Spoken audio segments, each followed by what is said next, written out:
Bonjour à tout le monde, je m'appelle Shafak Chantal Shahabi, je suis enseignante à l'Université de Luxembourg. Nous travaillons sur la thématique d'inclusion et la discrimination des personnes en situation de handicap. On est très heureux de pouvoir collaborer avec le ministère de la Famille pour pouvoir continuer notre travail de recherche dans le domaine du handicap. À présent, c'est l'équipe PAT CH Lux qui vont prendre et continuer le débat. S'il vous plaît.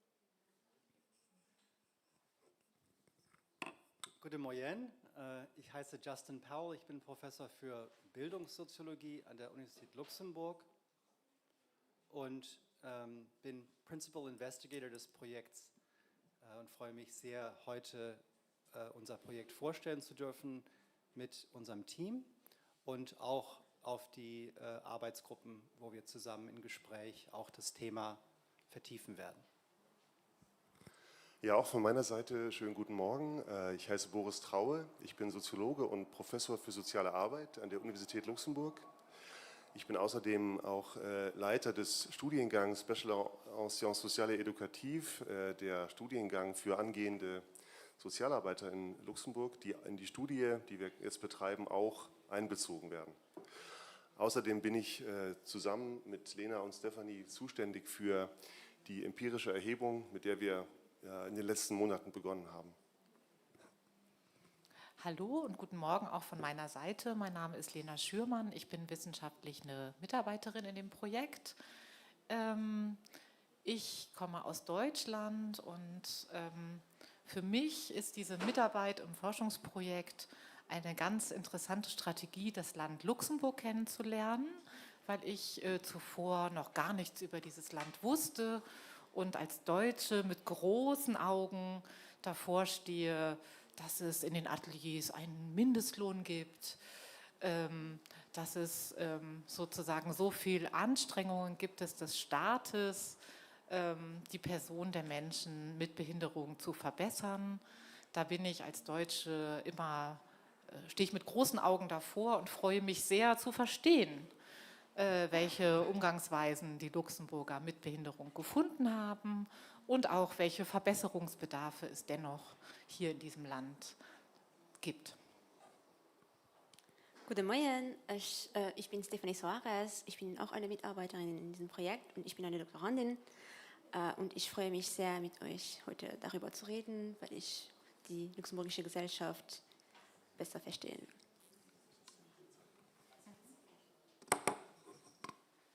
Ja, und für heute haben wir uns vorgenommen, mit Ihnen über die Frage, welche Arbeit braucht die inklusive Gesellschaft, zu diskutieren. Wir haben uns folgenden Zeitplan überlegt. Nach dieser Begrüßung wird Justin Powell, einer der Projektleiter des Forschungsprojektes, unser Forschungsprojekt vorstellen, auf unsere Ausgangsfragen eingehen, auf den Forschungsstand.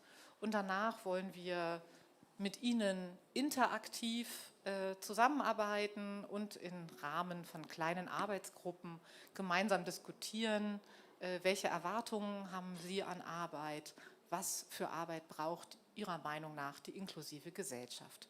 Dann machen wir um 10:55 Uhr eine kleine Pause. In der Zeit werden wir hier ein bisschen uns umsortieren und unser Gast aus Deutschland, Ottmar Meils-Paul, und sein Team aus Leseassistenten wird sich hier vorne installieren. Er hat mitgebracht den Paul Stabenow und die Susanne Peter Stabenow, Entschuldigung, Paul, das war jetzt mein Fehler, und Susanne Göbel, die unterstützen werden bei der Lesung. Dann haben Sie im Anschluss an die Lesung nochmal die Gelegenheit, sich kurz die Beine zu vertreten, um dann danach frisch mit uns die Diskussion vom Vormittag aufzugreifen und nochmal gemeinsam in der großen Runde zu dieser Frage hier zu diskutieren. Ja, und last not least darf ich auch noch Kevin Schimoes begrüßen, der Teil der sein Doktorat an der Universität Luxemburg absolviert hat und Teil des Schweizer Projektteams ist und der auch für alle, Kevin, zeig dich doch mal kurz, vielleicht stehst du ganz kurz auf, genau, der also auch für die Projektbelange und die Fragen ansprechbar ist. Ja.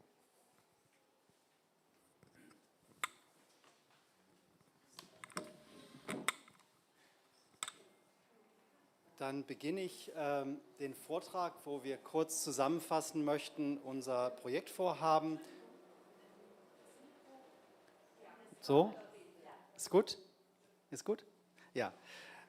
Die Ausgangslage müsste eigentlich alle im Raum bekannt sein. Das ist nämlich die Behindertenrechtskonvention seit 2006 und in Luxemburg ratifiziert 2011. Ich kann mich noch sehr gut erinnern, die erste internationale Tagung zur inklusiven Bildung haben wir hier im Forum 2014 veranstaltet und damals war noch sehr viel Aufbruchsstimmung, weil wir eben diese Ratifizierung war relativ neu und wir haben sehr viel Hoffnung gehabt, dass wir diese Konvention, diese Menschenrechtskonvention nutzen können, um in vielen Bereichen unsere Ziele zu verbessern. Ich werde auch ein bisschen darüber sprechen.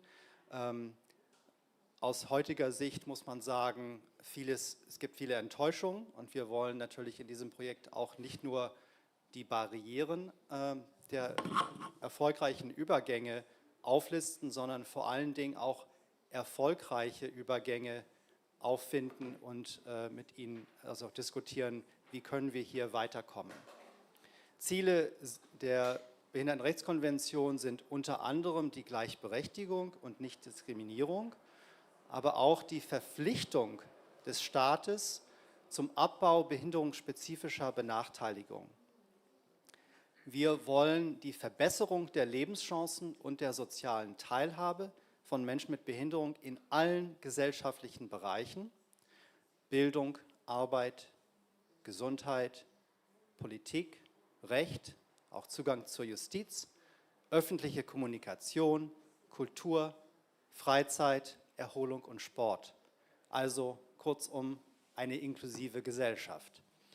Wir wollen die Stärkung der Partizipation behinderter Menschen, unter anderem durch Mitwirkung an der Gesetzgebung.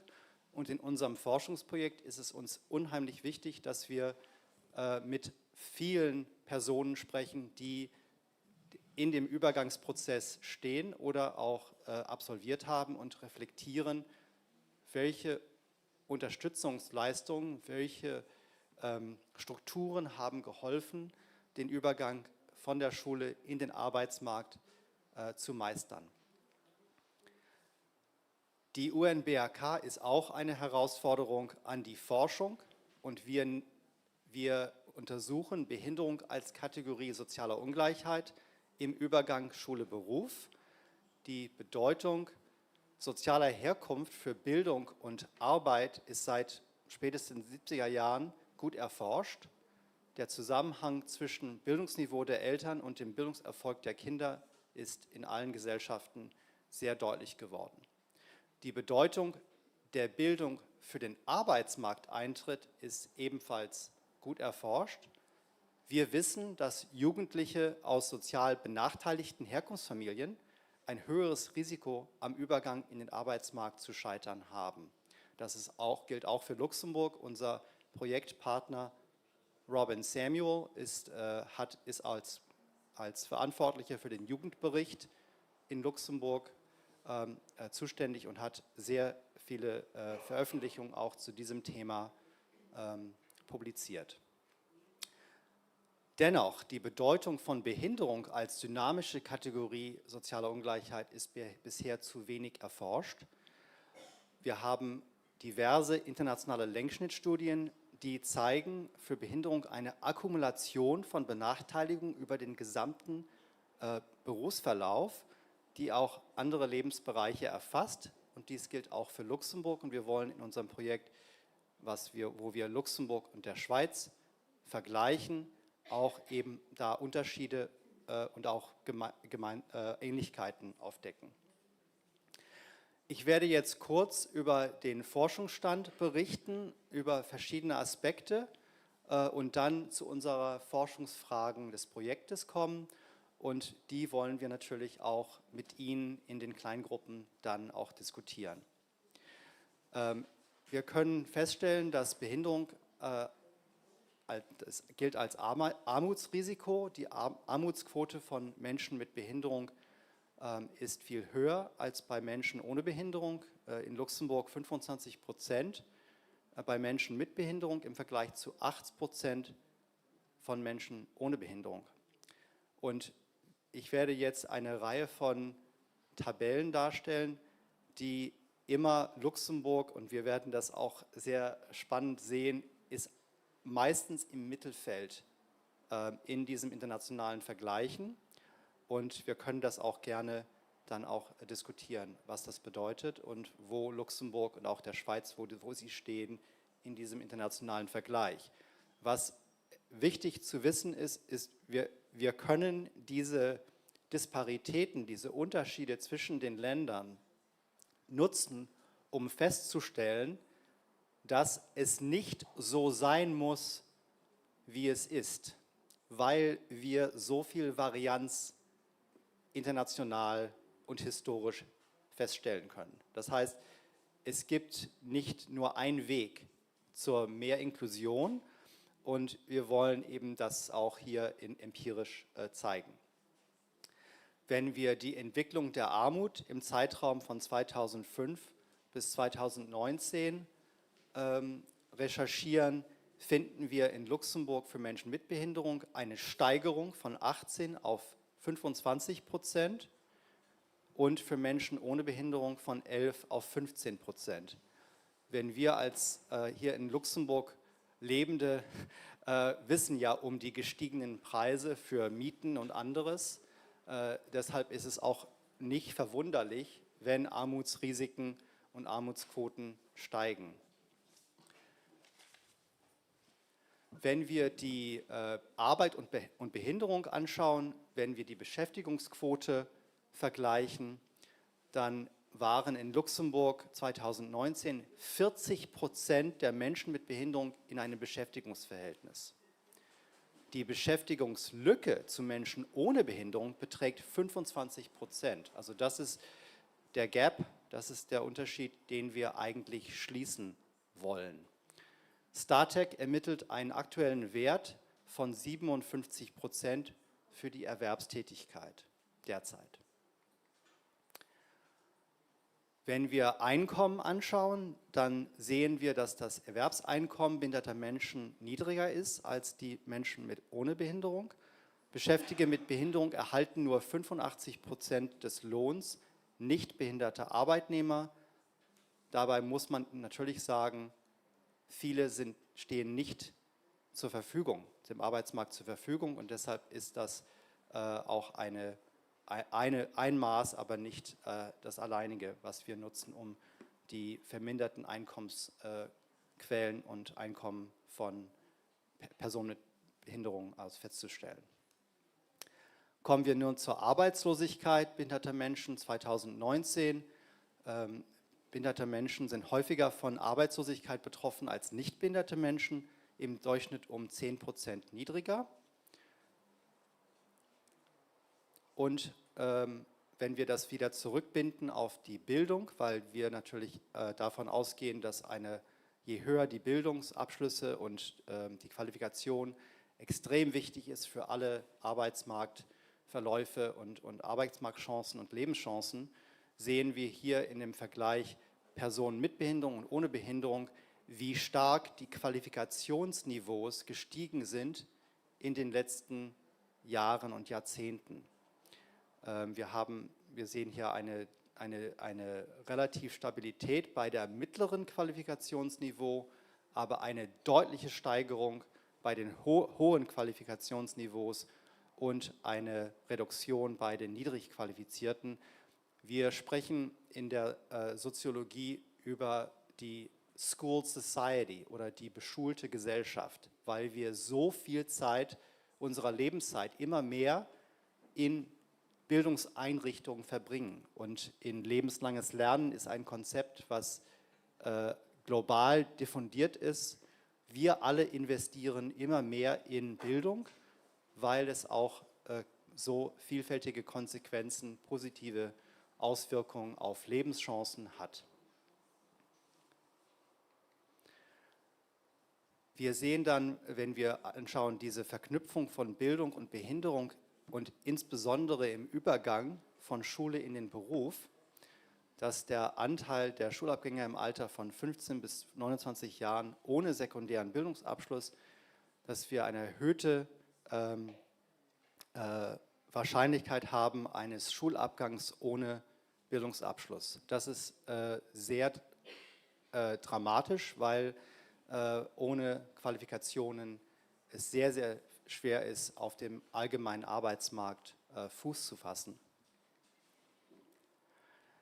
Und da kommen wir genau zu unseren Forschungsfragen des Projektes Path CH Lux.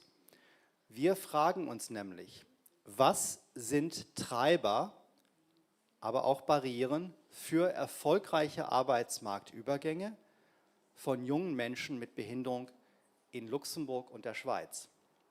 Und wir wollen das historisch anschauen, wir wollen das vergleichen, wie sind die Bedingungen, wie sind auch die Treiber, die zu erfolgreichen Arbeitsmarktübergängen führen.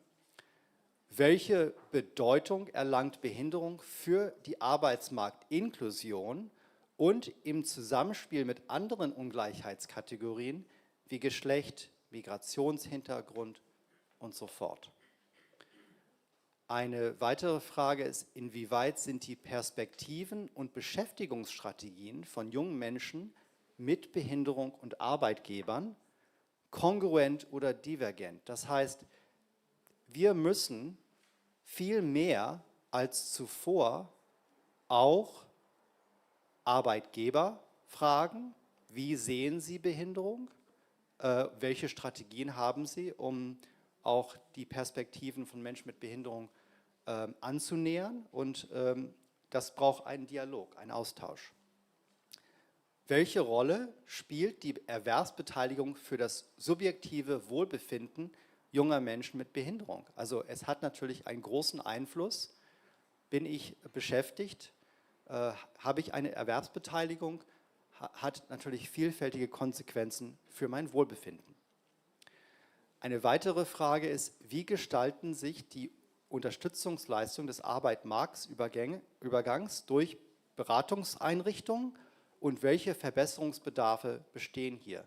Natürlich gibt es vielfältige Unterstützungsleistungen und wir fragen uns, wie können wir die optimieren, wie können wir besser auch Jugendliche mit Behinderung besser unterstützen in diesem schwierigen Prozess. Das ist ja, wir sind ja, viele von uns im Raum haben ja diese Erfahrung gemacht, dass es nicht so einfach ist, dieser Übergang von Bildung in Beschäftigung. Zuletzt, wie regulieren Beschäftigungspolitiken und Unterstützungsprogramme die Arbeitsmarktübergänge in Luxemburg und der Schweiz? Soweit zu unseren Forschungsfragen. Und jetzt kommen wir zu unserem Ansatz. Wir nutzen verschiedene Methoden, um diesen Fragen nachzugehen. Und wir sprechen von einer Triangulation der Perspektiven. Und ich möchte gerne das Wort an unsere Teammitglieder geben, weil wir natürlich auch diesen Ansatz gewählt haben, weil wir in Dialog gehen wollen mit allen beteiligten Gruppen an diesem Übergang. Ja, danke Justin. Unser Forschungsdesign ist also darauf ausgerichtet, die Perspektive der jungen Erwachsenen kennenzulernen. Unsere qualitativen Methoden sind darauf ausgerichtet, die Motive, die Orientierung, aber auch die Wünsche an die eigene Entwicklung und die eigene Zukunft kennenzulernen. Und wir haben schon die ersten Interviews geführt. Wir sind aber auch darauf angewiesen, dass uns junge Menschen empfohlen werden dass wir darauf hingewiesen werden, wer möglicherweise an unserer Studie teilnehmen möchte. Das ist sozusagen, wenn Sie Personen kennen, die sich vielleicht interessieren oder wo Sie denken, die sollten doch Teil unserer Studie sein, dann schicken Sie uns gerne eine Mail oder kontaktieren uns einfach, auf welchem Wege auch immer, und erzählen uns davon. Ja, dann sind wir sehr aufgeschlossen, auch Interviews durchzuführen. Weiterhin wird ja auch die Perspektive der Beratung einbezogen, also die Expertise und Situationsdeutung von Fachkräften. Das dient dazu, Verbesserungsbedarfe zu identifizieren, aber auch so Beratungs- und Orientierungsstrategien kennenzulernen. Da fangen wir im Herbst mit an. Da sprechen wir SozialarbeiterInnen, PsychologInnen, aber auch Jobcoaches und andere psychosozialen Experten an, die, wie viele von Ihnen ja auch, an der Beratung und Berufsorientierung von jungen Menschen beteiligt sind. Also jetzt kennen Sie uns schon mal, ne? Und wenn wir Sie vielleicht dann ansprechen, später im Jahr, dann wissen Sie schon, mit wem Sie es zu tun haben werden. Ja, und als letztes, ich meine, werden wir in einem dritten Schritt auch die Perspektiven der Arbeitgeber kennenlernen in einer also relativ neuen Methode, die sich Factorial Survey nennt. Das ist so eine Art Vignettenmethode, wo wir die Arbeitgeber also in einer größeren Stichprobe so befragen, dass wir nicht mit der Tür ins Haus fallen und sagen, stellt ihr denn jetzt Leute mit Behinderung ein, ne? Sondern wir stellen unsere Fragen, wir versuchen da geschickt zu sein und stellen diese Fragen so, dass wir möglichst an der sozialen Erwünschtheit, der sich ja auch die Arbeitgeber auch ausgesetzt sind, vorbeifragen und dass wir dann auch ehrliche Antworten bekommen. Das ist unsere Erwartung. Ja. Und dann, wie Justin Powell schon gesagt hat, erhoffen wir uns Aufschluss von dieser vergleichenden, von dieser komparatistischen Perspektive von zwei Regionen in der Schweiz, also Basel und Fribourg und eben ganz Luxemburg, die beide eben durch multilinguale Arbeitsmärkte und eine Art also sprachliche und auch kulturelle Hyperdiversität geprägt sind, aber auch unterschiedliche Bildungs- und Sozialsysteme aufweisen. Ja? Und dann, das gibt uns die Gelegenheit, in diesem Vergleich eben diese Gelingensbedingungen, aber auch die Barrieren auch in ihrer Pfadabhängigkeit, also in der relativen Schwierigkeit oder Leichtigkeit der Veränderbarkeit besser kennenzulernen. Soweit vielleicht zu den Methoden.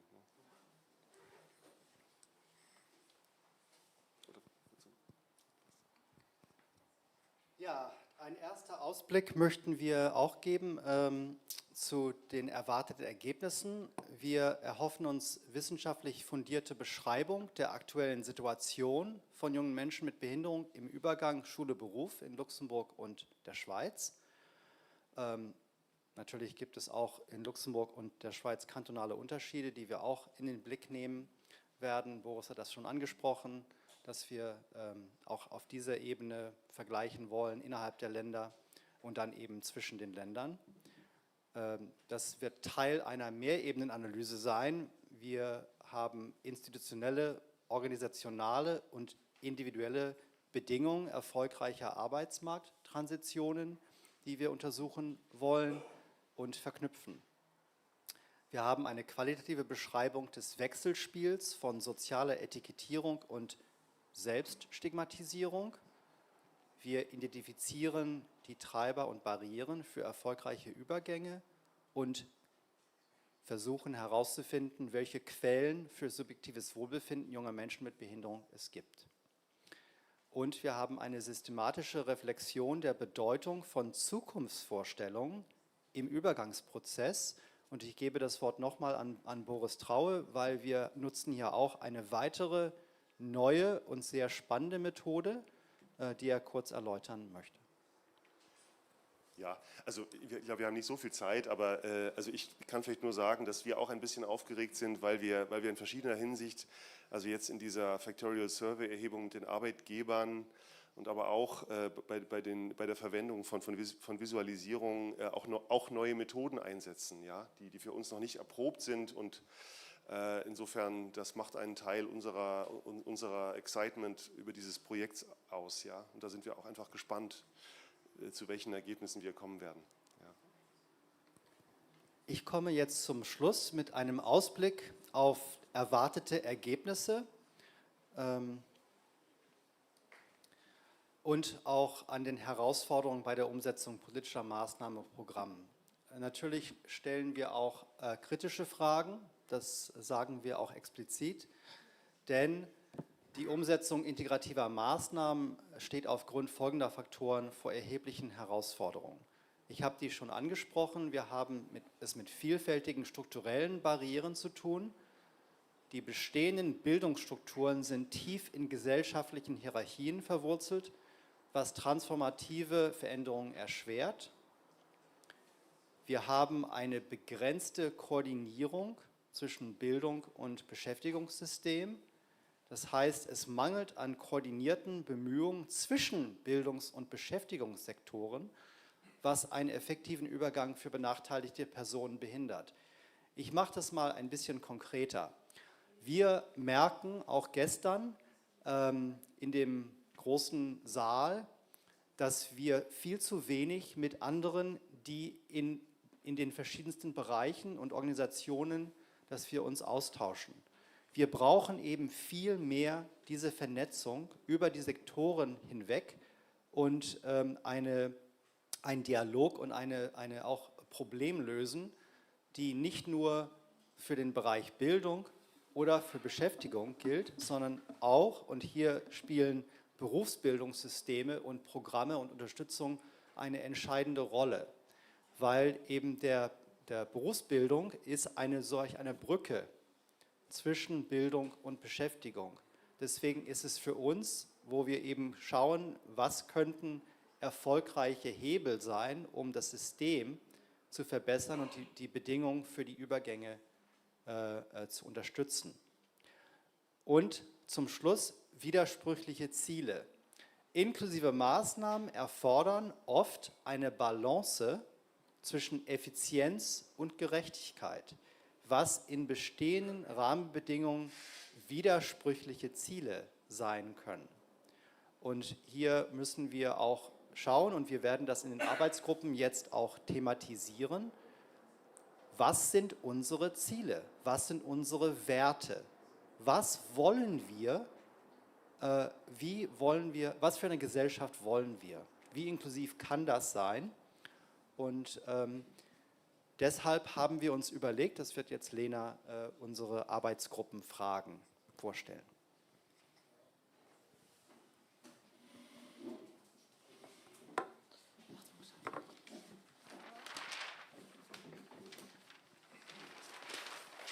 Ich weiß nicht, ob Sie mich sehen, sonst es wird hier gerade ein bisschen eng. So. Genau. Ich versuche ein bisschen abzukürzen. Geht es so von der Mikrofonentfernung? Können Sie das sehen da hinten? Ja? Genau, in der Soziologie gehen wir davon aus, dass Arbeit in der Gesellschaft verschiedene Funktionen erfüllt. Genau, und für unsere Diskussion ist jetzt einfach wichtig, das ist jetzt ein bisschen reduziert, auf das Individuum geguckt. Einerseits erzielen wir über Arbeit ein Einkommen, es ermöglicht uns die Existenzsicherung, eine unabhängige Lebensführung. Über Arbeit erhalten wir einen sozialen Status und auch gesellschaftliche Anerkennung. Arbeit lässt sich auch verstehen als Teilnahme am gesellschaftlichen Leistungstausch. Wir haben sozusagen einen Platz in der arbeitsteiligen Gesellschaft und erleben uns in der Kooperation mit anderen. Es ist eine anonyme Beziehung, die wir mit anderen eintreten, aber wir wissen, wir sind mit den anderen verbunden über diese Kooperation. Emil Durkheim sieht die Arbeitsteilung, die Teilnahme an Arbeitsteilung denn auch als zentrale Quelle für gesellschaftliche Solidarität. Und diese Position in der arbeitsteiligen Gesellschaft ermöglicht uns auch, uns zugehörig zu fühlen zur Gesellschaft. Wir haben einen Platz und leisten unseren Beitrag zum gesellschaftlichen Leistungstausch. Arbeit ist also von zentraler Bedeutung für unsere soziale und personale Identität. Sie kennen das alle, wenn Sie gefragt werden, und wer sind Sie? Wir stellen uns einfach oft mit unserem Beruf vor. Ja, ich bin Soziologin. Ich könnte auch sagen, ich bin Mutter von 4 Kindern, aber in der Gesellschaft wo wir eine starke Erwerbszentrierung haben, stelle ich mich erstmal über meinen Beruf vor. Wir wissen, Arbeit ist von zentraler Bedeutung für unsere persönliche Entwicklung. Wir fassen berufliche Ziele gar nicht so sehr, weil der Arbeitgeber das von uns will, sondern weil wir darüber unser Selbstverständnis bauen. Die Leistungen, die wir erbringen, sind auch Quelle von Stolz und Wohlbefinden für uns. Ja, wenn ich weiß, ich habe etwas Gutes geleistet, ich habe meine Arbeit gut gemacht. Das heißt, das ist jetzt einfach ganz sozusagen grundlegend gesprochen. Wie lässt sich Arbeit betrachten? Und meine Kollegin Stephanie, hier ist das Mikrofon. Das ist ja auch okay, ja. Tipptopp. Und jetzt wollen wir so Arbeitsgruppen machen. Wir können das Raum auch in 2 teilen. Wir können es auf Luxemburgisch, auf Deutsch machen. Und das wäre ja toll, wenn wir uns über diese Fragen hier ein bisschen nachdenken. Das heißt, wie erlebe ich meine Arbeit? Und auch, was wünsche ich mir von meiner Arbeit? Und dann auch, was für eine Arbeit braucht eine inklusive Gesellschaft? Und ja, ihr könnt Gruppen machen, so ihr 3 vorne, wenn ihr wollt. Auch hier ein bisschen. Das ist nur, um zu diskutieren. Und dann können wir auch alle zusammen gemeinsam diskutieren und dann teilen. Genau, wir haben uns das so gedacht, dass wir erstmal jetzt nicht im großen Rahmen gleich diskutieren, sondern Sie am besten nochmal mit den Personen, die links und rechts neben Ihnen sitzen oder vielleicht noch einer Person, die vor Ihnen sitzt, dass Sie sich ein bisschen umdrehen und dass Sie in einer kleinen Gruppe zusammen sprechen. Wir werden dazukommen und ein paar von Ihren Diskussionspunkten auf Karten notieren. Und wenn wir im Anschluss an die Lesung mit Ottmar Miles-Paul in die Gesamtdiskussion gehen, können wir dann auch diese Punkte, die Sie jetzt in der kleinen Runde besprochen haben, wieder mit ins Boot holen, weil wir wissen aus der Erfahrung, es ist nicht für alle Leute so schön, sich gleich hier in der großen Runde zu äußern und dann auch noch mit Mikrofon und Übertragung. Deswegen möchten wir Sie bitten, nutzen Sie die Zeit, drehen Sie sich um, sprechen Sie mit Ihren Nebenleuten. Los geht's!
So, wir kommen wieder zurück.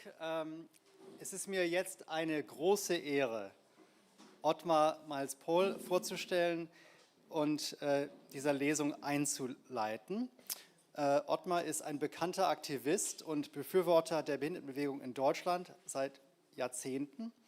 Wir haben uns erstmals kennengelernt bei der Geburtsstunde der Disability Studies in Deutschland, nämlich die Sommer-Uni Disability Studies 2003 in Bremen.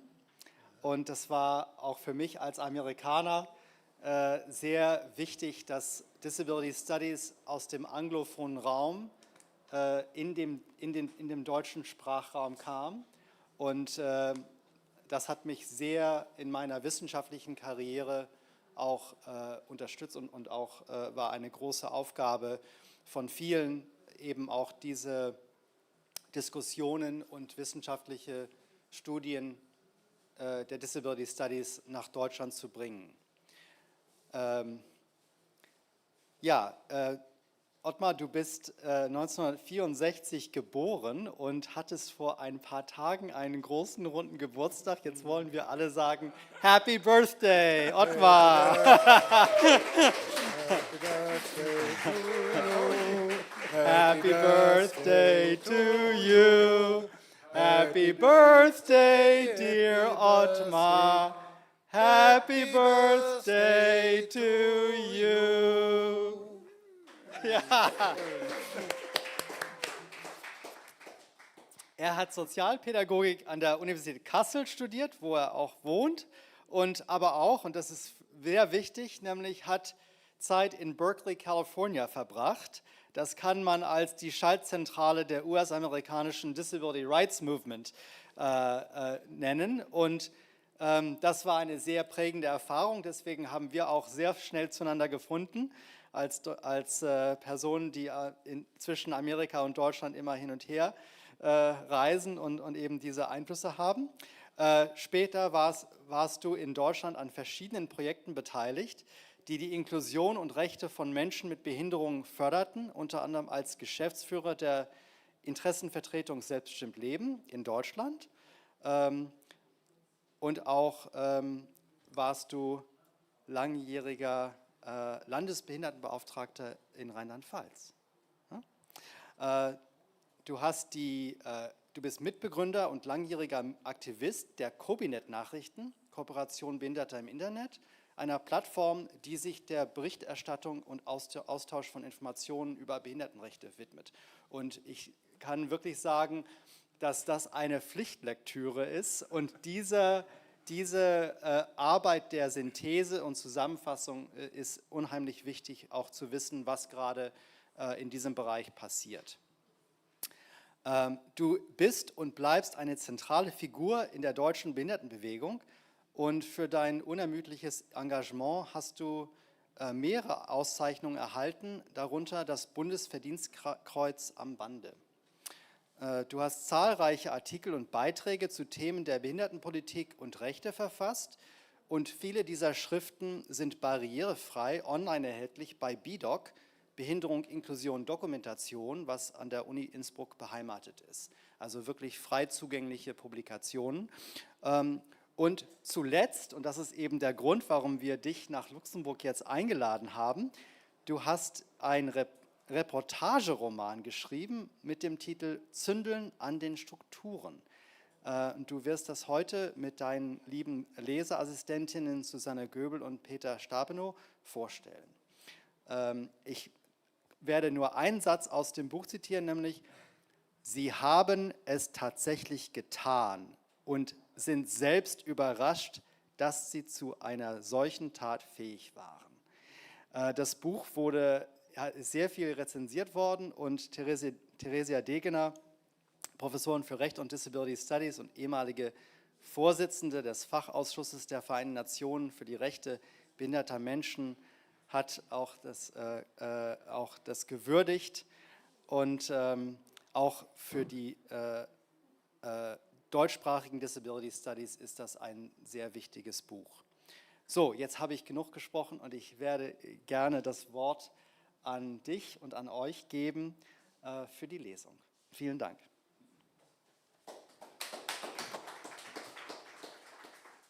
Ja, hören Sie mich so gut? Ja? Also einen wunderschönen guten Morgen in die Runde. Wie schön, wieder mal in Luxemburg sein zu dürfen und vielen, vielen Dank für die Einladung. Vor allem vielen Dank, lieber Justin, erstmal, dass wir uns wiedersehen, aber auch ja, für diese netten Worte. Und ich muss bekennen, ich bin im Sternzeichen Krebs geboren und irgendwie begründe ich immer das damit, dass ich so ein Geburtstagsmuffel bin. Ich flüchte immer. Und jetzt war ich dieses Jahr schon durch und jetzt singt man hier in Luxemburg Happy Birthday. Also vielen Dank und ich habe es auch gut verkraftet. Ja, es fällt jetzt natürlich ein bisschen schwer, nach den tollen Diskussionen, die wir gerade eben hatten in den Kleingruppen, jetzt umzuschalten auf eine Buchlesung. Aber ich möchte ein paar Worte vorweg sagen, bevor ich dann auch meine Leseassistentin und meinen Leseassistent hier vorstelle. Das Buch hat viel mit solchen Gesprächen zu tun, wie wir sie eben geführt haben. Und viele haben mich gefragt, warum schreibt jemand, der jeden Morgen früh am Computer sitzt und Nachrichten zur Behindertenpolitik schreibt, also eher was Trockenes, warum schreibt er jetzt einen Roman? Habe ich mich natürlich auch gefragt. Aber das hat ganz viel damit zu tun, dass ich in meiner Position als Landesbehindertenbeauftragter in Rheinland-Pfalz, aber auch in meinem ganzen Wirken in der Behindertenbewegung mit vielen Menschen so gesprochen habe, wie wir das vorhin getan haben, dass wir uns ausgetauscht haben. Und ich habe mit vielen Menschen aus Werkstätten für behinderte Menschen, so heißen die in Deutschland, gesprochen. Und da gab es Menschen, die haben gesagt, ja, mir gefällt das ganz gut hier. Und dann gab es aber auch viele andere, die gesagt haben, komm mal mit, so ein bisschen an die Seite, und mir ihre Geschichten erzählt haben, wo sie sich nicht wertgeschätzt, wo sie sich nicht wohlfühlen. Und ich bin ein sehr pragmatischer Mensch, ich habe dann immer gesagt, Mensch, wollen wir was tun? Nee, sag bloß nichts, weil ich muss auch morgen wieder hierher. Und das ist diese Spanne.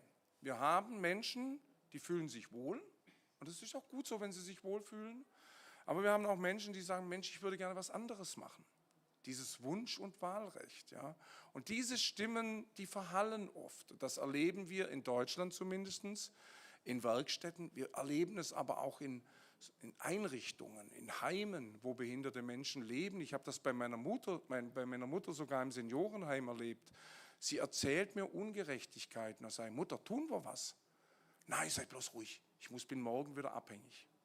Ja, und deshalb habe ich mir gesagt, versuch dich mal in einem Roman. Und das deckt sich auch ein bisschen mit der Verbindung hier zu dieser Forschungstätigkeit. Ich finde das super, dass ihr das machen. Das ist unheimlich wichtig, dass wir auch Stimmen hören, Fakten bekommen. Und ich bin selber in vielen solchen Forschungsbeiräten aktiv. Und ich habe oft gemerkt, es wird dann über Menschen gesprochen, aber oft in Zahlen, Fakten. Dann wird gesagt, okay, in den deutschen Werkstätten, da verdient man 226 € nicht am Tag, sondern im Monat. Und das sind oft so Fakten. Und mir war es mal wichtig, den Blick auch darauf zu lenken, ja, wie geht es den Menschen? Wie geht es behinderten Menschen und vor allem, wie geht es auch Menschen, die sich verändern wollen, die nicht immer zufrieden sind? Ja, und das war so ein Anreiz, warum ich das Buch geschrieben habe. Und vielleicht noch was Zweites vorweg. Es wird gezündelt. Auf dem Buchcover sind Flammen. Es wird also eine Werkstatt angezündet. Und da sagen mir natürlich Menschen, ja, bist verrückt. Willst du jetzt aufrufen zur Brandstiftung? Um Gottes Willen, nein. Ja, wir sehen viele Krimis im Fernsehen, das ruft uns auch nicht auf, gleich der neben uns sitzt, den umzubringen. Nein. Sondern diese Brandstiftung in der Werkstatt hat als Geschichte gedient, um mal anders denken zu können. Denn wir erleben das oft in Deutschland, wir haben so Schubladen. Da kommt jemand mit einer Behinderung und sagt, da gibt es doch die Werkstatt, da gibt es doch die Förderschule. Da gehen Sie mal hin und das kriegen wir ganz einfach hin. Und alle, die inklusiver leben wollen, die müssen sich mühsam durchkämpfen. Und deshalb habe ich den Aufhänger des Brandes der Werkstatt genommen, weil man dann einfach nochmal überlegen muss, Mensch, haben wir jetzt andere Möglichkeiten? Und darum geht es entscheidend in dem Roman. Ja, und jetzt kommt natürlich die Frage, warum sitzt hier jemand und hat 2 Leseassistentinnen und Leseassistent? Das liegt daran, das Schild hier an meinem Jackett, ein Mensch mit weißem Stock, das zeigt, dass ich sehbehindert bin. Ich könnte das Ihnen auch vorlesen, aber dann würde ich so davor hängen. Und mir wurde oft beigebracht, als Jugendlicher, als Kind, du musst das alles möglichst selber können. Und zum Glück hat mich das Leben gelehrt, nein, wir müssen nicht alles selber können. Wir können nicht alle unsere Autos oder was wir haben selber reparieren, sondern dafür kann man sich Unterstützung holen. Und in der Behindertenpolitik Politik, in der Behindertenbewegung, reden wir dabei über Assistenz. Und heute Nachmittag wird eine Kollegin aus Deutschland, die Jenny Biesmann, wird über die Idee der Assistenz und wie das funktionieren kann berichten. Heute erleben Sie es, ich habe nämlich hier eine Leseassistentin und einen Leseassistent. Fangen wir mal an, Susanne Göbel, alles klar? Alles klar, wunderschön, dass ich da sein darf. Die Stimme ist etwas angeschlagen. Aber es wird gehen. Es Ja. krächzt halt ein bisschen. In Deutschland ging die Sommergrippe rum und so sind noch so ein paar Nachwirkungen, aber wir haben es überstanden. Also Susanne Göbel macht viel im Bereich persönliche Zukunftsplanung. Vielleicht hören wir dann nachher in der Diskussion noch mal ein bisschen was. Aber sie wird jetzt sozusagen assistieren, um zu lesen. Und von Ihnen aus gesehen zu meiner Rechten ist Peter Stabenow. Peter, wir kennen uns schon lange, wir duzen uns. Ja. Ja, du bist ganz aktiv bei einer Selbstvertretungsbewegung von Mensch zuerst. Da hast du bestimmt nachher in der Diskussion noch was zu sagen. Bist gut hierher gekommen? Sehr gut. Ich bin mit meiner Freundin gestern im Zug hergekommen und wir bleiben bis morgen. Ja, und Peter Ich Stabenow? stelle mich dann gleich mal vor. Genau, Peter, sag mal ein paar Worte zu dir. Bon, je le dis en français parce que nous sommes dans un pays où on parle 3 langues, le Letztebergisch, français et allemand. Et moi j'ai appris à parler très tard, à partir de 3 ans, parce que j'avais eu la méningite quand j'avais eu 6 mois. Et j'ai été dans un cadre des anthroposophes. C'est une science par Rudolf Steiner. Et j'ai appris à parler par l'eurythmie curative, l'art de parole et tout ça. Et j'étais à l'école aussi, l'école Waldorf, on dit en Allemagne, en France, l'école Rudolf Steiner. À partir de 20 ans, je suis allé en France parce que j'ai tellement souffert quand mes parents et mes sœurs et frères à Bruxelles parlent français dans les magasins et avec des amis. Moi, j'ai demandé à ma mère, qu'est-ce qu'elle dit? Qu'est-ce qu'elle dit? Moi, j'ai tellement souffert. Comme on dit en allemand, ich habe nur Bahnhof verstanden. Bon. Et après 7 ans en France, dans les Vosges, je suis allé, je pouvais choisir un établissement où je peux décider mon temps libre, quand je peux aller au lit, quand je veux, partir quand je veux. Et j'avais eu le choix entre un établissement en Belgique, aussi à Mondorf-les-Bains, ici à Luxembourg, mais je me suis décidé pour Bad Dürkheim, mais je n'ai rien contre Luxembourg, non, ça je vais te le dire. Bon. Et maintenant, on va commencer, autrement ce sera trop long. Mais je suis aussi écrivain. Peut-être on parlait plus tard. So, jetzt gehe ich wieder in meine Muttersprache. Peter, sagst du uns das noch in 2 Sätzen in Deutsch? Ich hab mich gerade vorgestellt, zu meinem Lebenslauf, dass ich mit 3 Jahren erst sprechen gelernt habe, durch die Heileurythmie und durch die Sprachgestaltung habe ich das Sprechen gelernt, sehr spät, und bin da in die Waldorfschule gegangen, in die Werkstatt. Mit 21 Jahren bin ich in die Vogesen gegangen und habe da 7 Jahre Französisch gelernt im Zuge des Alltags in einer biologisch-dynamischen Landwirtschaftsweise auf 1000 Meter Höhe.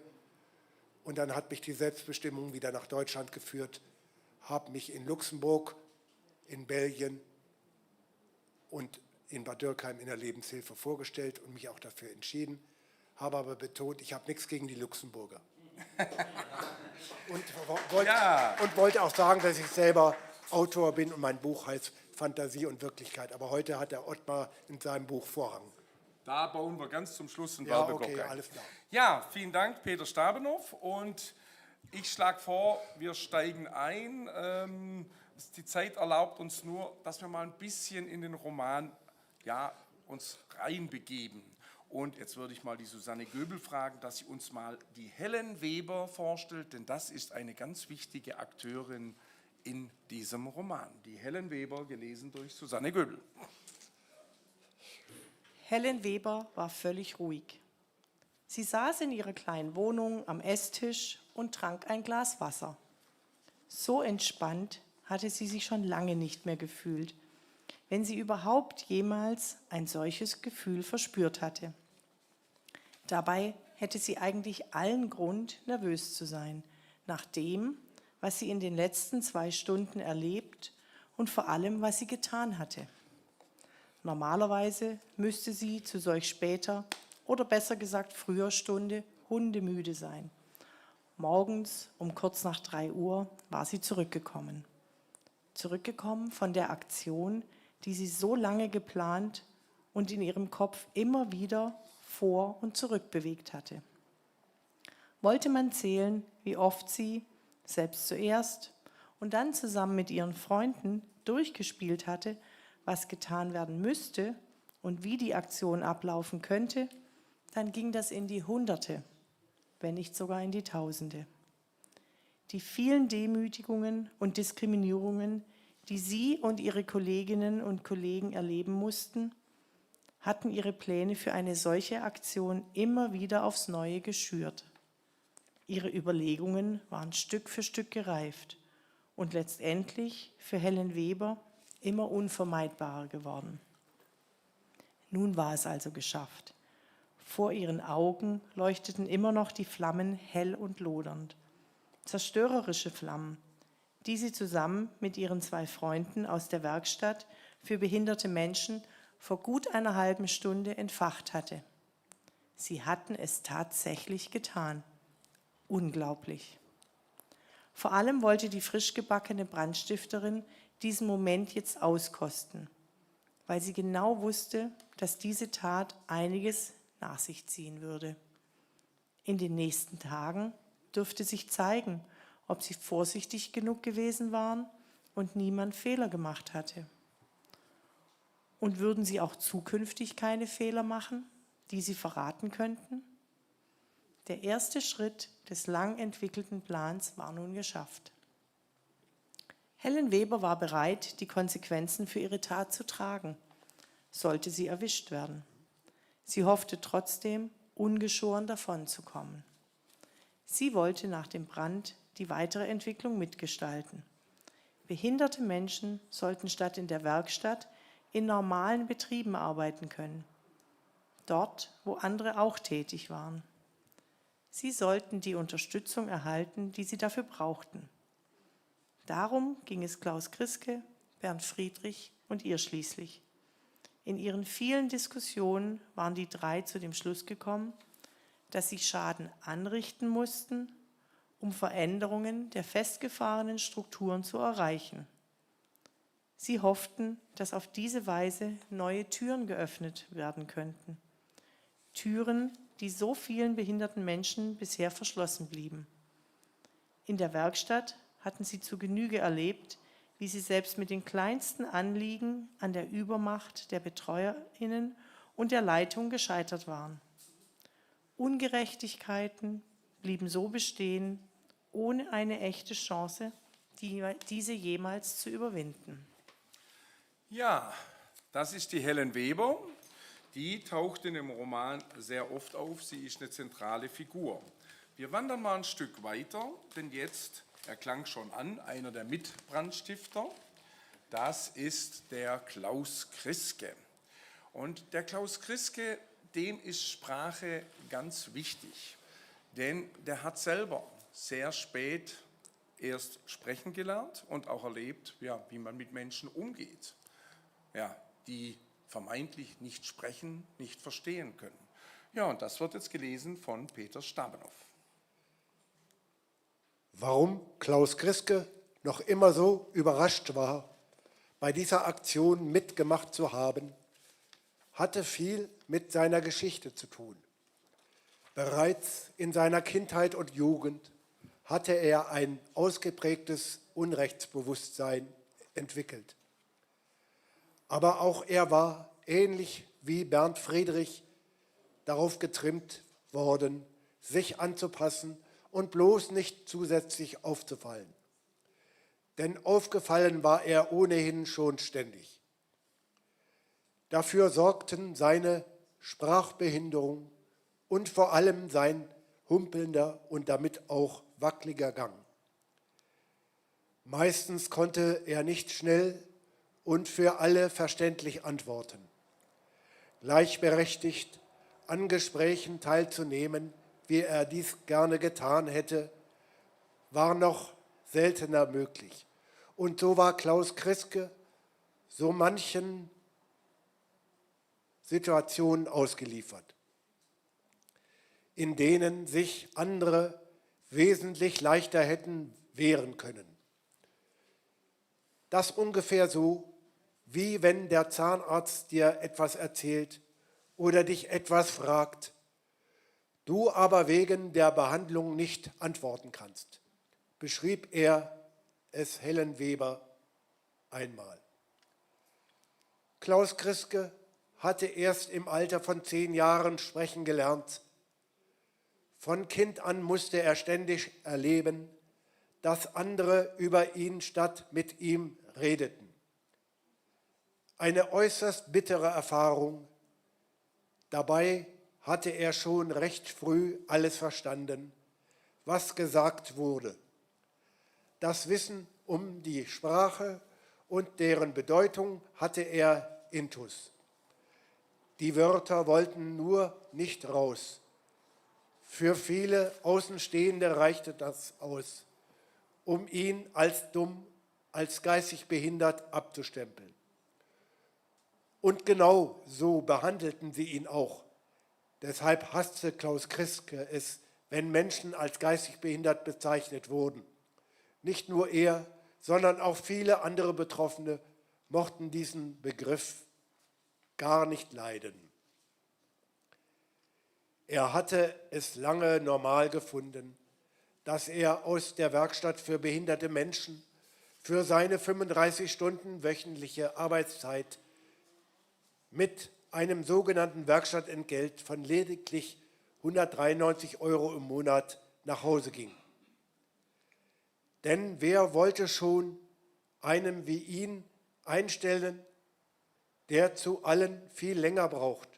Klaus Kriske war lange froh gewesen, überhaupt in die Werkstatt gehen zu dürfen, auch wenn ihm dort vieles nicht gepasst hatte. Vor allem, wie er und andere zuweilen behandelt wurden und wie wenig Lohn sie bekamen. Aber irgendwie passte die eben ausgeführte Tat zu seiner neueren Entwicklung. Wie ein Schwamm hatte er in den letzten beiden Jahren die kritischen Diskussionen über die ausgrenzende sogenannte Behindertenhilfe aufgesogen. Die Kritik an den Werkstätten und den sogenannten Heimen beschäftigte ihn besonders, nachdem er die Leute der Enthinderungsgruppe kennengelernt hatte. Ja, vielen Dank, Peter Stabenow. Jetzt haben wir die Helen Weber und den Klaus Kriske kennengelernt. Das sind die Brandstifter. Jetzt betritt eine andere Person, die im Roman ebenfalls eine sehr wichtige Rolle spielt, die Bühne. Das ist nämlich Katrin Grund. Zu der Katrin Grund muss man wissen, die ist noch sehr jung. Die sucht noch ihren Weg und sie macht ein Volontariat, also sie lernt in einer Zeitung, wie man schreibt, wie man berichtet, wie man recherchiert, also Informationen sucht. Und ja, die hat es anfangs schwer und die kann in letzter Zeit nicht gut schlafen. Das liegt nicht nur an der Hitze. Hören wir mal rein, was diese Katrin Grund in der Nacht macht, als das Feuer sich ausgeweitet hat. Susanne Göhl. In der Ferne sah ich einen Feuerschein am Himmel und eine sich abzeichnende Rauchwolke. Erst war der Feuerschein noch recht klein, aber ich erkannte, wie der Brand zusehends größer wurde. Vor allem die zunehmende Rauchentwicklung deutete auf ein größeres Feuer hin. Noch waren keine Feuerwehrsirenen zu hören. Also griff ich schnell zu meinem Handy und rief die 112 an. Der Brand ist eben schon von jemand anderem gemeldet worden. Danke. Meine Pflicht war also getan. Nachdem ich das Fenster geschlossen hatte, wollte ich mich gerade wieder hinlegen. Ich wollte es nochmals mit dem Einschlafen versuchen. Da kam mir die Idee, die journalistische Gelegenheit beim Schopfe zu packen und der Sache selbst nachzugehen. Bisher hatte ich noch nie Berichte über Brände verfasst. Ich wusste aber von meinem Kollegen, dass es in letzter Zeit einige kleinere Brandstiftungen in der Stadt gegeben hatte. Schnell zog ich mich an. Sicherheitshalber hinterließ ich in der Redaktion eine Nachricht auf dem Band, dass ich auf dem Weg zu einer Brandstelle war. Hellwach und beschwingt schnappte ich mir mein Fahrrad und schon war ich unterwegs. Der vielbeschworene journalistische Ehrgeiz war in mir erwacht und gab mir kräftig Rückenwind. Dieser Antrieb und die leeren Straßen machten es möglich, dass ich im wahrsten Sinne des Wortes als rasende Reporterin mit meinem Rad durch die Stadt jagte. Gut 20 Minuten später hatte ich die Brandstelle erreicht. Zwischenzeitlich hatte ich die Feuerwehrsirenen gehört und traf die Feuerwehr bereits beim Löschen des Brandes an. Aber dies schien nicht mehr viel Zweck zu haben. Das Industriegebäude brannte bereits lichterloh und die Rauchentwicklung war heftig.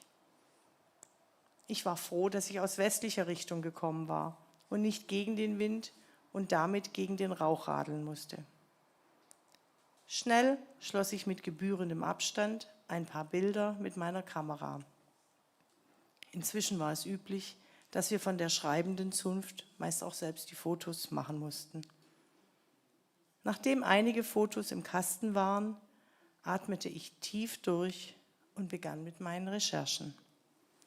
Von Brandmeister Heinrich Stindl erfuhr ich, dass es sich bei dem Gebäude um die Behindertenwerkstatt handelte und dass wohl nicht mehr viel zu retten sei. Die Feuerwehr konzentriere sich vorrangig darauf, ein Übergreifen des Brandes auf angrenzende Betriebe zu verhindern. Ich konnte dem Brandmeister noch entlocken, dass es wohl mehrere Brandherde am Gebäude gäbe. Die Vermutung liegt daher nahe, dass es sich um Brandstiftung handeln dürfte, führte er aus. Sofort stieg Heinrich Stindl in eine größere Tirade gegen Brandstifter ein. Schnell wurde mir klar, dass sich aus dieser Geschichte vielleicht etwas Größeres machen ließe. Es war nicht alltäglich, dass es in einer Werkstatt für behinderte Menschen, wie es auf dem Schild an der Zufahrt zum Gebäude stand, brannte. Vor allem fragte ich mich, wer legt in einer solchen Werkstatt einen Brand? Ja, wer legt in einer solchen Werkstatt einen Brand? Das wird natürlich in dem Roman noch eine Rolle spielen, aber vielleicht noch 2 Sätze zu dieser Katrin Grund. Literarisch Bewanderte haben wahrscheinlich gemerkt, jetzt ist der Roman plötzlich in die Ich-Perspektive gerückt. Und beim Schreiben des Romans, ich hatte da oft die Nächte genutzt, wenn man so tief in der Nacht am Schreiben ist und dann tauchen die Personen in den Roman ein. Ich hätte mir das vorher nie vorstellen können. Und diese Katrin Grund, wie sie da so war und wie sie sich ihre Recherchen entwickelte, die hat immer mehr Überhand in diesem Roman genommen, und sodass ich an einem gewissen Punkt gedacht habe, eigentlich ist das ihr Buch. Und dann habe ich das Leuten gesagt, dann habe ich gesagt, ach, ich mache nur die Katrin Grund drauf. Dann habe ich gesagt, du bist ja wohl verrückt, du musst deinen Namen schon drauf machen. Deshalb haben wir am Ende gemacht, der Ottmar Meitz-Paul hat den Roman geschrieben mit der fiktiven Katrin Grund. Also die gibt es nur im Roman. Darum kann die heute auch nicht hier sein. So, also der Brand ist gelegt. Die Journalistin ist heiß auf ihre Geschichte. Und jetzt kommt die Enthinderungsgruppe ins Spiel. Und von der hören wir ein klein bisschen mal rein, was die Enthinderungsgruppe so macht. Denn das nächste Kapitel heißt Was nun? Gelesen von Peter Stabenow. Wie würde es nun weitergehen? Das war jetzt die entscheidende Frage bei den Planungen der 3 frisch gebackenen Brandstifterinnen und Stifter. Hatte dieser Punkt zwar bei Diskussionsstoff geboten, was genau getan werden musste, blieb allerdings stets recht unkonkret. Das Feuer zu legen, dieser erste Schritt war ihnen gelungen. Sie hatten damit den Ort der ihnen so viel Sorge und Ärger bereitet hatte, ins Mark getroffen. Die Strukturen der Ausgrenzung waren dadurch aber nur leicht erschüttert. Das war ihnen klar. Der Traum von Helen Weber, Bernd Friedrich und Klaus Kriske war, dass Alternativen zur Beschäftigung in der Werkstatt aufgebaut werden würden. Jetzt, da das Werkstattgebäude abgebrannt war, müssten dafür endlich ernstzunehmende Anstrengungen unternommen werden. Behinderte Menschen sollten bei normalen Arbeitgebern beschäftigt und auch entsprechend entlohnt werden. Dass das nicht von allein gehen würde, war ihnen klar und sollte sich im weiteren Verlauf leider auch zeigen. Wenn es die Werkstatt nicht gäbe, dann müssten sich die Verantwortlichen in der Stadt ernsthaft damit auseinandersetzen, dass mehr behinderte Menschen in ganz normalen Betrieben beschäftigt werden. Das Geld, das bisher an die Werkstatt bezahlt wird, könnte dann in den Betrieben zur Unterstützung behinderter Menschen eingesetzt werden, hatte eine Teilnehmerin der Enthinderungsgruppe vorgeschlagen. Ja, die Enthinderungsgruppe, das ist also eine Gruppe behinderter Menschen, die sich zusammengeschlossen haben, die arbeiten ganz locker zusammen und die haben jetzt dann auch eine Presseerklärung rausgegeben, wo sie sich zu Wort gemeldet haben. Ja, traurig der Brand, aber jetzt sollte man die Chance auch nutzen, jetzt mal andere Wege zu gehen. Ich hätte gerne einen Roman geschrieben, wo all die Utopien, was ich mir immer so ausgedacht habe, viele andere sind, aber er bewegt sich leider noch in unserer Realität. Es gibt nämlich jetzt auch andere Kräfte, die werden aktiv und das ist natürlich ganz klar. Die Werkstatt ist abgebrannt und die Werkstattleiterin und der Vorstand, die müssen jetzt was tun. Und darum hören wir mal rein, was die tun. Das liest nämlich die Susanne Göbel und dieser Teil heißt Rettungsaktionen. Christa Emkes Wochenende war durch den Werkstattbrand kräftig verhagelt worden. Vor der Sitzung hatte sie mit ihrem Stellvertreter eine Reihe von Punkten besprochen, die sie bereits Sonntagabend vorbereitet hatte. Einige Aufgaben wurden schnell verteilt. Der Plan, wie nun vorgegangen werden musste, nahm Formen an. Zentral war, dass möglichst schnell Räumlichkeiten gefunden werden mussten, in denen zumindest wieder ein reduzierter Werkstattbetrieb möglich war. Das würde Bilder bieten, um den Kostenträger zu überzeugen und ganz praktisch zu zeigen, dass sie als Träger der Werkstatt auch weiterhin für ihre Leute da waren. Hierfür waren bis zum Ende des schnell verordneten Betriebsurlaubs gerade einmal 2 Wochen Zeit. Christa Emke hatte mit dem Geschäftsführer des Unternehmens, das ihnen den Sitzungsraum zur Verfügung gestellt hatte, bereits für 11:30 Uhr einen Termin vereinbart. Sie wusste, dass er derzeit über eine weitgehend ungenutzte Lagerhalle verfügte. Diese war zwar am Stadtrand, aber die meisten Beschäftigten wurden ohnehin mit dem Fahrdienst zur Werkstatt gebracht. Der Chef des Unternehmens war scharf darauf, dass seine Verpackungsarbeiten prioritär erledigt wurden. Eine klassische Win-Win-Situation zeichnete sich für Christa Emke an diesem Punkt ab. Ein bisschen auf die Tränendrüse drücken, verbunden mit einer Charmoffensive, das könnte ein Kinderspiel werden und war für beider Image gut. Gegen Ende der Sitzung schlug Clemens Zeil vor, dass der Trägerverein unbedingt eine Spendenaktion starten müsste. Wir haben echte Herausforderungen und sehr viel Arbeit vor uns. Aber ich bin mir nach diesem konstruktiven Treffen sicher, dass wir es schaffen. In jeder Krise steckt auch eine Chance. Als Christa Emke das sagte, hatte sie schon das Bild einer sehr viel größeren und schöneren Werkstatt für behinderte Menschen vor Augen, die sie fortan leiten würde. Visualisieren konkreter Ziele, das hatte sie gelernt und schon oft recht erfolgreich praktizieren können. Das sind die Akteure, die natürlich jetzt die Werkstatt betreiben und die jetzt nach ihren Wegen suchen. Jetzt lernen wir mal noch die Eltern für Inklusion kennen und gehen ja in das Kapitel. Jetzt sind ganz viele Leute, sind jetzt aktiv, die versuchen jetzt was zu tun, zum Teil in ganz unterschiedliche Richtungen. Jetzt hören wir mal in das Kapitel auf Folge, gelesen von Peter Stabenow, hinein. Die nächsten Tage waren von Betriebsamkeit auf unterschiedlichen Seiten geprägt. Im Sinne der Enthinderungsgruppe gab es dabei eine Reihe echte, aber auch einige zweifelhafte Erfolge. Die für sie keine wirklichen Erfolge waren, beginnen wir im Sinne der Gruppe mit den echten Erfolgen. Helen Weber. Donnerstagvormittag hatten Helen Weber die Nachricht vom ambulanten Dienst erhalten, dass es mit ihrem Praktikumsplatz klappte.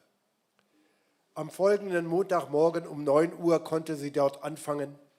Wäre es mit ihrem Rollstuhl möglich gewesen, hätte sie einen Luftsprung gemacht. Sie hatten sich im Vorstellungsgespräch erst einmal auf 5 Stunden pro Tag geeinigt, sodass ihre Arbeitszeit täglich auf 9 bis 15 Uhr festgelegt wurde. Der Rest waren Pausen, einziger Wermutstropfen. Ihr Praktikum war zunächst unentgeltlich. Anfangs wollte man schauen, wo und wie Helen Weber eingesetzt werden könnte. Vor allem wollte man ihr aber schnell eine Alternative bieten, da die Werkstatt ja abgebrannt war. Auch beim ambulanten Dienst hatte die Brandstiftung für Betroffenheit gesorgt.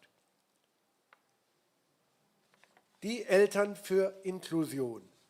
Auch bei den Eltern, die sich für Inklusion einsetzten, gab es Freudiges zu berichten.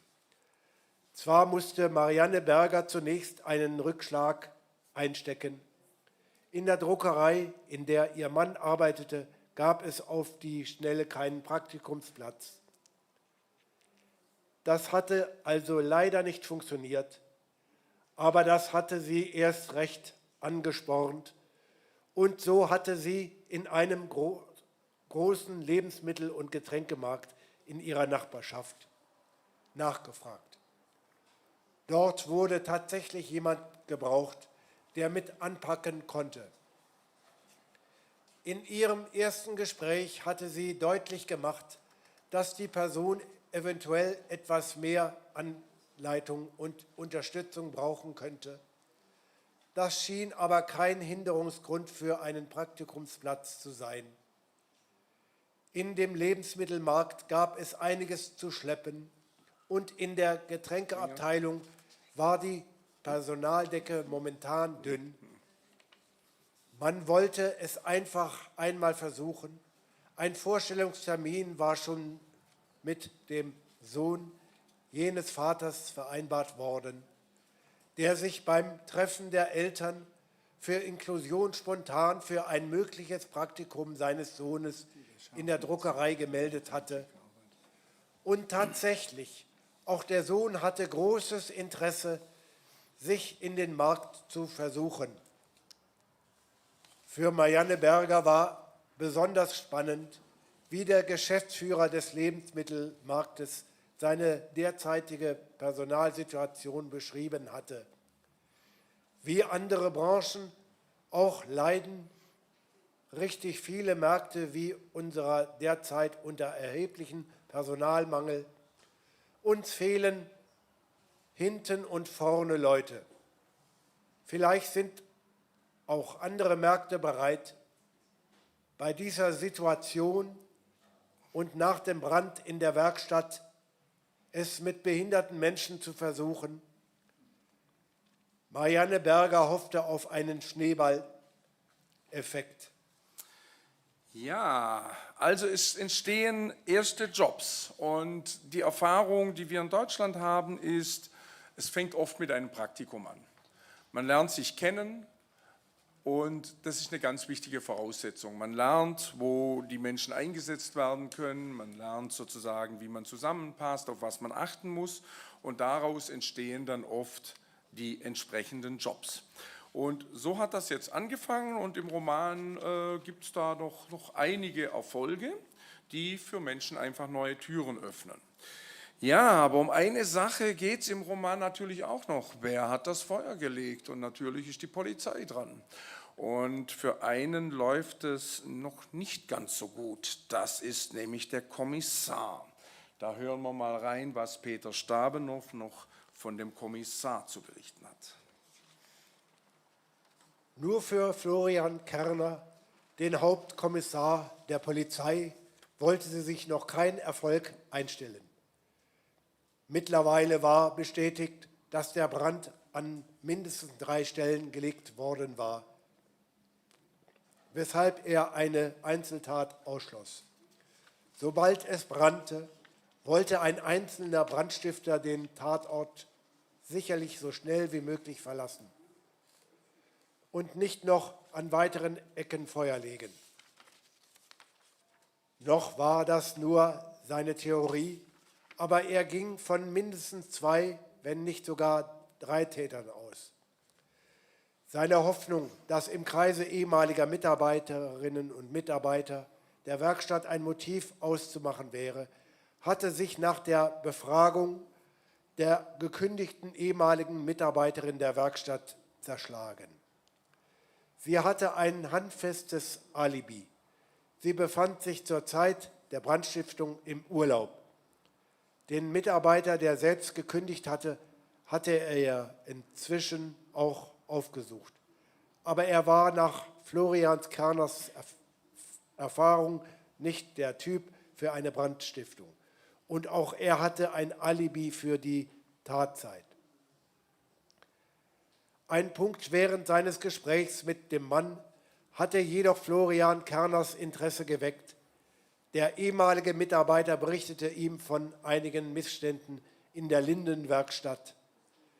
Diese hätten ihm seine Motivation für die Arbeit geraubt und seien entscheidend für seine Kündigung gewesen. Den Ton und die Art und Weise, wie mit den behinderten Beschäftigten in der Werkstatt zum Teil umgegangen worden sei, habe er nicht mehr ausgehalten. Er habe zudem einen anderen Anspruch in Sachen Integration auf den allgemeinen Arbeitsmarkt. Deshalb und nach einigen gescheiterten Versuchen, etwas zu ändern, habe er damals in der Werkstatt seine Kündigung eingereicht. So stand Polizeikommissar Florian Kerner weitgehend mit leeren Händen da.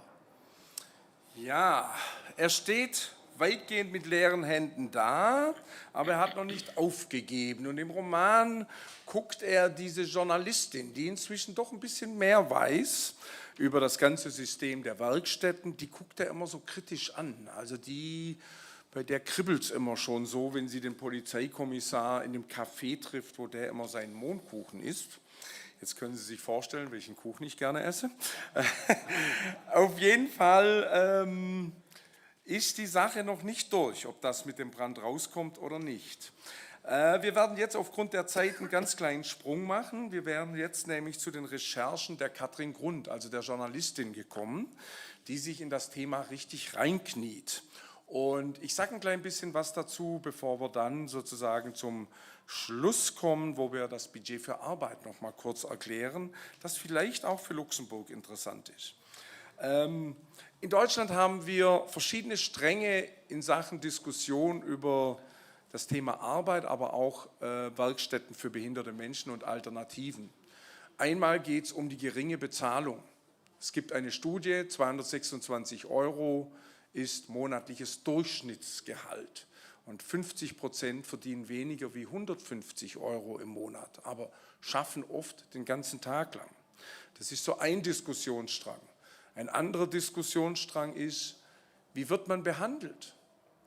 Denn in den Werkstätten wird meistens jährlich, manchmal zweijährlich, eine Leistungsbemessung gemacht. Das heißt, wenn Sie jetzt bei mir in der Werkstatt arbeiten würden und ich der Chef wäre, dann würde ich gucken, wie motiviert sind die heute?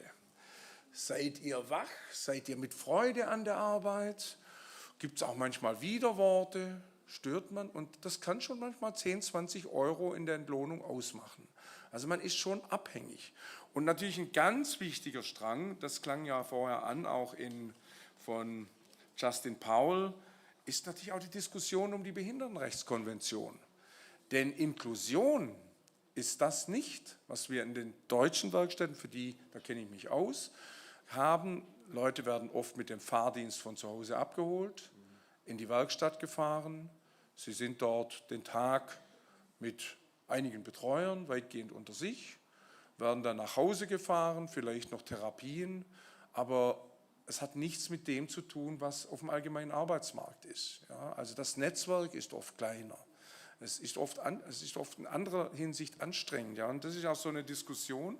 Deutschland wurde ermahnt, ja, Strategien zu entwickeln, wie man auf den allgemeinen Arbeitsmarkt sozusagen gut arbeiten können und ja, dass das auch alle schaffen. Und eine Sache, für die wir in Deutschland gekämpft haben, und dazu habe ich einen Hut dabei, den nehme ich immer mit, da steht nämlich drauf, Budget für Arbeit nutzen. Und dieses Budget für Arbeit ist bei uns ins Gesetz gekommen 2016. Ich kenne das schon von 2006 von Rheinland-Pfalz, da hat man das schon alles erprobt. Die Idee ist die, ich packe meinen Rucksack, es gibt eine Unterstützung für den Menschen, die geht sonst an die Werkstatt. Das sind im Jahr über 18.000 Euro durchschnittlich. Das geht an die Werkstatt für die Unterstützung, die die Werkstatt leistet. Aber wir haben ja in Deutschland zumindest der personenzentrierte Ansatz. Also dass man guckt, was möchte die Person. Und jetzt, per Gesetz, kann man den Rucksack packen und sagen, ich nehme meine Unterstützung und ich gehe zum Beispiel zur Uni. Dort finde ich vielleicht einen Arbeitsplatz, ja, vielleicht sogar ein Forschungsteam, wo behinderte Menschen ihre Erfahrungen einbringen können, vielleicht in der Kantine, es gibt ja viele Bereiche im Grünbereich und dafür bekommt der Arbeitgeber einen Zuschuss und die behinderte Person eine Unterstützung. Aber hören wir mal rein, wie sozusagen das Budget für Arbeit erklärt wird im Gespräch. Das liest uns zum Schluss nämlich noch mal kurz die Susanne Göbel vor. Und für die Übersetzung, ich überspringe jetzt 2 Seiten. Ja? Okay. Die Idee des mit dem Bundesteilhabegesetz eingeführten Budgets für Arbeit ist ganz simpel. Das Geld, das sonst als Eingliederungshilfe an die Werkstatt für behinderte Menschen gezahlt wird, geht mit dem Budget für Arbeit als Lohnkostenzuschuss an ganz normale Arbeitgeber. Diese können damit behinderte Menschen im Rahmen eines richtigen, sozialversicherungspflichtigen Arbeitsplatzes beschäftigen. Es gibt zusätzlich zu einem recht hohen Lohnkostenzuschuss auch Geld für die Assistenz behinderter Menschen am Arbeitsplatz, wenn diese gebraucht wird. Diese Mittel können zum Beispiel für eine Anleitung oder andere Unterstützungen am Arbeitsplatz eingesetzt werden. Und warum wird das kaum genutzt? Die Nutzung dieser Fördermöglichkeit in der Praxis auf die Schiene zu bekommen, scheint für viele wie ein Hexenwerk zu sein.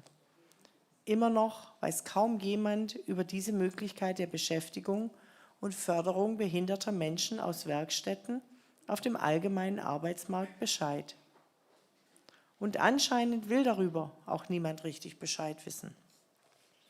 Claudia Liese machte vor allem wütend, dass niemand ein wirkliches Interesse daran zu haben schien, dass behinderte Menschen statt in einer Werkstatt bei ganz normalen ArbeitgeberInnen arbeiten konnten. Kaum jemand setzte sich ernsthaft dafür ein, dass sie, wie andere Menschen auch, sozialversicherungspflichtig beschäftigt wurden und einen anständigen Lohn bekamen. Dabei bot das Budget für Arbeit trotz einiger kleiner Haken doch endlich diese Möglichkeit. Dies war aber bisher und besonders in ihrer Stadt viel zu wenig bekannt und wurde kaum genutzt. Hast du dazu Zahlen? Fragte Katja Franke. Zum Stichtag 31. Dezember 2020 waren bundesweit gerade einmal 1.679 Personen gemeldet, die ein Budget für Arbeit erhielten. Weitere 3.081 behinderte Menschen bekamen vergleichbare landesspezifische Leistungen für eine Beschäftigung auf dem allgemeinen Arbeitsmarkt. Dies geht aus dem Kennzahlenvergleich der Bundesarbeitsgemeinschaft der überörtlichen Sozialhilfeträger hervor, führte Claudia Liese in ihrer typisch korrekten, detailverliebten Art aus und betonte, das sind nicht einmal 5.000 von den ca. 320.000 behinderten Menschen, die bundesweit in Werkstätten für behinderte Menschen arbeiten. Nicht einmal 2%. Niemand außer ein paar behinderten Menschen, die als ständig nörgelnd und nimmer zufrieden abgestempelt werden, scheint es also wichtig zu sein, dass zur Inklusion auch gehört, behinderten Menschen einen fairen Lohn oder wenigstens den Mindestlohn für ihre Arbeit zu zahlen. Ja, das war ein kurzer Ausflug in dieses nicht ganz unkomplizierte Gesetz mit dem Budget für Arbeit, aber es bietet Möglichkeiten. Inzwischen sind es in Deutschland ungefähr 5.000 Menschen, die das nutzen, aber die Frage ist, wer hat wirklich ein Interesse dran? Und das ist, glaube ich, auch spannend für das Forschungsprojekt. Ja, wo findet man Leute, die sich dafür einsetzen, dass wir inklusive Arbeit bekommen? Wo finden wir Arbeitgeberinnen, Arbeitgeber? Ja, und wie kann man die Betroffenen unterstützen, die sagen, ich will mich verändern, ich will was ausprobieren, ich will was Neues machen?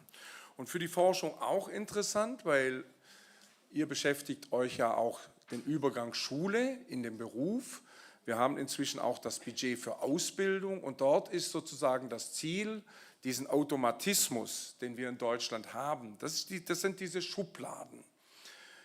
Behinderter Mensch beendet die Schule, an unseren Förderschulen leider sogar sehr oft und mit über 75% ohne Schulabschluss. Ja, da ist ja die Werkstatt. Und das Budget für Ausbildung gibt die Möglichkeit, dass man mal in andere Bereiche reingucken kann. Dass man auch vorher schon Praktikum sozusagen macht und dass man dann auch eine Förderung für die Ausbildung bekommt. Das kostet den Arbeitgeber nichts. Es ist auch eine Unterstützung für behinderte Menschen dabei. Es kann noch viel besser gestaltet werden, aber das sind schon mal Ansätze, wo ich mich manchmal freue, auch was Gutes über Deutschland zu erzählen zu können. Wir haben viel zu kritisieren. Wir haben sicherlich auch einige spannende Ansätze. Ja, und darum freue ich mich nachher mit Ihnen in die Diskussion zu kommen. Bevor ich unserem Zahlenkenner das Wort gebe, der uns dann sagt, wann wir nach einer kurzen Pause weitermachen, möchte ich nochmal danken meinem Leseassistenten hier, Peter Stabenow, und der Susanne Göbel. Vielen Dank, dass ihr hier eingesprungen seid und gelesen habt, weil für mich ist das immer ein schönes Abenteuer. Ich habe schon Lesungen mit Schülern gemacht, die das vorgelesen haben. Ich mache oft eine Lesung mit einer blinden Frau, die in Braille das vorliest. Und die liest super gut. Die hat auch das Hörbuch aufgesprochen, das es hoffentlich bald geben wird. Ja, also vielen Dank für Ihre Aufmerksamkeit, meine Vorleserin. Und der Herr der Zahlen sagt uns, wann es weitergeht. Genau, das mache ich. Ja, ganz herzlichen Dank für diese kunstvolle und einprägsame Lesung. Ich fand auch gerade die verschiedenen Stimmen von euch sehr, sehr spannend. Also das hat die Lesung auch sehr lebendig gemacht. Ganz herzlichen Dank. Und jetzt wollen wir auch, um ein bisschen die Zeit, die wir überschritten haben, aufzufangen, werden wir gleich, also Lena Schürmann wird jetzt moderieren, unsere Arbeit, die wir in den Kleingruppen gehabt haben heute Vormittag und nochmal die Themen, die jetzt Ottmar, Susanne und Peter aufgeworfen haben, aus dem Buch zusammenzubringen.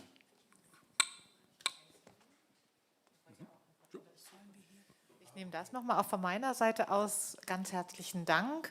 Es gibt ja vielleicht auch aus dem Publikum Fragen direkt an den Autoren. Ja, vielleicht können wir damit beginnen und dann stelle ich die Arbeitsgruppenergebnisse vor. Darf ich direkt ins Publikum gehen? Ja. Gerne. Ich glaube, ihr könnt hier vorne, wenn ihr vorne sitzen bleibt, ihr könnt sitzen bleiben. Ja, ich mache das immer gerne so, weil ja, das Thema hat viel damit zu tun, dass man zueinander findet, miteinander redet und da vorne, da sitzt man immer so weit weg. Darum komme ich immer gerne zu Ihnen, weil es geht ja um Sie und ein Ziel des Romans war, Gespräche anzuleiten. Haben Sie Fragen, Anmerkungen, Kritik, Freude oder was auch immer? Ich gehe immer gerne nach hinten. Die Menschen, die hinten sind, werden oft benachteiligt. Sie müssen wissen, ich sehe schlechter und ich höre auch etwas schlechter.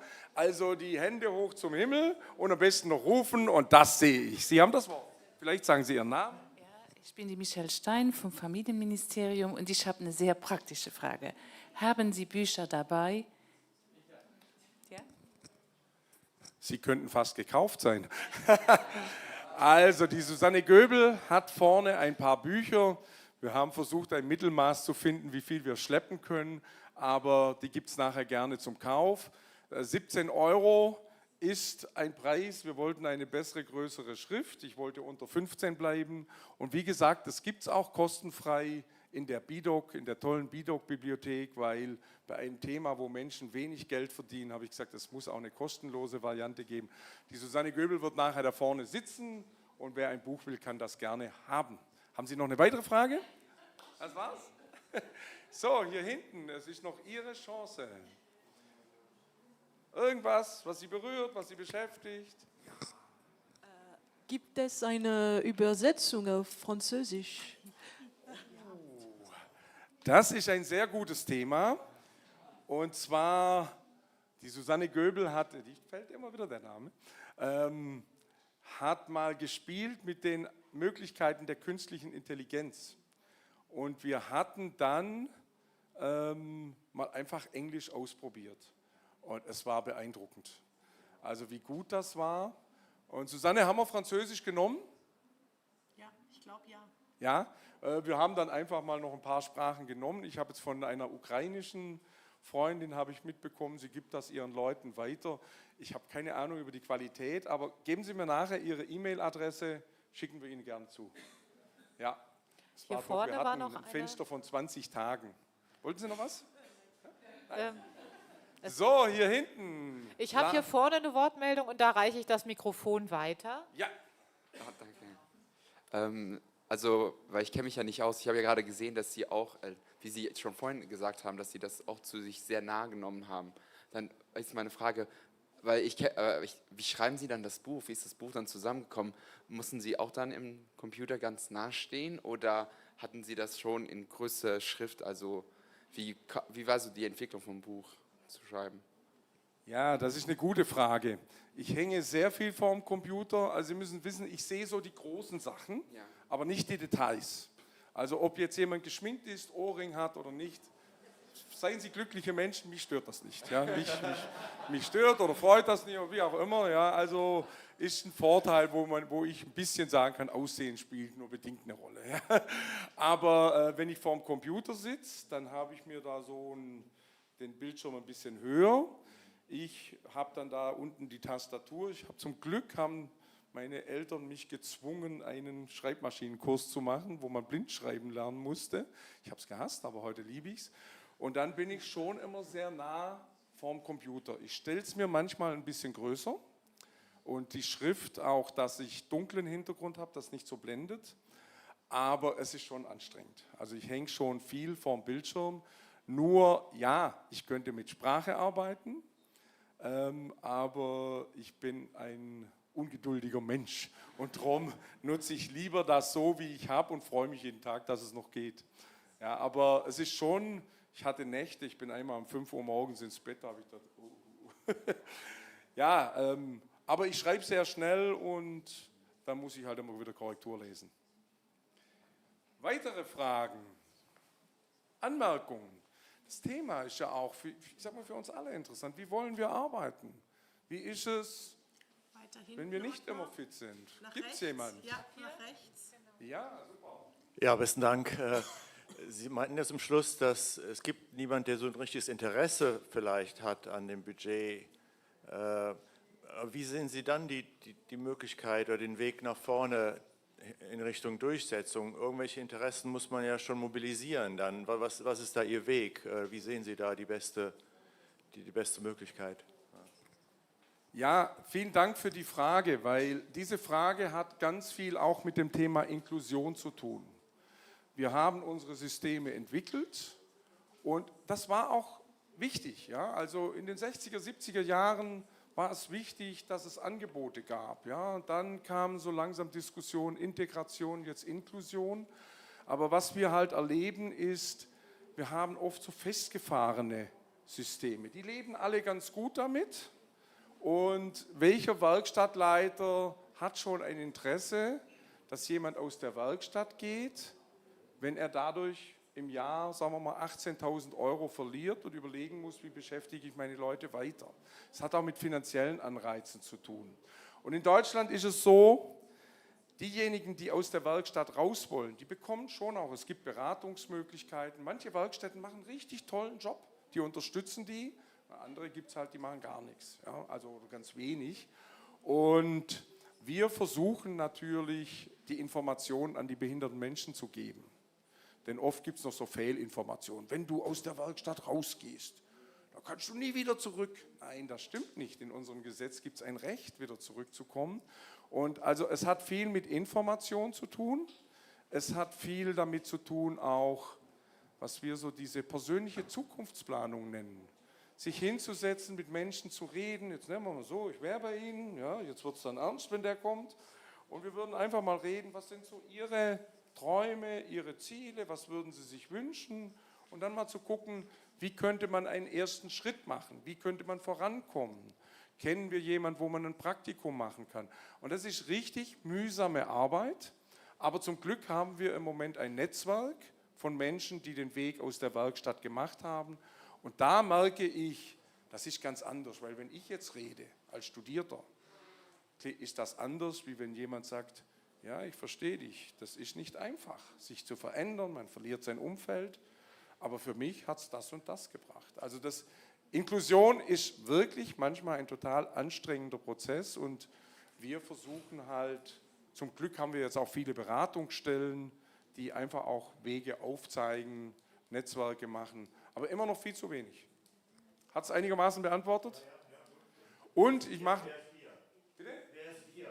Also wir, sage ich mal, das sind ganz viele Menschen, das sind Eltern, das sind behinderte Menschen selber, das sind ja auch Beratungsstellen, die sagen, wir verpflichten uns der UN-Behindertenrechtskonvention, die Regierung auch zum Teil, die solche Projekte fördert, weil die Regierung will das, also die Bundesregierung, das war ein Ziel, wir müssen es schaffen, dass wir auch mehr inklusive Arbeit hinbekommen, aber es hapert halt oft schon auch so an der Übermacht von, das schaffst du nicht.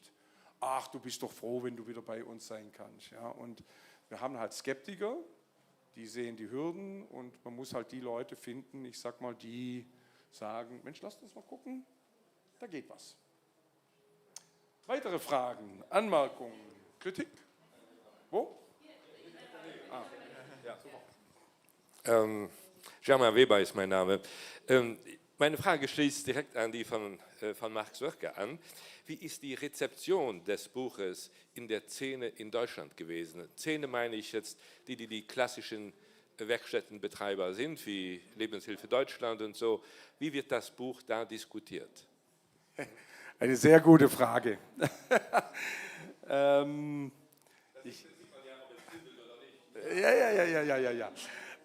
Also das erste war, ich wollte das Buch rausbringen, weil ich wusste, die Studie, die wurde im September letzten Jahres veröffentlicht und ich wollte mit dem Buch mit dabei sein, wenn über die Studie geredet wurde. Darum habe ich es im August zum Glück geschafft. Und wir haben in Deutschland gerade eine große Diskussion über das System der Werkstätten und die Regierung will auch was tun. Wir warten im September, dass ein Vorschlag für Gesetzesänderungen kommt. Und deshalb hat das Thema in Deutschland gerade große Aufmerksamkeit. Ich weiß, in Österreich ist das Thema auch heiß, vielen anderen Ländern auch. Und deshalb, sage ich mal, habe ich richtig Spaß an Diskussionen, weil es ist jetzt nicht einfach nur ein Roman, sondern mir geht es natürlich ums Thema. dass diskutiert wird und vor allem auch Leute zusammenzubringen, die sagen, Mensch, was können wir tun? Ja, was können wir tun? Das ist so das eine. Und dann habe ich natürlich gedacht, mein Gott, wann jagen Sie mich aus dem Land als den Brandstifter? Und es gab einige Werkstätten, die sind natürlich sehr kritisch. Kann ich gut damit leben. Und wir hatten eine der ersten Lesungen in einer richtig großen Werkstatt in Bremen gemacht. Und da gab es vorher, der Landesbeauftragte hat das mitorganisiert. Und ich liebe ja sowas. Wir hatten vorher für die Betroffenen, für die Beschäftigten eine Stunde angeboten, wo ich gesagt habe, ich erkläre euch einfach mal ein bisschen in einfacherer Sprache. Ganz spannende Diskussion. Es begann mit, boah, jetzt zünden Sie meinen Arbeitsplatz an. Da habe ich gesagt, ich verstehe Sie gut. Wenn jemand bei mir rumzündeln würde, wäre ich auch sauer. Dann der nächste, naja, die Werkstatt ist schon wichtig. Dann habe ich gesagt, das freut mich, das ist klar, das ist Ihr Arbeitsplatz. Und dann hat man gemerkt, dann fing die Diskussion, da hat irgendwann mal jemand gesagt, es gab doch ein Lied, Hurra, hurra, die Schule brennt. Das war, glaube ich, noch die Neue Deutsche Welle, zumindest in Deutschland bekannt. Und dann war es interessant. Dann kam so, ja, die Leute wissen ja gar nicht, wie wenig wir verdienen. Das ist anders als in Luxemburg. Die Leute wissen ja gar nicht, wie hart wir arbeiten. Und wir müssen für unsere Rechte eintreten. Und das war richtig spannend, wie so zuerst mal Abwehr und dann kam aber, Mensch, wir müssen auch was tun. Ja? Und das ist so, nachher als da in der Werkstatt die Diskussion mit den 130 Leuten waren, das hat sich so ein bisschen wiedergespiegelt, aber da waren doch einige dabei, die gesagt haben, lasst uns mal nachdenken, was können wir tun. Ja? Und diesen Teil finde ich persönlich immer am spannendsten. Aber das Thema hat eine hohe Brisanz, ja? Auch eine hohe Lobby. Noch eine Anmerkung und noch eine Frage da noch. Die Anmerkung ist, du hast gesprochen, in Österreich ist das auch am Laufen, das Thema ist heiß. Wir haben das in Österreich begonnen, vor 15, 16 Jahren, über Gehalt statt Taschengeld zu reden. Und zuerst innerhalb der Lebenshilfe, wo ich jahrelang Präsident war und wo wir eine enorme Blockade hatten dafür, von den Elternvertretern, die das nicht wollten für ihre Kinder, bis sich einige Juristen, also waren Väter und Mütter, Juristinnen von Eltern von behinderten Kindern, die auf einmal die Idee spannend gefunden haben und in den Gesetztexten nachgeschaut haben, was man alles zu ändern hätte. Und wir haben sicherlich 10 Jahre gebraucht, dass die Lebenshilfe Österreich einen Einstimmigkeitsbeschluss gefasst hat, um dieses Motto Gehalt statt Taschengeld rauszugehen. Das heißt, hier geht die Bewegung im Prinzip von der Behindertenorganisation aus. In Deutschland ist das nicht so gewesen, also dass die Lebenshilfe Deutschland das gefordert hat. Wir haben eine sehr starke Lobby in Österreich, um das zu verändern diesbezüglich. Und wir sind da auf einem guten Weg. Sind erste Entscheidungen, politische Entscheidungen jetzt im letzten Jahr gefallen in Österreich diesbezüglich. Aber zurück zu Luxemburg. Ottmar, wie siehst du das in Österreich ja auch von dir genannte, wow, die haben ein Gehalt hier, die haben ein Ankommen, die sind sozialversicherungsmäßig versichert, diese Menschen. Aber wie schätzt du dieses Gehalt ein als systemerhaltend für diese Werkstätten in Luxemburg? Das sind abendfüllende Fragen, aber das ist eine sehr spannende Frage. Soll ich kurz darauf antworten, ja? Ja, gerne. Also das ist eine total spannende Frage, weil ich bin ja in vielen Gremien. Dort sind die Werkstatträte, die sagen natürlich Mindestlohn, Basislohn, ist ihre Aufgabe, das zu fordern. Und ich sitze dann ich sag mal, mir ist die UN-Behindertenrechtskonvention schon wichtig und mir ist das Thema Inklusion wichtig. Und deshalb sage ich, wenn wir jetzt mehr Geld in das System pumpen, dann lasst es uns bitte an Stellen einsetzen, wo wir wirklich mehr Inklusion erreichen. Weil es besteht natürlich eine große Gefahr, weil die Eltern spielen eine ganz wichtige Rolle. Die Eltern spielten natürlich eine Rolle am Anfang, beim Aufbau und beim Erhalt, aber dann kamen auch progressivere Eltern, die gesagt haben, ich möchte nicht mehr, dass mein Kind auf die Förderschule geht. Wir wollen inklusiv aufwachsen. Die sind jetzt älter, die Kinder, die sagen, naja, und jetzt soll ich mein Kind, Erwachsene, soll jetzt in eine Sonderwelt. Und das Risiko ist groß, dass wenn wir jetzt Mindestlohn hätten, dass die Eltern sagen, da gehst du mal hin, da bist du versorgt, das ist gut. Und wir haben in Deutschland ja auch eine Rente, die bekommt man nach 20 Jahren.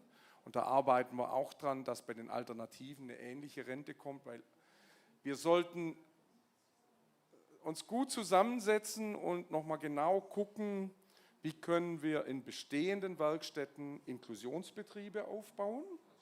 Ja, wo müssen wir überhaupt den Arbeitsdruck aufrechterhalten? Also ist es wirklich, dass ich Schrauben von hier nach dort den ganzen Tag und das noch mit Stress mache? Oder finden wir auch entspanntere, bessere Sachen? Und wir sollten natürlich gucken, wie kriegen wir die Arbeitgeber endlich dazu, die behinderten Menschen unterstützt, empowert, die Systeme verändert. Ja, dass man ganz normal auf den Job geht, im Supermarkt. Noch ein Satz, in den USA, nicht alles Gold, was glänzt, muss man wissen. Aber manches glänzt. Ich steige aus, Flughafen Detroit, ach, keine 30, 40 Meter, trinken wir einen Kaffee. Selbstverständlich, ganz selbstverständlich arbeitet dort jemand mit Down-Syndrom in dem Team von diesem Kaffee mit. Ja, wir merken es bei den Ladenkassen, wo Leute sind. Und ich meine, diesen Weg mit einer guten sozialen Absicherung, ja, das ist so mein Traum. Aber das ist eine ganz spannende Frage. So, weitere. Jetzt haben wir schon viel erzählt hier. Ottmar, hier vorne. Vorne? Ja. Ich bin mit Fragen geboren. Also ich bin mir 100% sicher, Sie kennen sich dann wahrscheinlich auch mit diesem EU Accessibility Act. Haben Sie da ja, okay, danke. Ich bin mir sicher, Sie kennen sich auch mit dem EU Accessibility Act vor. Gibt es da Baustellen, wo Sie sagen, da könnte man dann auch Verbesserungsvorschläge noch hinzufügen? Oder sind Sie schon glücklich, in welche Richtung EU geht? Oder sagen Sie schon, EU sollte schon mehr für die Mitgliedstaaten schon mehr pushen und da mehr Druck aufsetzen? Oder was ist so Ihre Perspektive dazu? Ja, in meinem Job ist man selten ganz glücklich.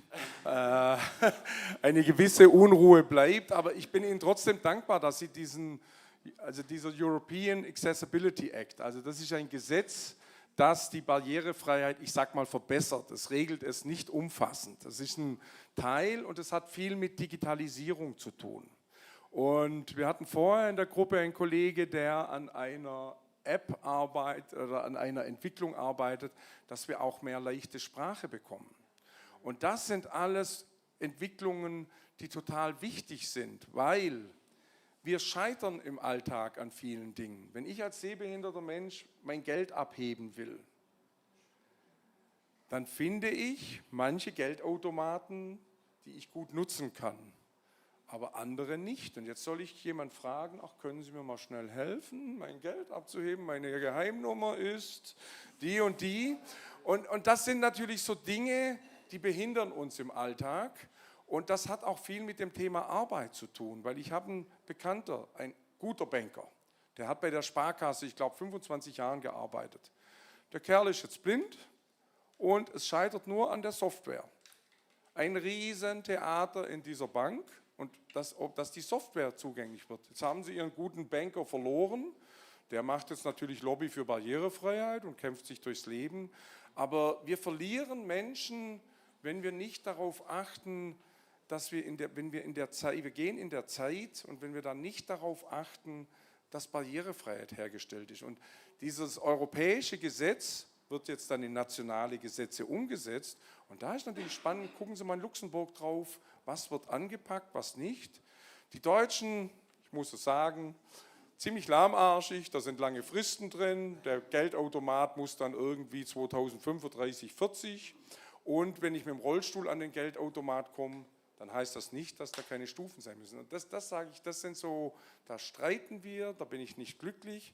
Und für unsere Gesellschaft wird es enorm wichtig sein, dass wir die Technologien auch so nutzen, ja, dass auch mehr, und da sind wir wieder beim Thema Arbeit, also wenn ein Arbeitsplatz nicht barrierefrei ist, ja, dann heißt das, Menschen können nicht teilnehmen.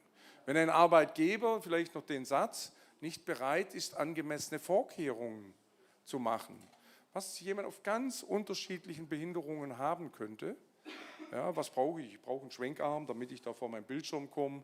Ich brauche vielleicht mal jemanden, der mir was vorliest. Dafür gibt es die Arbeitsassistenz.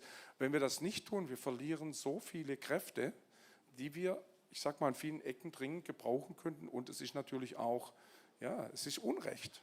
Ja, es ist Diskriminierung, es ist Unrecht. Darum danke für die Frage. Ich komme mal nochmal, das Mittelfeld hier ist noch nicht so richtig erfasst. Das Mittelfeld, wenn man Fußball sich interessiert, wobei wir Deutschen da nicht so viel zu reden haben gerade, das Mittelfeld ist total wichtig. Gibt es aus Ihren Reihen irgendwas? Oder was Sie? Ja? Nee, ich bin Gebärdensprachdolmetscherin, aber hinter uns sitzt jemand, der ist blind, der bräuchte die Verdolmetschung von der Gebärdensprachdolmetscherin. Du stehst im Weg.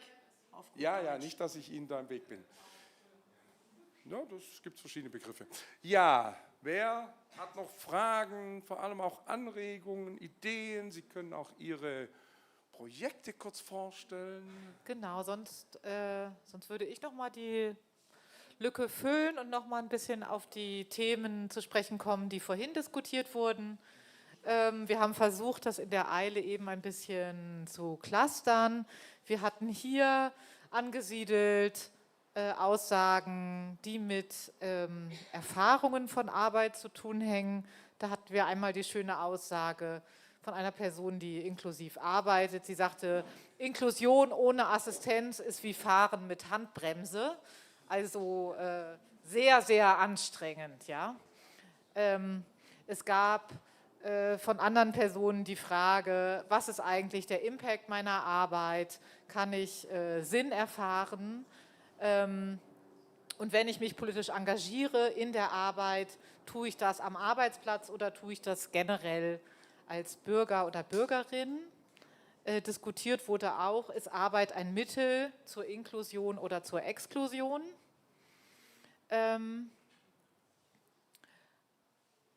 Hier in der Mitte hatten wir gruppiert Anforderungen, die an den Arbeitsmarkt gestellt wurden. Hier sind die französischen Papiere, da müsste meine Kollegin noch mal nach vorne kommen, um zu sagen, was sie da draufgeschrieben hat. Hier gab es Forderungen danach, dass es einen offeneren Dialog geben soll, um inklusive Arbeit zu stärken. Es soll mehr Flexibilisierung geben, auch des regulären Arbeitsmarktes. Wir brauchen mehr Wertschätzung. Wir können zum Beispiel beginnen mit Verbindungen über leichte Sprache. Und es ist wichtig, hier proaktiv zu werden und Arbeitgebern zeigen, dass es die Bereitschaft gibt, auch zu helfen und zur Zusammenarbeit. Hier unten waren so allgemeine Wünsche an die Gesellschaft, wurden adressiert. Für Inklusion könnte auch helfen, Berührungsängste abzubauen, Vorurteile abzubauen, also Ansätze, die unter dem Schlagwort Sensibilisierung diskutiert werden. Wichtig wäre, mehr Akzeptanz fürs Anderssein zu haben in der Gesellschaft. Und in Bezug auf die Werkstätten wurde diskutiert, ob man das Fürsorgeprinzip beenden sollte oder aber auch das Leistungsprinzip, also den ökonomischen Druck aus den Werkstätten nehmen, weil der auch sozusagen Wertschätzung und Selbstbestimmung in der Werkstatt oft verhindert. Ja, also wo einfach unter ökonomischem Druck relativ stupide und sinnlose Tätigkeiten durchgeführt werden müssen, auf denen die Personen auch wenig Arbeitsstolz aufbauen können und ihren Selbstwert damit nicht besonders steigern können. Genau. Genau, diskutiert wurde auch, was so die Grenzen der Umsetzung von Normen sind. Da war ich jetzt nicht dabei in der Arbeitsgruppe.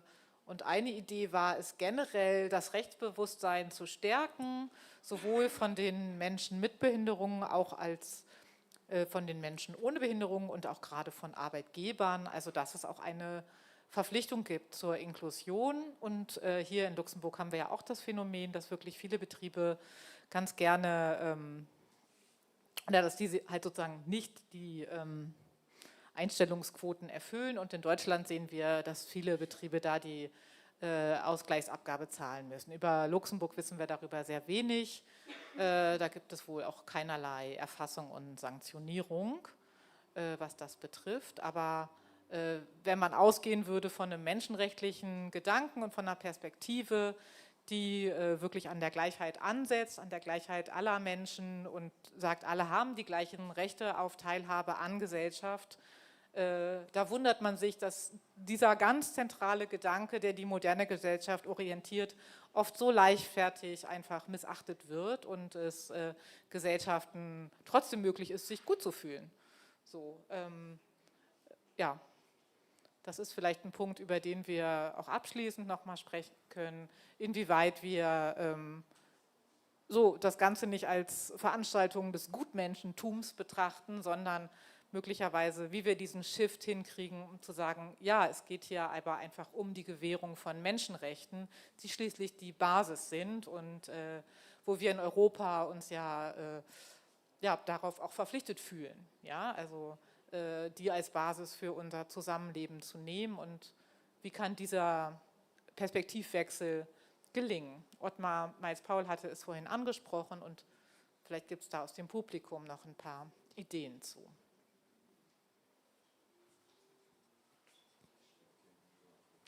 Prima, noch 2 Meldungen, Herr Weber und hier vorne. Ich bleibe mal hier vorne, dann kommen Sie dran.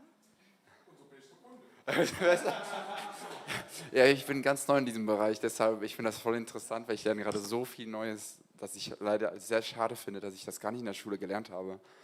Ich finde auch schade, also, dass man diese Veranstaltung leider nicht schon früher hätte machen können. Vielleicht ist das so ein Feedback mit zeitlich, dass man das mit den Schülern auch verbindet, weil ich glaube, wenn man das als Schüler schon von kleinem an mitgelernt hätte, ich glaube, man hätte da ganz eine andere Auffassung.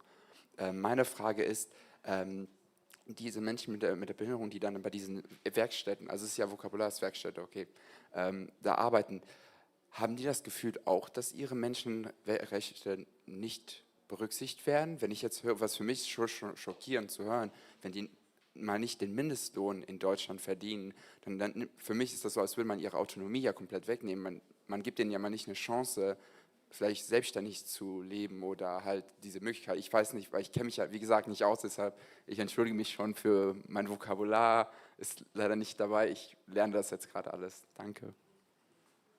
Dürfen wir die Beantwortung der Frage, darf ich mal einfach fragen, Peter, jetzt haben wir dir das Mikro geklaut, ich gebe dir mal eins.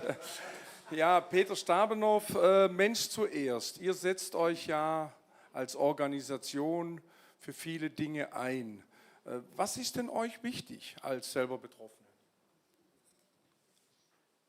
Es ist wichtig, also die Selbstvertretung und Selbstbestimmung für die anderen Kollegen zu stärken und auch die Barrieren abzubauen, die einfache Sprache anzuwenden.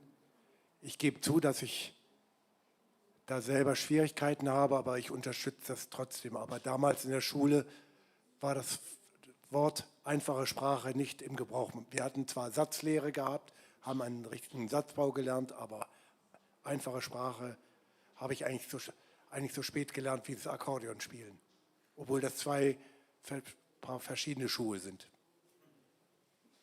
Und vielleicht nochmal nachgefragt, Leute, die jetzt in Werkstätten sind, die vielleicht, ich sag mal, ihre 200 € im Monat nach Hause bekommen, sind die unzufrieden? Also es gibt manche, die äußern sich nicht dazu, manche sind unzufrieden. Also es ist immer ganz verschieden. Ja, und das ist natürlich das Problem. Wer traut sich, was zu sagen? Weil man ist abhängig. Ich kann nicht einfach, weil man hat oft keine Chance auf einen allgemeinen Arbeitsmarkt. Die Leute warten manchmal 10, 15 Jahre, mal einen Praktikumsplatz zu kriegen. Und diese Studie, die da gemacht wurde, das war schon klar, dass Leute auch sagen, ja, wir wollen mehr verdienen. Ja. Und die Frage ist jetzt, wie kommt man da hin und was ist der beste inklusive Weg dazu? Genau, Herr Weber, Sie warten kurz. Ja, ich wollte eben die Perspektive hier aus Luxemburg geben. Ich bin Vorsitzender von Nimme mat Eis. Diese Organisation heißt Nur mit uns. Ich bin leider heute der einzige Vertreter hier auf dem Gelände, aber ja, hier in Luxemburg ist es halt so, um auf die Frage, die vorhin von Ottmar aufgegriffen wurde mit dem Mindestlohn, hat es schon irgendwie eine kontraproduktive Wirkung, wenn ich bedenke, ja, die Leute bekommen ihren Mindestlohn und sind sehr oft, sage ich mal, eher zufrieden damit, weil sie sind ja versorgt und das ist schon ein wichtiger Punkt, dass irgendwie von der Gesellschaft auch ein Impuls in Richtung mehr inklusive Arbeit kommen muss und dass die Betriebe auf dem ersten Arbeitsmarkt dazu angehalten werden, mehr Menschen mit Behinderungen einzustellen. Denn natürlich, wie das vorhin gesagt wurde, wollen die Werkstätten auch nicht ihre produktivsten Mitarbeiter loswerden. Das heißt, die behalten sie natürlich gern. Das heißt, die wollen sie nicht weggeben. Und das aktuelle Finanzierungssystem, wie es auch hier in Luxemburg gestaffelt ist, ist daher meiner Meinung nach eher kontraproduktiv. Ja, es ist interessant, die verschiedenen Perspektiven zu hören. Der Herr Weber, ich laufe mal zu Ihnen. Ich glaube, Sie waren der Zweite im Bunde, der sich... Ich habe eine Frage, die bezieht sich auf... Geht es? Ja. Ich habe eine Frage, die bezieht sich auf eine Aussage von den Kleingruppen, und zwar in der 3. Spalte ganz unten. Und die hätte ich gern vom Ottmar kommentiert, was er meint zu der Sichtweise Abkehr vom Leistungsprinzip. Die Abkehr vom Leistungsprinzip. Ich gehe mal hierher. Ich habe viele Diskussionen, wo Leute dann sagen, jetzt wollt ihr die behinderten Menschen jetzt noch in unser kapitalistisches Leistungssystem zwängen. Und da sage ich, ja, da könnten wir jetzt wirklich viel darüber diskutieren. Ich sehe im Moment nur nicht die große Revolution, die haben wir schon im Schulwesen bei uns nicht. Wenn die jetzt vor der Tür stehen würde, dann würde ich sagen, ja, lasst uns mal unser Leistungssystem noch mal ganz grundsätzlich anpacken. Ich sehe es im Moment eher so, wie bieten wir Menschen, ganz unterschiedlichen Menschen, die Möglichkeit, gleichberechtigt teilzuhaben. Und das rührt bei mir eine Sache, die ich noch ansprechen wollte. Früher war das in Deutschland so, bevor wir dieses Budget für Arbeit hatten. Da gab es auch Vermittlungen auf den allgemeinen Arbeitsmarkt. Das Problem daran war, es gab dann noch einen Zuschuss für den Arbeitgeber, vielleicht für ein Jahr. Es gab auch noch ein bisschen Unterstützung. Das war dann oft zeitlich begrenzt. Und ich habe immer gesagt, naja, wir haben hier Menschen, wo klar ist, sie brauchen Unterstützung. Sie brauchen mal mehr, mal weniger. Und jetzt sind sie dann auf dem allgemeinen Arbeitsmarkt und sie müssen jetzt plötzlich funktionieren. Das wird nicht gehen, denn eine Behinderung gibt man nicht einfach ab. Aber das war unser System. Und zum Glück bin ich jetzt froh, dass wir mit dem Budget für Arbeit diesen Lohnkostenzuschuss haben. Denn jetzt können wir auch zu Leuten sagen, wir haben 44.000 Betriebe in Deutschland, die keinen einzigen behinderten Menschen beschäftigen. Und das sind 44.000 Betriebe, die mindestens 20 Beschäftigte haben, also die bei uns eine Beschäftigungspflicht haben. Jetzt können wir denen immerhin mal sagen, passt auf, ihr kriegt nicht nur 75% der Lohnkosten als Zuschuss, sondern die Person kann auch eine Unterstützungskraft haben. Da streiten wir noch darum, wie viel Unterstützung das ist, aber das ist im Gesetz drin. Also eine Person, die immer auch mal wieder anleitet oder wenn es Konflikte gibt, vermittelt, also eine Assistenz. Und diese Bedingungen, glaube ich, die sind wichtig. Also was bekomme ich in meinen Rucksack, um in diesem System bestehen zu können? Ja, und wir haben ganz viele verschiedene behinderte Menschen. Für manche ist ein Lohnkostenzuschuss, um zu starten. Es sind Hilfsmittel. Und hier brauchen wir, glaube ich, auch diese Lohnkostenzuschüsse, wo man einfach sagen kann, ja, die Personen, wir sind nicht immer voll leistungsfähig und wir müssen uns auch nicht stressen, aber dafür zahlt der Arbeitgeber vielleicht auch nur 400, 500 € im Monat anstatt 2.000, 2.500. Ja, und das ist aber so eine andere Denke, die muss auch erstmal greifen und auch unter den behinderten Menschen selber. Ich sage immer, ja, es ist Druck, aber Leute, passt auf, es gibt auch einen Zuschuss. Das ist Leistungsminderung, mag ich nicht, aber es ist ein Ausgleich. Ja. Yep. Okay. Ja, ich würde noch gerne eine Ergänzung machen, Ottmar. Danke für deine Erläuterungen dazu und wie das eben auch mit den Förderungen du das siehst. Ich meine aber, dass das Leistungsprinzip jetzt nicht direkt mit einem Kapitalismus gleichzusetzen ist, sondern dass wir generell darüber nachdenken sollen, wie definieren wir Leistung. Ob wir es so eng nur in einem kapitalistischen Sinn definieren oder es wesentlich breiter definieren. Dann sind nämlich auch bestimmte andere Tätigkeiten Leistungen, die behinderte Menschen jeden Tag vollbringen und nicht im kapitalistischen System. Ich denke, das ist anzusetzen, hier eine Diskussion über die Definition von Leistung, ob wir die eng definieren oder ob wir die breit definieren. Noch ein Satz dazu. Wir hatten eine Bewegung in Deutschland, die gibt es immer noch, aber es hat ein bisschen nachgelassen. Das waren so die Tauschringe. Wir hatten in Kassel fast 250, 300 Menschen, die haben sich in einem Tauschring zusammengeschlossen, Zeitbörse haben wir es genannt. Wichtig war dabei, die Stunde einer Professorin zählte genauso viel wie für die Stunde von jemand, der jemand auf dem Friedhof begleitet hat, wo also so ganz verschiedene Tätigkeiten. Fand ich total spannender Ansatz, weil man dachte nochmal anders darüber nach, was brauchen Menschen und wie viel ist das wert. Aber diese Bewegung hat dann irgendwann mal geschwächelt. Aber ich finde das nach wie vor interessant, nachzudenken, was ist wirklich Arbeit? Ja? Und wie schaffen wir es, dass Menschen dann auch ihr Auskommen oder damit auch klarkommen und auch ihre Würdigung kriegen. Haben wir noch Wortmeldungen? Ja, ich wollte noch was sagen. Ich war in einer Arbeitsgruppe und da war eine Person, die arbeitete in einer Behindertenwerkstatt. Und dann ein paar Monate später hatten wir wieder diese Arbeitsgruppe und dann war sie auf dem ersten Arbeitsmarkt. Ich war so froh, ich fand das so toll.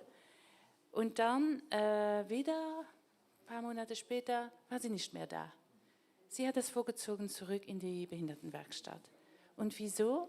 Also wir haben das jetzt nicht ausdiskutiert, aber das, was ich mitbekommen habe, ist, dass der Chef, der war sehr nett, sehr hilfsbereit und so weiter und auch die Kollegen, aber es gab keine Freunde. Es gab keine, die Person war doch irgendwie allein. Und ich denke mir, es gibt der Arbeitgeber, es gibt der Arbeitnehmer, aber es gibt auch das Team. Es gibt noch mehr als nur, dass man es schafft auf den ersten Arbeitsmarkt. Das war bloß eine Überlegung. Ja, das sind Faktoren, die sind ganz wichtig, weil ich verlasse mein Umfeld. Das ist, wenn ich heute vielleicht weniger private Kontakte habe, sondern viel an meinem Arbeitsplatz. Wenn ich morgen zu einem anderen Arbeitgeber gehe, die vielleicht keine richtige Kultur haben, man macht mal was zusammen, dann kann man verdammt einsam sein. Und das ist natürlich für behinderte Menschen, die jetzt in einer Werkstatt waren und ihre Freunde dort zurückgelassen haben, ganz wichtig. Drum, ich habe 5 Jahre im Sozialministerium in Rheinland-Pfalz gearbeitet und wir haben an der Pforte, ich war vor 3 Tagen wieder dort, sie arbeitet immer noch, sie kam aus der Werkstatt und das sind so die ganz brenzlichen Situationen. Man macht den Betriebsausflug, man geht Mittagessen. Bleibt die behinderte Person allein oder findet man Kontakte? Hat diese Person auch Ansprechpartner? Hat sie eine Unterstützung für eine Zeit, wo ich mich nicht wohlfühle? Da gehört schon viel dazu. Und am Ende muss man sich natürlich fragen, was hätten wir besser machen können. Ja? Aber am Ende gehen halt auch behinderte Menschen Wege, die sie gehen. Ja, wichtig ist, und da müssen wir gar nicht immer diskutieren, Werkstatt oder nicht Werkstatt. Das sind nur Unterstützungsangebote. Wichtig ist, dass die behinderten Menschen Unterstützungsangebote bekommen. Und da ist natürlich, welche Angebote haben wir in der Freizeit. Ja. Wo haben Leute Chancen, andere Menschen kennenzulernen? Da sind wir schon wieder bei so größeren gesellschaftlichen Fragen. Ja, aber das erlebt man auch. Ja, vielleicht daran anschließend, also steht auch auf dem Flipchart das Thema Arbeitsassistenz, Unterstützung in der Arbeitswelt. Das ist ja ein großer Unterschied zwischen Deutschland und Luxemburg. In Luxemburg haben wir das im Prinzip nicht. Wir haben nur eine sehr zeitlich begrenzte Unterstützung für diesen Übergang auf den Arbeitsmarkt. Und ich denke, das eine ist halt überhaupt das Ermöglichen, also die Unterstützung haben, damit ich meine Arbeit machen kann. Ich habe in Deutschland und in Luxemburg gearbeitet mit KollegInnen mit Behinderung und habe so ein bisschen den Unterschied von der Perspektive sehen können. Und natürlich kann man sagen, wenn es keine Arbeitsassistenz gibt, toll, dann macht das Team das und dann, aber das hat eben seine Grenzen zum einen und ich denke auch gerade für das, was meine Kollegin Michael gerade gesagt hat, auch in dieser Rollenfindung, bin ich Unterstützerin oder sind wir Kolleginnen auf Augenhöhe, macht das einen ganz großen Unterschied. Ganz wichtig, das Thema Assistenz und ja, bin ich immer auf jemand angewiesen. Ein Bekannter hat gesagt, wenn wir Hilfe brauchen oder bekommen, wir bezahlen immer, entweder mit Dankbarkeit oder mit Geld. Und das kann so auf Dingen funktionieren, wo Gegenseitigkeit ist, aber wenn ich regelmäßig jemanden brauche, der Dinge für mich tut, dann lege ich großen Wert darauf, dass es auch eine Assistenz gibt. Weil das kann heute funktionieren, morgen streiten wir mal und dann klappt das nämlich nicht mehr. Ja, und ganz, ganz wichtig. Es gab noch eine Wortmeldung hier. Ja, also ich wollte noch was zu den arbeitsbegleitenden Maßnahmen in den Werkstätten sagen.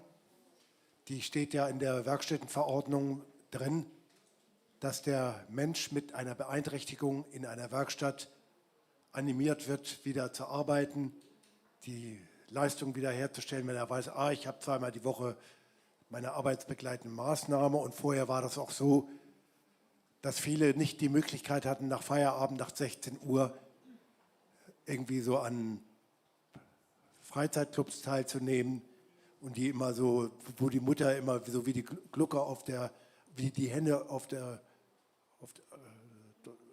wie sagt man das, wurden bemuttert und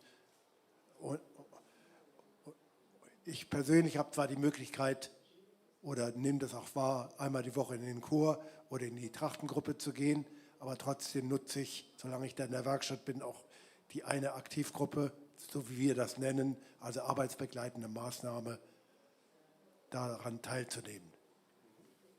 Ich wollte nur sagen, wie es ist.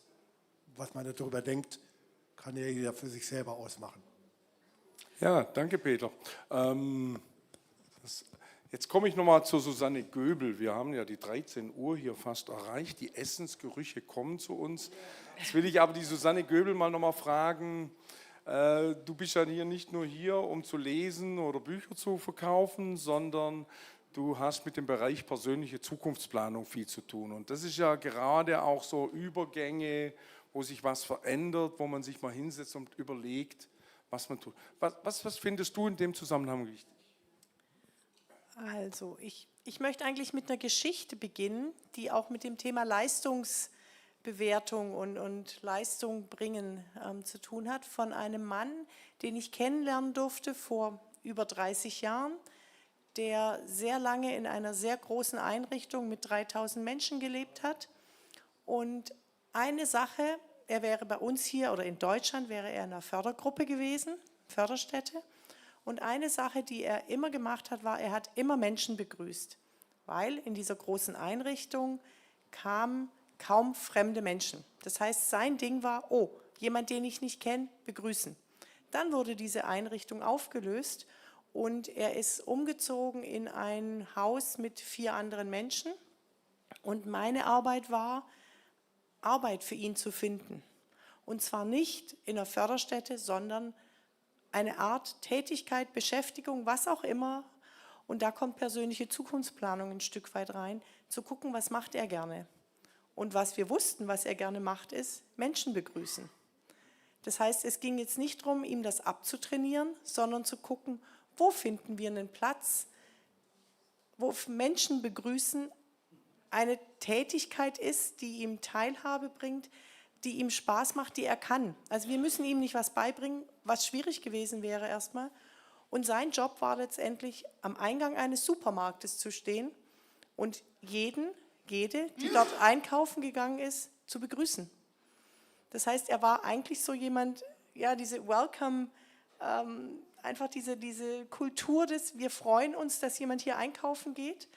Das war sein Job, seine Tätigkeit mit einem langsamen Anfang von wenig Zeit zu mehr Zeit, was dann halt ging.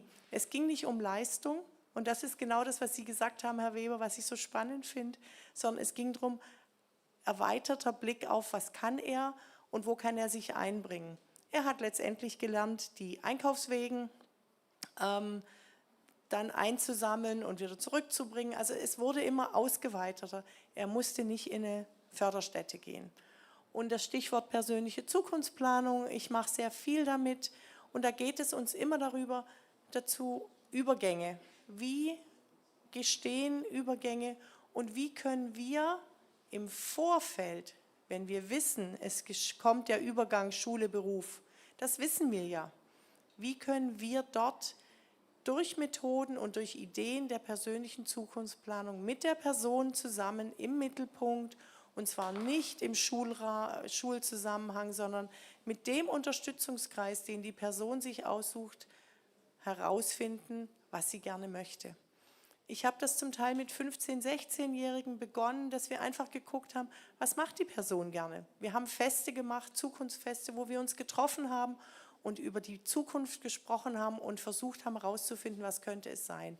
Eine unserer Kolleginnen, die ich damals unterstützt habe, da waren die Eltern und auch die anderen drumherum ratlos. Die haben gesagt, wir wissen eigentlich nicht, was die Person gut kann. Und dann hat irgendwann der Vater gesagt, oh, zu Hause sitzt sie gerne da und zerreißt Papier. Negatives Bild. Wenn ich sage, Papier zerreißen, ist was Negatives. Letztendlich wurde sie in unserem Bürokomplex, sie hat sich dann selber den Namen gegeben, die Schredderpolizei. Sie ist rumgegangen von Büro zu Büro, hat das Schredderpapier eingesammelt, hat also gelernt, wie geht das. Wenn eine Tür offen ist, kann ich nicht einfach reinrennen, sondern ich muss anklopfen. Ich hole das Papier. Am Anfang war es dann auch so, und ich kann das jetzt nicht machen, weil ich das Mikro in der Hand habe, dass alle auf ihren Bürotischen Papier festhalten mussten, weil sie war so begeistert vom Schreddern, dass der Unterschied zwischen was darf geschreddert werden und was darf nicht geschreddert werden ein Lernteil war. Und sie hat Papier eingesammelt und sie hat den ganzen Prozess einfach gemacht. Und das ist es für mich, kreativ überlegen, und zwar im Übergang vorher rausfinden, wen habe ich da, wen habe ich vor mir, was macht die Person gern und nicht sagen, oh, negativ, begrüßt ständig, muss ich die Person ablernen, wieder entwöhnen sozusagen oder schreddern, Papier zerreißen ist schlecht, sondern wo kann das einen Platz haben?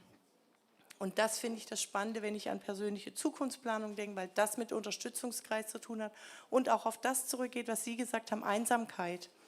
Wenn ich mit Menschen persönliche Zukunftsplanungen mache, dann gehört auch immer dazu, welchen Unterstützungskreis oder Circle of Friends kann ich haben, kann ich entwickeln, kann ich auch im Betrieb mit aufbauen. Und zwar nicht für, ich übernehme Assistenz und damit komme ich in diesen Rollenkonflikt, sondern, hey, wer von uns hier ist noch an Fußball interessiert und wir als Kolleginnen oder Kollegen gehen vielleicht ab und zu mal zu einem Fußballspiel und dann gehört die Person, die auch an Fußball interessiert ist und unter anderem eine Behinderung hat, genauso dazu. Also ganz viel Aufbauarbeit mit Menschen, mit Ideen, über den Tellerrand rausgucken und begrüßen am Supermarkt ist genauso eine wertgeschätzte Tätigkeit wie, ich weiß nicht was, anderes. Ja, und diese Schredderpolizei, ich gebe dann gleich das Mikro ab, diese Schredderpolizistin, sie war unsere Kollegin. Und ja, sowas wächst, man lernt sich kennen, man weiß, worauf man achten muss. Und sie hat unser Büro unheimlich bereichert. Bevor ich abgebe, Kollege, lange bevor ich überlegt habe, einen Roman zu schreiben, hat Peter Stabenow schon in die Tasten gehauen. Peter, kannst du uns in 3 Sätzen, vielleicht auch 4, noch kurz was zu deinem Buch sagen und wie weit bist du damit? Also ich habe schon als Kind angefangen, auf dem Weg von Brüssel nach Holland meinen Eltern Geschichten zu erzählen. Das war so eine 3-stündige Fahrt und dann habe ich auch während der Ferien erzählt. Und dann hat meine Mutter gesagt, mir vorgeschlagen, schreib es doch mal auf, was du uns so erzählst.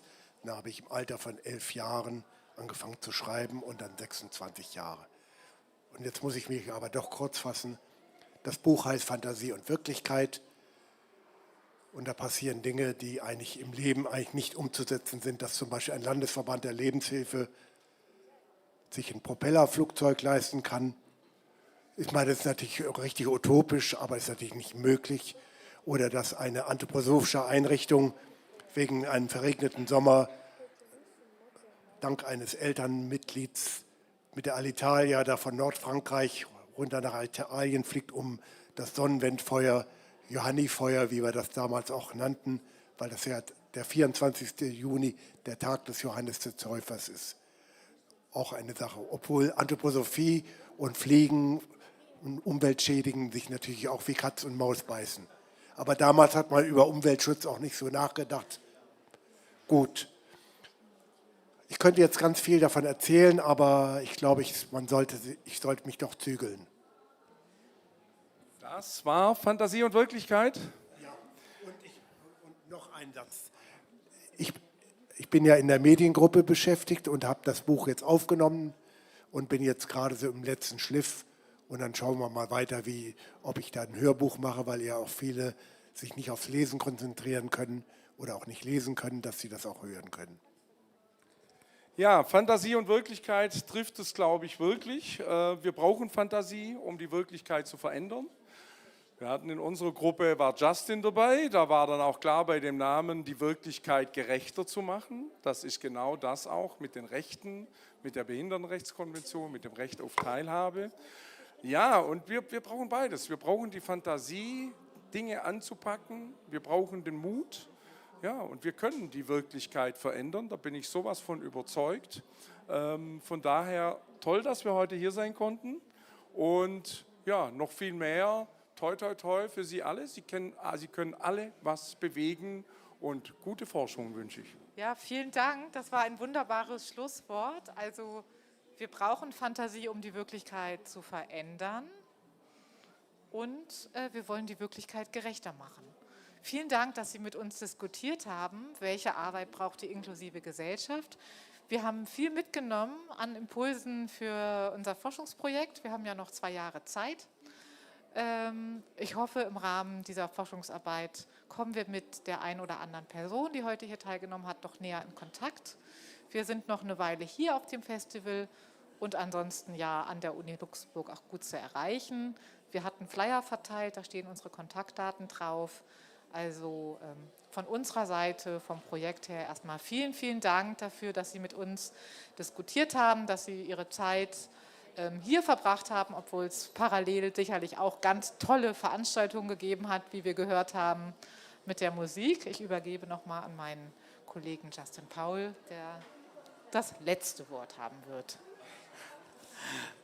Vielen Dank, Lena. Also ich wollte nur noch mal hinweisen, in diesem Raum gibt es gleich anschließend um 14 Uhr von Jenny Biesmann eine Veranstaltung auf dem Weg zur persönlichen Assistenz. Dann um 15:15 Uhr Menschen mit Behinderung, Kell von Talenten oder ungenutzte Talente. Das ist von Info Handicap hier in Luxemburg. Und zum Schluss möchte ich noch mal ganz, ganz herzlich Ottmar, Susanne und Peter danken. Und wir haben kleine Geschenke für euch. Die haben auch ein bisschen eine Bedeutung, deswegen werde ich die auch ein bisschen auspacken. Also wir haben... Ja, gerne. Also wir haben von der Uni diese Taschen Cultivate Inclusion. Wir haben in den letzten Jahren unsere Kommission für die angemessenen Vorkehrungen ausgebaut und wir haben also auch unsere Therapiestunden an der Uni gratis ausgeweitet in den letzten Jahren. Also wir sind auch auf dem Weg, unsere Uni inklusiver zu machen und zu gestalten, auch wenn wir besonders auf dem Campus Belval einige Barrieren noch haben zu bewältigen. Ich schaue mal hier rein. So, das ist für Peter. Das ist einmal das Herz, You Matter, und Socken gestaltet von Mitgliedern der ASBL Trisomie 21 und von unserem inklusiven Restaurant Madame Wetzig. Das ist ein Restaurant gegenüber von wo ich wohne, in Bellevaux. Und das ist ein inklusives Restaurant und das ist ein bisschen Schokolade. So. Dann haben wir für Susanne auch so ein schönes eine Tasche und Auch Schokolade und Socken, bitteschön. Für Ottmar haben wir ein bisschen Jazzmusik von Maxim Bender, einer unserer ganz tollen luxemburgischen Musiker. Wir haben eine tolle Jazzszene hier. Das ist auch mit Unterschrift, Universal Sky. Und kein Gast in Luxemburg darf ohne eine Flasche schönem Cremant nach Hause. Also bitteschön. Ja, also herzlichen Dank. Und jetzt eine schöne Lunchpause. Es gibt Foodtrucks draußen auf der Terrasse und da können Sie sich gerne versorgen, bevor es weitergeht. Ah ja, und es gibt auch die Bücher zum Signieren, die sind hier vorne erhältlich.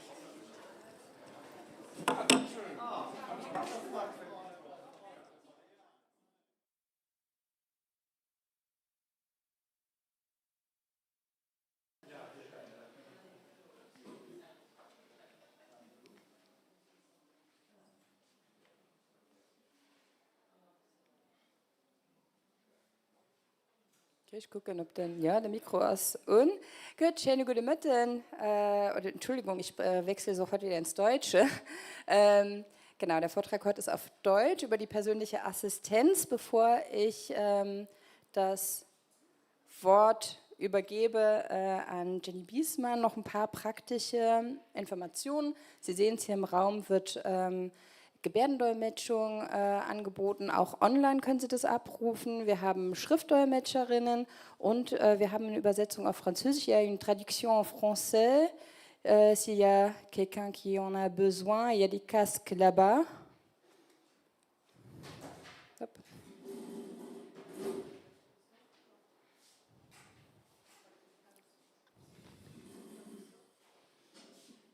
Okay, gut. Ja, dann stelle ich unsere Referentin ganz kurz vor. Ist extra für uns aus Berlin angereist, den weiten Weg. Jenny Biesmann ist Peer-Counselorin und Gründerin des Vereins Aktiv und Selbstbestimmt in Berlin. Frau Biesmann bezeichnet sich selbst als Behindertenrechtsaktivistin, aber auch als Workaholic, die zur Erholung ganz gerne mal durch die Welt reist, was unser großes Glück ist, dass sie ihren Weg zu uns gefunden hat. Und genau, wird uns jetzt ein bisschen einen Einblick geben, wie die persönliche Assistenz in Deutschland funktioniert, welche Chancen sie bietet. Und ja, freue mich auf einen spannenden Vortrag. Vielen Dank. Ja, vielen Dank für die Einladung. Vielen Dank, dass ich Ihnen das persönliche Budget, die persönliche Assistenz näher bringen darf. Vielleicht ganz am Anfang nochmal, Sie sehen es, ich sitze selbst im Rollstuhl, habe 24 Stunden persönliche Assistenz im Rahmen eines ArbeitgeberInnenmodells. Genau, mein Assistent war vorhin auch hier kurz mit im Raum, ist jetzt draußen auf Abruf, sollte etwas sein. Genau. Ich habe mir das heute wie folgt vorgestellt. Ich bringe ein bisschen Input hier mit rein, wie das Ganze in Deutschland läuft, was eventuell in Zukunft hier auch bei Ihnen in Luxemburg implementiert werden kann, darf, soll. Genau, nicht alles, was in Deutschland ist, ist gut, das will ich gleich vorwegnehmen. Aber ich glaube, es gibt ein paar Punkte, die vielleicht auch übernommen werden können, die ganz zielführend sind. Mir ist es wichtig, wenn Sie das Gefühl haben, ich spreche zu schnell oder ich habe zu viele merkwürdige Fachbegriffe, dass Sie mir gerne ein Zeichen geben, weil natürlich sollen alle Menschen auch verstehen, was hier vorne erzählt wird. Genau. Und ich weiß, wir haben so ein bisschen Zeitdruck, aber trotzdem werde ich dazwischen immer mal die Frage stellen, ob Sie Fragen haben, auch wenn wir am Ende auch noch mal so ein paar Minuten haben, um Fragen zu stellen. Aber manchmal ist es ja schön, wenn man die Fragen auch direkt los wird, um vielleicht auch das Weitere zu verstehen. Genau. So, und jetzt will der Computer nicht mehr. Genau, ich kann das Ganze leider nur auf Deutsch machen. Mein Französisch ist so miserabel, das wollen Sie alle nicht. Genau. Ja, also, das persönliche Budget. Ich weiß nicht, wie viele Profis hier im Raum sitzen zu dem Thema, aber ganz wichtig, prinzipiell ist es zumindest in Deutschland keine neue Leistungsform, sondern es ist einfach eine Möglichkeit, dass Menschen mit Behinderung, die einen Unterstützungsbedarf haben, eine Geldleistung erhalten. Also Geld, damit sie selbstbestimmt leben können. Und in welcher Form und wie auch immer, da kommen wir noch zu. Beim persönlichen Budget ist es so, dass die Menschen mit Behinderung wirklich das Geld auf ein extra anzulegendes Konto erhalten. Und das pro Monat, genau. Es ist eine absolut selbstorganisierte Dienstleistung. Also nur der Mensch mit Behinderung entscheidet, wie er die Leistung in Anspruch nimmt, wo er die in Anspruch nimmt und vor allen Dingen auch, wer ihnen hilft. Ich glaube, das ist in Luxemburg, in Deutschland nicht sehr unterschiedlich. Wenn Menschen mit Behinderung eine Leistung in Anspruch nehmen wollen, muss man diese Leistung natürlich beantragen. Es fliegt einem nicht einfach so zu, wie interessant, dass gerade das Flugzeug kommt, wenn ich das sage, sondern man muss wirklich einen Antrag stellen, dass man eine Leistung in Anspruch nimmt. In Deutschland ist es so, wenn wir Menschen mit Behinderung und Unterstützungsbedarf uns mal für ein persönliches Budget entschieden haben, heißt es nicht, nur weil wir das mal gemacht haben, müssen wir ein Leben lang ein persönliches Budget behalten, sondern wir können auch wieder zurückkehren in alte Formen, wie unsere Unterstützung halt mal war. Wie die alten Formen sind, da komme ich gleich hin. Genau, ich glaube, das ist hier aktuell ähnlich, was ich in den Vorgesprächen mitbekommen habe. In Deutschland gab es immer und gibt es auch noch ein klassisches Leistungsdreieck. Das heißt, ganz kurz nur erläutert, dass der Mensch mit Behinderung eigentlich überhaupt nichts mit dem Geld zu tun hat, sondern die Kostenträger, die Sozialhilfe, Sozialleistungsträger geben das Geld an einen Leistungserbringer und der Mensch mit Behinderung bekommt von dem Leistungserbringer das Geld. Aber selber haben wir dann nichts mit dem Geld zu tun. Da gab es in Deutschland viel Betrug von Pflegediensten, weil viel, viel mehr Leistungen abgerufen wurden, als die Menschen mit Behinderungen tatsächlich in Anspruch genommen haben oder in Anspruch nehmen konnten, weil gar nicht genug Personal da war. Und das hat aber nie die betroffene Person mitbekommen. Und deshalb sagen wir, gerade ich als Verfechterin des persönlichen Budgets, das persönliche Budget ist die Möglichkeit von Menschen mit Behinderung, die maximale Selbstbestimmung zu leben und zu erhalten. Weil, Sie sehen es auf diesem kleinen Diagramm, was ich mitgebracht habe, ganz unten ist der Leistungsberechtigte, also der Mensch mit Behinderung. Der Mensch mit Behinderung beantragt eine Leistung bei einem Leistungsträger. Das ist in Deutschland beispielsweise die Eingliederungshilfe oder die Krankenkasse, je nachdem. Und die sagen, ja, ihnen steht das Ganze zu, sie bekommen das Geld und dann gibt der Leistungsträger das Geld an den Leistungsberechtigten, also an den Menschen mit Behinderung. Und dieses Geld kann der Mensch mit Behinderung dann an einen Leistungserbringer, in Deutschland heißen die Dienstleister, geben und der Dienstleister gibt dann das Personal an den Menschen mit Behinderung. Und der Dienstleister gibt auch die Rechnung an den Menschen mit Behinderung. Und dann kann der Mensch mit Behinderung ganz klar sehen, okay, diese Leistung habe ich in Anspruch genommen und das bezahle ich auch. Und da passiert kein Humbug sozusagen.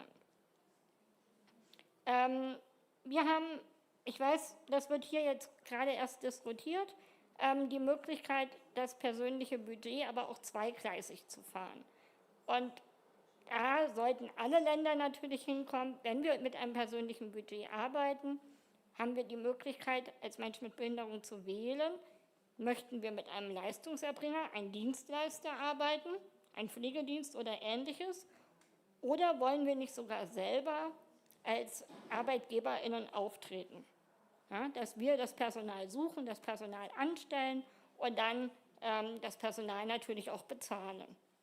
Aber wie gesagt, ich weiß, da das ist ja hier alles noch so auf dem Weg, aber das wäre so die Vorstellung, wo wir die maximale Selbstbestimmung von Menschen mit Behinderungen wirklich hätten. Die Ziele des persönlichen Budgets ist natürlich die Verwirklichung der umfassenden Teilhabe von Menschen mit Behinderung am Leben in der Gemeinschaft oder in der Gesellschaft. Ja? Also nicht, dass wir exklusiv in einer besonderen Wohnform leben müssen, sondern mitten in der Gesellschaft, mittendrin wollen wir sein. Wir wollen am gesellschaftlichen Leben teilhaben. Das können wir mit dem persönlichen Budget. Das persönliche Budget bringt natürlich auch mit, dass wir mehr Eigenverantwortung für den Menschen mit Behinderung haben und weil der Mensch mit Behinderung einfach auch selber ein bisschen die Ausgestaltung seiner Leistungen in die Hand nehmen kann. Also ein ganz wichtiger Punkt, den wir mit dem persönlichen Budget erreichen, dass Menschen mit Behinderung mehr Eigenverantwortung übernehmen können. Und ein weiterer Punkt, natürlich die Stärkung der Selbstbestimmung und des Selbstbewusstseins von Menschen mit Behinderung. Wenn wir alle jetzt mal im Raum so nachdenken, weil Sie vielleicht Menschen mit Behinderung kennen oder selbst ein Mensch mit Behinderung sind, das mit der Selbstbestimmung und dem Selbstbewusstsein wird manchmal ganz schön untergraben und ist nicht so einfach.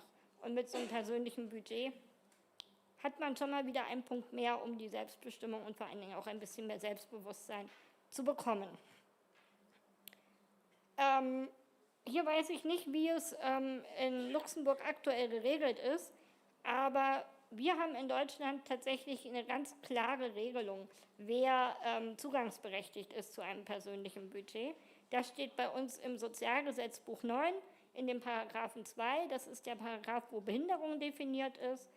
Und ich lese das jetzt nicht Ihnen alles vor. Ich möchte Ihnen nur sagen, dass es total irrelevant ist, wie alt die Menschen sind, die ein persönliches Budget beantragen. Das können auch Kleinstkinder sein. Oder aber auch Menschen über 80 Jahre oder auch 90 Jahre. Ja, das Alter ist irrelevant, der Grund der Behinderung ist irrelevant. Also ob ich einen Unfall hatte oder eine angeborene Behinderung habe, das ist absolut egal. Wie schwer die Behinderung ist, ist auch irrelevant. Genau, also das ist wirklich im Gesetz festgelegt und damit hat man einfach schon mal die Person bzw. den Personenkreis ganz klar definiert, der erstmal prinzipiellen Anspruch auf ein persönliches Budget hat. In Deutschland ist es so, wenn wir Menschen mit Behinderung sind und länger als 6 Monate die Behinderung vorliegt, dann ist es relativ klar, dass wir erstmal einen Anspruch haben. Da muss man auch keinen Pflegegrad haben und auch keinen Schwerbehindertenausweis. Den Schwerbehindertenausweis gibt es hier auch. Muss man gucken, wie dann hier die Voraussetzungen geregelt sind. Genau, das erstmal zum persönlichen Budget im Allgemeinen, Ihre Möglichkeiten. Haben Sie dazu erstmal noch eine Verständnisfrage? Nö. Okay, wunderbar. Dann gehen wir doch noch mal einen Schritt weiter, nämlich ein bisschen mehr in die Praxis.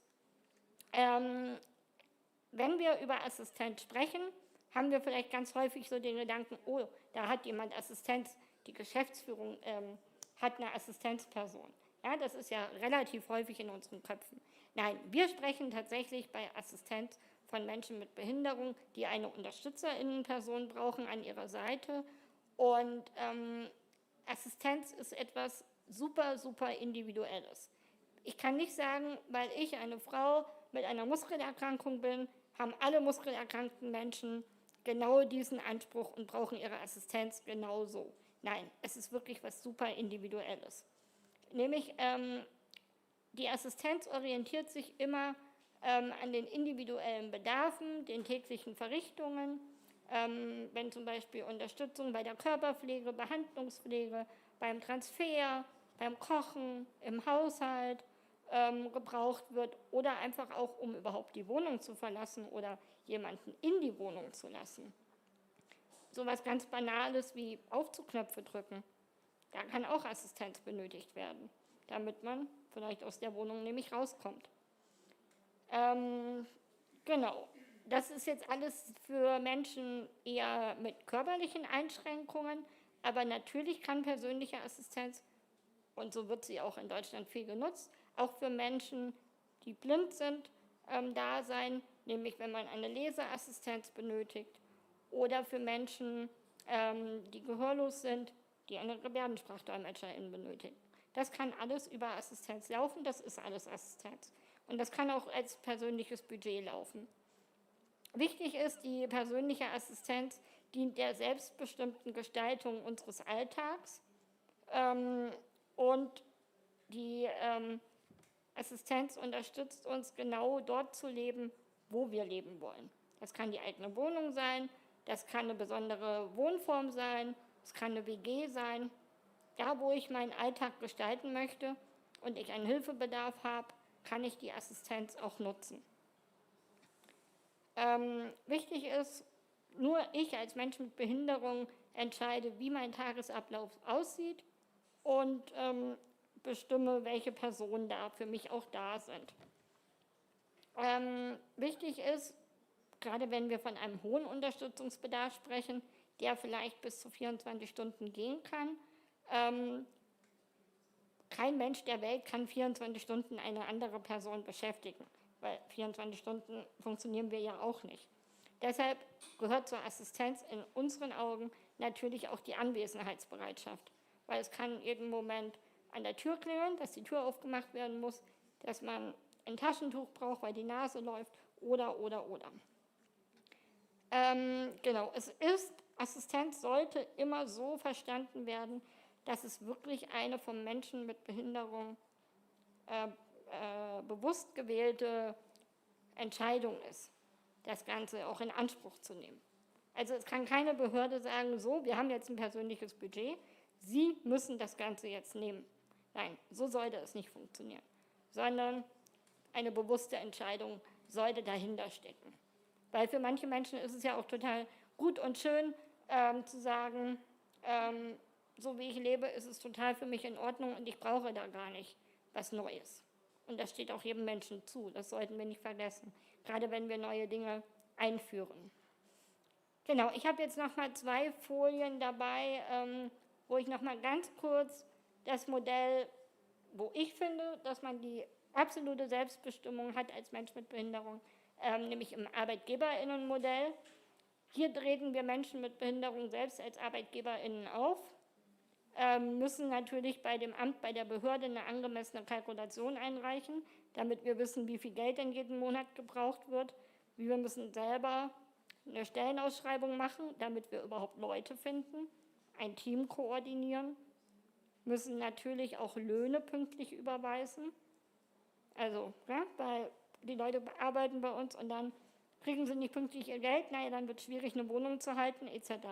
Das muss einem bewusst sein. Wir müssen natürlich Dienstpläne machen, müssen auch die Urlaubsplanung im Hinterkopf behalten, weil alle Menschen gehen auch in Urlaub.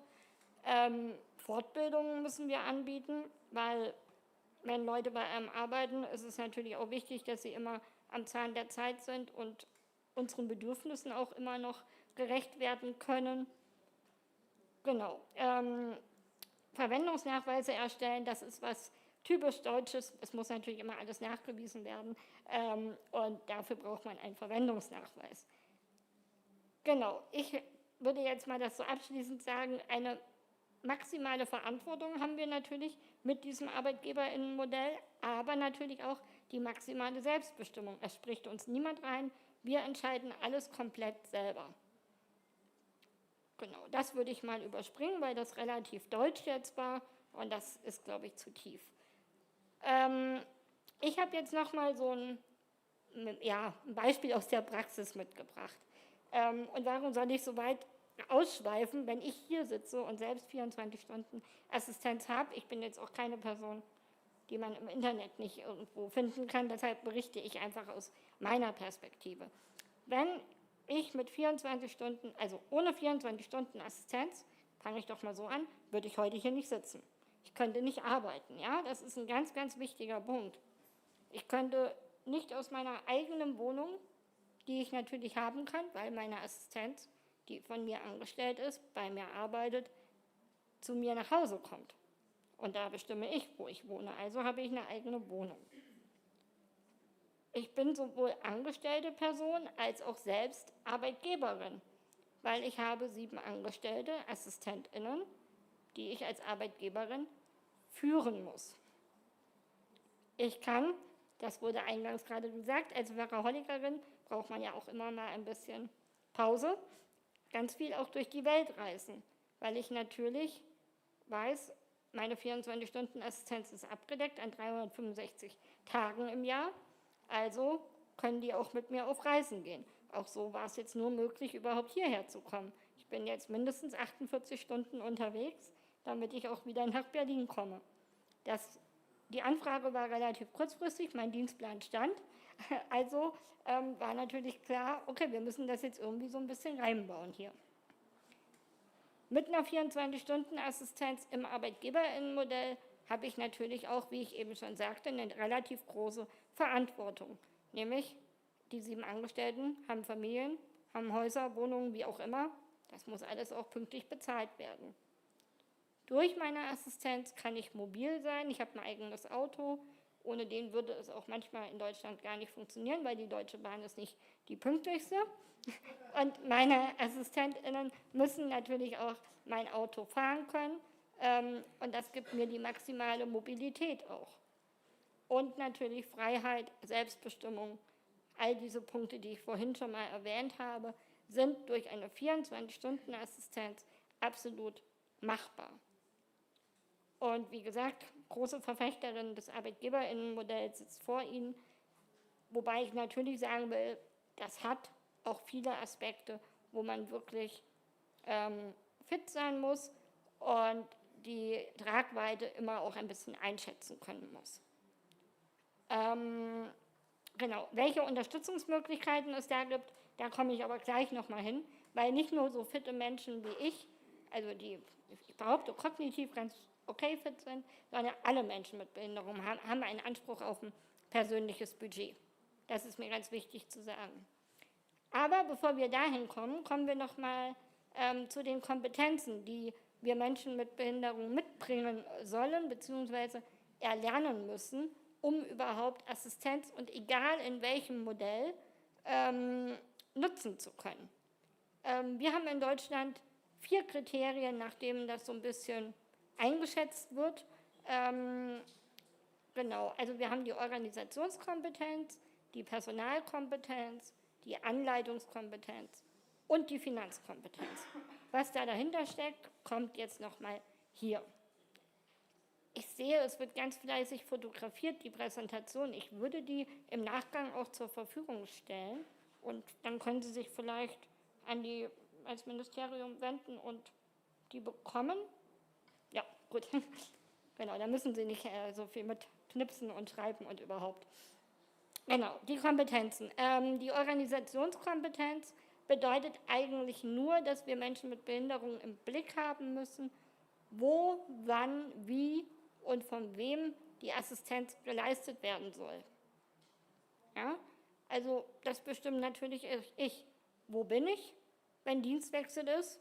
Morgen früh, morgen Mittag, bin ich am Bahnhof in Berlin. Also muss ich meiner Assistenz, die dann kommt, sagen, hey, du musst mich am Bahnhof abholen.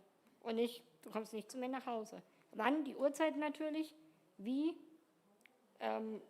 mit dem Auto oder wie auch immer und von wem. Also welche Assistenzperson da arbeitet, hat jetzt in dem Fall mein Dienstplan, den ich schon geschrieben habe, festgelegt. Personalkompetenz. Und ich finde, das ist so etwas ganz, ganz Wichtiges. Wir Menschen mit Behinderung sind alle super individuell verschieden. Manche Menschen von uns können ganz viele weitere Sprachen und dann ist es total okay, wenn wir Menschen haben, die mehrsprachig sind, beziehungsweise die vielleicht nur Englisch sprechen oder nur Französisch. Und dann kann ich mir das selber auswählen und sagen, ja, das ist vollkommen in Ordnung. Oder ich möchte nur, dass Menschen, die ganz viel Ahnung in der Pflege haben, bei mir arbeiten. Ja, das ist die Hoheit der behinderten ArbeitgeberInnen, zu sagen, das sind die Leute, mit denen ich arbeiten möchte. Und niemand anderes bestimmt das. Und in der Regel sind jegliche Qualifikationen irrelevant, weil wir sagen, am Ende muss die Chemie stimmen und dass man natürlich genau die Versorgung hat, die man braucht. Und ein weiterer wichtiger Punkt, sonst funktioniert Assistenz in der Regel nicht. Und das müssen viele, viele Menschen mit Behinderungen lernen, gerade wenn sie aus besonderen Wohnformen, aus Heimen wieder ausziehen, eine Anleitungskompetenz. Nämlich, ich muss ja wissen, wie meine konkrete Hilfe stattfinden soll. Wie möchte ich, dass mein Besteck eingeräumt wird? Wie sollen meine Geschirrhandtücher gefaltet werden? Darüber macht man sich, wenn man das jeden Tag selber macht, wenig Gedanken. Aber wenn man auf einmal das anleiten muss ich mir natürlich gut überlegen, was sage ich denn meinen AssistentInnen, damit ich am Ende auch zufrieden bin. Ja, das sind so ganz kleine Dinge. Wichtig ist, dass AssistentInnen gut zuhören können und die Rolle, dass Menschen mit Behinderungen ExpertInnen in eigener Sache sind, einfach wahrnehmen. Und wir einfach lernen oder es schon relativ früh erlernt haben, dass Anleitung das A und O ist. Genau.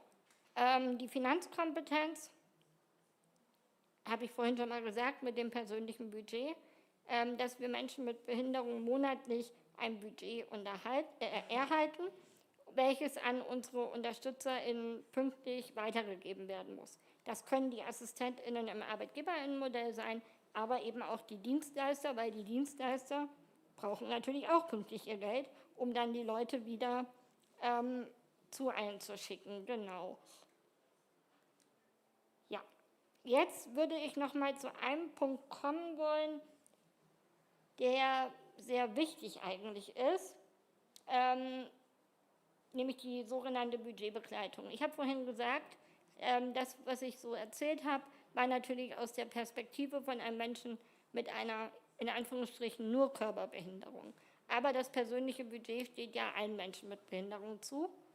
Und da ist es wichtig, auch eine sogenannte Budgetbegleitung in Anspruch nehmen zu können. Budgetbegleitung bedeutet eigentlich, dass man eine UnterstützerInnenperson an seiner Seite hat, um erstmal die ganzen Kompetenzen zu erlernen, drauf zu bekommen und auch vielleicht ein paar Aufgaben abgeben kann. Wir haben das in Deutschland ganz schön geregelt, nämlich in dem Paragraph 29 SGB IX Absatz 2 ist nochmal ganz explizit auch geschrieben, dass ein persönliches Budget auch immer den Bedarf gedeckt haben muss und dementsprechend auch eine erforderliche Beratung und Unterstützung mit einkalkulieren soll. Ja, also das ist, glaube ich, nochmal ganz wichtig. Dieser Punkt ist tatsächlich auch, egal welches Modell und wie man das persönliche Budget sieht, wichtig, nämlich eine Budgetberatung. Alle Menschen mit Behinderung haben kostenlos einen Anspruch auf eine Budgetberatung von Vereinen, Firmen, wie auch immer das dann hier aufgestellt wird, wer dann hier die Profis sind zu dem Thema. Im Idealfall sind das natürlich Menschen mit Behinderung, die diese Beratung übernehmen, um die Menschen mit Behinderung zu empowern, vielleicht den Weg dahin zu gehen. Genau, also weil man muss ja erstmal eine Idee von diesem persönlichen Budget bekommen und dann vielleicht sich auch bewusst entscheiden für das persönliche Budget oder gegen das persönliche Budget. Und dann muss man in der Regel einen Antrag stellen und manchmal muss man für so einen Antrag auch kämpfen und da kann halt so eine Budgetberatung dabei sein. Das ist tatsächlich was Punktuelles und sollte und muss in unseren Augen immer etwas Kostenloses sein. Das lasse ich mal weg. Genau, und diese Budgetbegleitung ist tatsächlich in der Regel eher etwas Langfristiges, wo man einfach wirklich sagen kann, oh, jetzt brauche ich aber erstmal ein Jahr immer die Hilfe, um überhaupt besser in meine Rolle vielleicht als Arbeitgeberin oder einfach auch als Budgetnehmerin zu wachsen. Ja? Ich habe auf einmal richtig viel Geld auf meinem Konto jeden Monat. Damit muss man umgehen können, weil dieses Geld ist natürlich nicht dafür, mal 3 Wochen in die Karibik zu fliegen. Das ist dafür gedacht, dass man wirklich selbstbestimmt in der eigenen Wohnung, in der besonderen Wohnform mit vielleicht Freizeitassistenz oder leben kann. Genau. Ich glaube, ich würde jetzt erstmal hier so einen kleinen Cut machen. Ich hätte noch mehr dabei. Da geht es dann nochmal so ein bisschen um Personalführung etc. Aber ich möchte Ihnen natürlich auch die Möglichkeit geben, noch Fragen zu stellen, vielleicht auch Gedanken oder Sorgen, die jetzt bei Ihnen aufgekommen sind. Genau.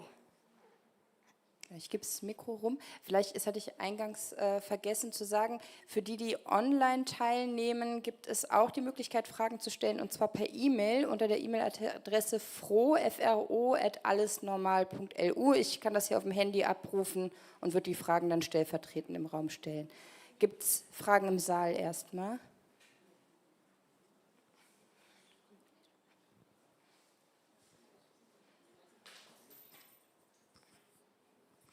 Ja, besten Dank, Marc Surke. Bedarfsermittlung.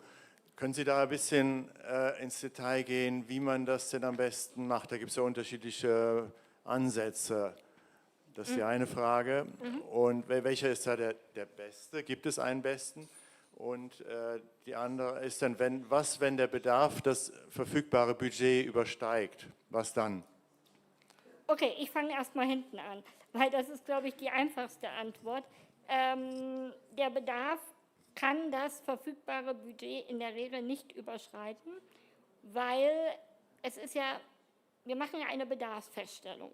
In dieser Bedarfsfeststellung werden alle Bedarfe, die für uns Menschen mit Behinderung relevant sind, um selbstbestimmt zu leben, aufgenommen. Und dann sieht man, okay, der Bedarf ist 12 Stunden am Tag. Und dann gibt es im Idealfall von der Stadt Luxemburg, vom Land Luxemburg, im Idealfall vom Land Luxemburg, eine Kategorisierung, was eine Stunde Assistenz kosten darf. Und dann ist es relativ klar, dass man das nicht überschreiten kann, diesen Bedarf, also dieses Geld. Und wie man die Bedarfsermittlung macht, das ist erstmal natürlich im Idealfall nach einem Bedarfsermittlungsinstrument. Ich weiß, dass da jetzt auch schon mit Deutschland Gespräche geführt werden. Wir haben leider es in Deutschland nicht geschafft, ein einheitliches Bedarfsermittlungsinstrument einzuführen, sondern wir haben, lassen Sie mich nicht lügen, 10 unterschiedliche. Welches das Beste ist, kann ich nicht sagen. Alle haben ihre Vor- und Nachteile. Ich komme aus Berlin, wir arbeiten mit dem Teilhabeinstrument Berlin.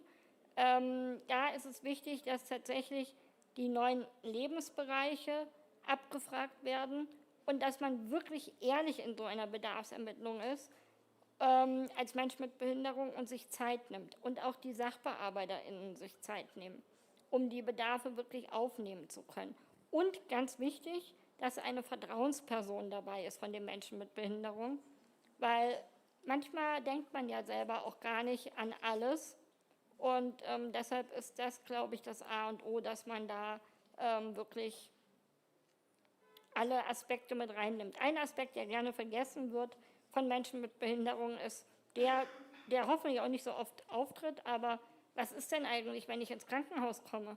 Können die Krankenhäuser dann überhaupt meine Assistenz mit abfedern? Gehört Assistenz im Krankenhaus vielleicht dazu? Ein Riesenthema bei uns in Deutschland, was wir immer noch nicht absolut geklärt haben. Ja, also solche Punkte, die wir nicht oft vorkommen, aber die mal vorkommen, müssen alle in so eine Bedarfsermittlung mit rein. Also genau, ich kann Ihnen nicht sagen, was das Beste ist, aber es ist wichtig, dass es sich an den Menschen mit Behinderung orientiert. Ja, Sie haben vorhin geredet, Patrick Horst von Nimmermatt Eis, Sie haben vorhin geredet von Assistenz, Beratung und Aufgaben abgeben und so. Ja, ich habe dann mal nur so eine allgemeine statistische Frage oder ich weiß nicht, wie man es kategorisieren soll, aber welche Rolle spielen hier die Assistenzgenossenschaften? Denn ich weiß ja, dass es die Zentren für selbstbestimmtes Leben gibt. Spielen die diese Rolle oder sind eigentlich viele Personen, die das komplett selbstbestimmte Arbeitgebermodell nehmen oder ja, sind die meisten eigentlich über eine Art Genossenschaft, über diese ZSL ja, organisiert. Das waren ganz viele Fragen auf einmal, beziehungsweise Antworten von mir jetzt. Genau, wir haben in Deutschland die Zentren für selbstbestimmtes Leben. Dort arbeiten nur Menschen mit Behinderung. Aktiv und selbstbestimmt e.V. ist auch so ein Zentrum für selbstbestimmtes Leben. Ich bin auch der Vorstand der Interessenvertretung Selbstbestimmt Leben.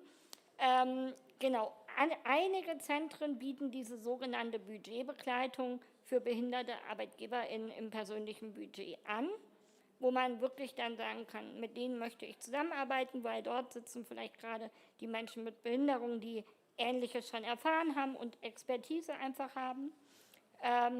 Genau, es gibt aber nicht viele Zentren für selbstbestimmtes Leben, die das anbieten. Es gibt in Deutschland ganz viele Firmen, vor allen Dingen in Nordrhein-Westfalen. Fragen Sie mich bitte nicht, warum gerade Nordrhein-Westfalen, aber da blühen die aus dem Boden gefühlt jeden Monat eine neue, genauso wie Dienstleister, Assistenzdienste. Die Genossenschaften, wir haben in Deutschland 2 Genossenschaften, die Hamburger Assistenzgenossenschaft, die gehört nicht zur ISL-Familie, aber die Bremer Assistenzgenossenschaft. Und wie die Menschen mit Behinderung sich in Deutschland für ihre Assistenz aufstellen, ja, ich würde sagen, 60% sind wahrscheinlich, aber das ist jetzt so ein Bauchgefühl, bei einem Dienstleister, also bei einer Genossenschaft oder bei einem Assistenzdienst etc. und 40% machen es über das sogenannte ArbeitgeberInnenmodell. So aus meiner sehr subjektiven Erfahrung heraus. Ich hoffe, das hat Ihnen jetzt so ein bisschen Einblick geben können.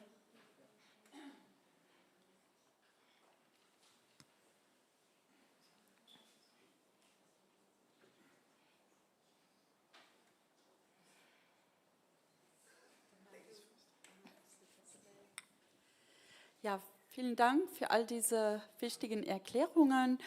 Pascal Kolb, ich arbeite hier in Luxemburg bei der Pflegeversicherung, die ein bisschen anders aufgestellt ist als in Deutschland. Trotzdem würde mich interessieren, wie eben das Zusammenspiel ist zwischen, also bei Ihnen in Deutschland, zwischen Pflegeversicherung und eben dieses persönliche Budget. Also alle Menschen, die einen Pflegegrad haben und ein persönliches Budget haben. Also es müssen nicht Menschen unbedingt einen Pflegegrad haben, um ein persönliches Budget zu erhalten. Das ist nochmal wichtig. Aber alle, die ein persönliches Budget erhalten und den Pflegegrad haben, müssen als vorrangige Leistung das Pflegegeld in das Budget zahlen, zu 100%. Und 1/3 dieses Pflegegeldes bekommen wir dann von dem Kostenträger aus dem SGB XII, also Hilfe zur Pflege, wieder erstattet. Aber prinzipiell ist es immer eine vorrangige Leistung. Erst muss das Pflegegeld aufgebraucht sein, bevor andere Kostenträger mit ins Boot kommen, also überhaupt das persönliche Budget genutzt werden kann. Es gibt natürlich Konstellationen, wo gesagt wird, da ist ein Unterstützungsbedarf von 18 Stunden eigentlich. Es werden aber nur 8 Stunden beantragt, weil Familie, FreundInnen, PartnerInnen da die Assistenz noch mit übernehmen. Und dann muss das Pflegegeld natürlich auch bei den Betroffenen zu 100% bleiben.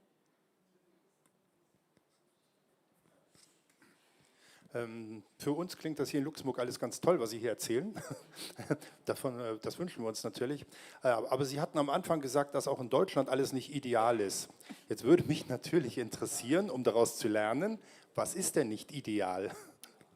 Ich weiß gar nicht, ob ich dieses Thema hier aufmachen soll, weil nicht, dass wir dann noch auf eine falsche Spur jemanden bringen. Also, genau, vielleicht ganz kurz. Also ein Punkt, der für uns in Deutschland wirklich höchst dramatisch ist, die Menschen, die berufstätig sind und über eine bestimmte Summe Jahresbrutto haben, müssen in das persönliche Budget einen Eigenanteil zahlen.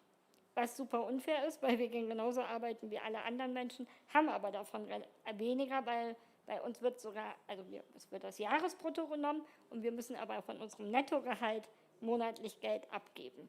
Genauso ist es beim Vermögen, wir sind gedeckelt, also wir dürfen mittlerweile mit dem Bundesteilhabegesetz, was eingeführt wurde, immerhin 63.000 € angespart haben, aber wir dürfen das auch nur angespart haben, wenn wir das selbst erwirtschaftet haben. Davon kann man schlecht ein Haus kaufen, geschweige denn ein Auto, weil in der Regel müssen diese Autos Neuwagen sein, um überhaupt den Umbau finanziert zu bekommen, etc. Also das ist tatsächlich ein Thema, was schwierig ist. Und darüber hinaus stehen wir natürlich immer ich nenne es jetzt mal ganz platt gesagt, im Krieg mit den Dienstleistern als ArbeitgeberInnen, weil die Dienstleister natürlich wesentlich mehr zahlen können als behinderte ArbeitgeberInnen, weil wir haben keine Lobby. Wir sind gerade als ISL dabei, eine Genossenschaft für behinderte ArbeitgeberInnen zu gründen, um da eine Lobby aufzubauen, dass wir da einheitlichere Löhne zahlen können. Das sind tatsächlich große Probleme.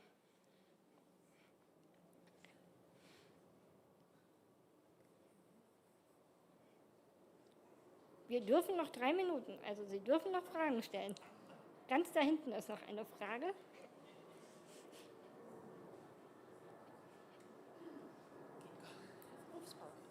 Danke. Nadine Erpelding, ich komme vom Kulturministerium und habe eine relativ spezielle Frage vielleicht in dieser Runde, aber bei uns ist eben auch die Diskussion für die Barrierefreiheit natürlich in der Kultur allgemein und was dann eher die Menschen mit Behinderung betrifft, stellt sich dann oft die Frage, weil wir da gar keine Einheit hier haben, wie es mit Begleitpersonen ist. Also in puncto Eintrittszahlen und also Platz haben und so weiter und so fort. Ich denke, ich habe vielleicht schon durch die Diskussion mit den Krankenhäusern herausgehört, wie es dass vielleicht in Deutschland auch so eine Diskussion gibt. Gibt es die oder wurde das irgendwie auf nationalem oder in verschiedenen Bundesländern vielleicht geregelt? Gibt es da eine Regel, dass Begleitpersonen für Menschen mit Behinderung in der Kultur automatisch gratis dazukommen oder Kompensation für die Häuser? Ich weiß es nicht. Oh, ob es Kompensation für die Häuser gibt, das weiß ich jetzt, also kann ich jetzt nicht mit Sicherheit sagen. Aber es ist in Deutschland so, wer einen Schwerbehindertenausweis hat und die Begleitperson notwendig ist, hat ein B, ein Merkzeichen B für Begleitperson drin. Und alles, was von Land, der Stadt, der Region gefördert wird, also in der Regel gerade die Kultureinrichtungen, da dürfen Menschen mit Behinderung in der Regel ihre Assistenz, ihre Begleitperson, muss nicht immer die Assistenz sein, können auch Eltern sein etc., kostenfrei mitnehmen. Alles, was privat ist, entscheidet es selber. Und dadurch gibt es auch häufig Probleme. Und da kommen wir zu einem wichtigen Punkt im persönlichen Budget. Es muss auf jeden Fall ein Topf geöffnet werden im persönlichen Budget, wo man sagt, dass Eintrittsgelder, Übernachtungskosten für die Assistenzperson bei Urlaub, Dienstreise etc. mit übernommen werden, weil es ist nicht alles immer für die Begleitperson kostenfrei. Gerne.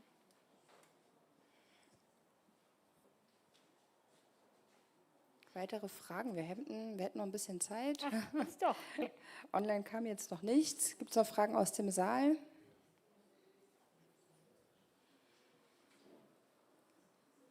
Gut.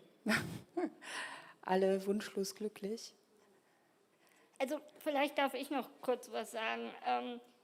Ich glaube, wenn sich Luxemburg jetzt auf den Weg macht, ein persönliches Budget in den nächsten Jahren zu implementieren, ist es wichtig erstmal, dass Sie als Menschen mit Behinderung das natürlich auch nutzen, ganz breit mitbegleiten.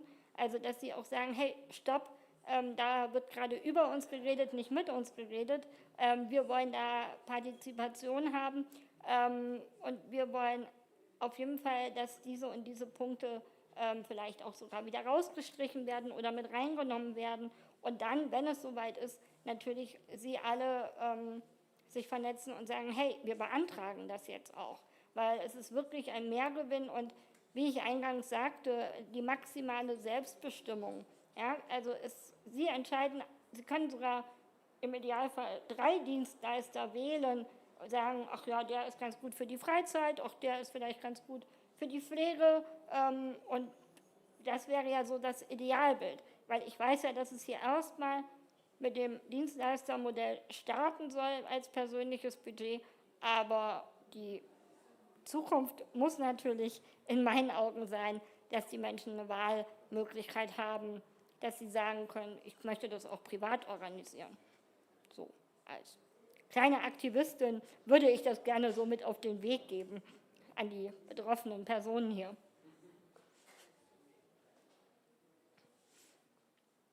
Ah, da ist noch eine Meldung.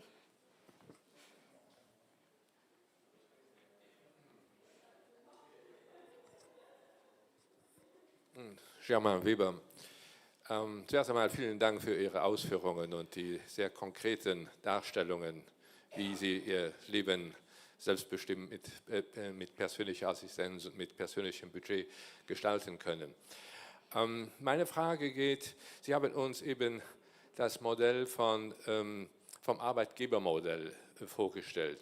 Gibt es andere Modelle persönlicher Assistenz in Deutschland? Das ist meine erste Frage. Und die zweite Frage ist die, viele Menschen mit Behinderung in Deutschland leben in Einrichtungen der Behindertenhilfe. Haben die Zugang dazu? Wunderbar. Oder gibt es dann andere Modelle, personalisierte Assistenz für diese? Genau, also ich sprach ja von dem Arbeitgeberinnenmodell und Dienstleistermodell. Und das Dienstleistermodell ist sozusagen die andere Variante, die man auch über das persönliche Budget nutzen kann, wo man dann halt den Dienstleister, Assistenzdienst, hier wurde vorhin die Genossenschaft angesprochen, also die Hamburger Assistenzgenossenschaft, Bremer Assistenzgenossenschaft, die beiden gibt es, wo man dann halt wirklich über einen Dienstleister die Assistenz in Anspruch nimmt. Also man muss nicht als Arbeitgeberin auftreten, ganz wichtig, also auch in Deutschland nicht. Man kann in Deutschland auch ganz klar sagen, wie ich das Diagramm vorhin gezeigt habe, ich mache es weiter im klassischen Leistungsdreieck, ich möchte gar nichts mit dem Geld zu tun haben. Ja, ganz wichtig. Und ein Thema, was uns natürlich auch immer wieder umtreibt, nämlich wie erreichen wir die Menschen in den besonderen Wohnformen, dass es überhaupt die Möglichkeit eines persönlichen Budgets gibt. Da sind wir, Ottmar Malz-Paul ist auch gerade im Raum, immer wieder mal am Verzweifeln, weil es ist natürlich nicht so einfach, hinzugehen und zu sagen, hi, ich bin Jenny und ich würde jetzt gerne mal den BewohnerInnen erzählen, wie sie eigentlich mehr selbstbestimmt leben können. Das wollen natürlich nicht unbedingt die Menschen, die diese Heime führen. Es gibt aber immerhin die Möglichkeit, wenn man in einer besonderen Wohnform lebt, zu sagen, ich möchte hier nur wohnen und möchte aber meine Unterstützung selbstbestimmt regeln. Das sehen die auch nicht so gerne, weil die damit natürlich nicht ganz so viel Geld verdienen. Aber diese Möglichkeit gibt es per Gesetz. Und wenn Menschen aus besonderen Wohnformen irgendwie zu uns in die Beratungsstellen, gerade in die Zentren für selbstbestimmtes Leben kommen, beraten wir dahingehend natürlich auch. Aber meistens gibt es dort dann auch noch gesetzliche Betreuung, also Menschen, die mitbestimmen dürfen oder die überhaupt die Anträge stellen müssen. Und dadurch verläuft es auch manchmal im Sande, dass gar nicht wirklich die Menschen dann an die Leistungen rankommen, weil andere Menschen wieder große Sorge haben, dass die Menschen mit Behinderung das ja gar nicht können.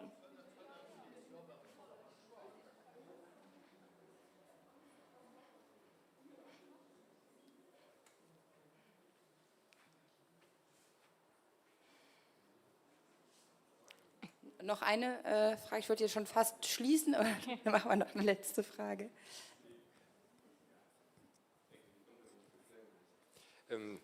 Eine der Grenzen für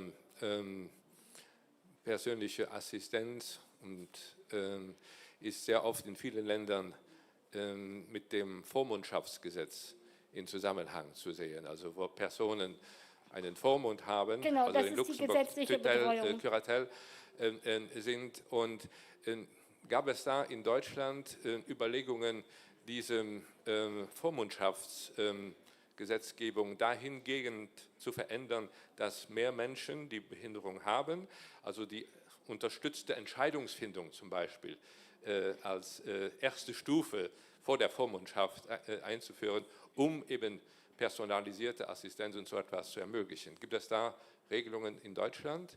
Änderungen in dem Vormundschaftsgesetz, das dahingehend ist, um diesen Kreis der selbstbestimmt lebenden Menschen mit Behinderungen zu vergrößern? Ist mir jetzt nicht bekannt, aber ich weiß, Susanne, bist du auch da? Kannst du dazu was sagen? Da bist du, glaube ich, fast ein bisschen tiefer drin. Also, es ist so, dass das Gesetz zur rechtlichen oder gesetzlichen Betreuung in Deutschland so geändert wurde, dass unterstützte Entscheidungsfindung immer das Erste sein muss. Es muss der erste Schritt sein. Es ist auch so geändert, dass immer der Wunsch und Wille der Person, die die rechtliche Betreuung, gesetzliche Betreuung bekommt, beachtet werden muss. Das ist die gesetzliche Theorie. So, die Umsetzung sieht oft leider ganz anders aus. Je nachdem, wer die gesetzlichen Betreuerinnen oder Betreuer sind, wird das richtig gut beachtet oder gar nicht. Also Theorie und Praxis gehen da leider weit auseinander, aber die unterstützte Entscheidungsfindung ist inzwischen festgelegt als erste Stufe. Ja. Und das mit der unterstützten Entscheidungsfindung, das ist ein ganz konkretes Beispiel, was aus der UN-Behindertenrechtskonvention gekommen ist, weil das hat wirklich nochmal so ein Paradigmen, so einen Denkwechsel gebracht. Aber Frau Susanne Göbel hat es gesagt, bis das dann in der Praxis ankommt, und wir haben natürlich immer noch dieses Kräfteverhältnis, dass behinderte Menschen immer noch denken, ich muss erst meinen Betreuer fragen und der muss es genehmigen. Also in dieser Beziehung ist noch ganz viel Musik drin, aber gesetzlich sind wir da wirklich einen Sprung vorangekommen und das hat viel damit zu tun, man nimmt ja manchmal Behindertenrechtskonvention alles so abgehoben. Das hat uns unheimlich geholfen, da damit zu argumentieren, denn das war nicht ganz einfach im Bundesjustizministerium. Ja. Und vielleicht noch ergänzend dazu, also wir versuchen es mittlerweile in Berlin auch so, dass wir gesetzlichen BetreuerInnen anbieten, hey, wir informieren einfach nochmal zum persönlichen Budget, weil es sind natürlich auch viele Ängste. Oh Gott, was kommt denn dann für ein Arbeitsaufwand auf mich zu? Was muss ich denn dann noch alles machen? Also ich glaube, das ist so eine Vermischung sozusagen, wo wir jetzt einfach ran müssen.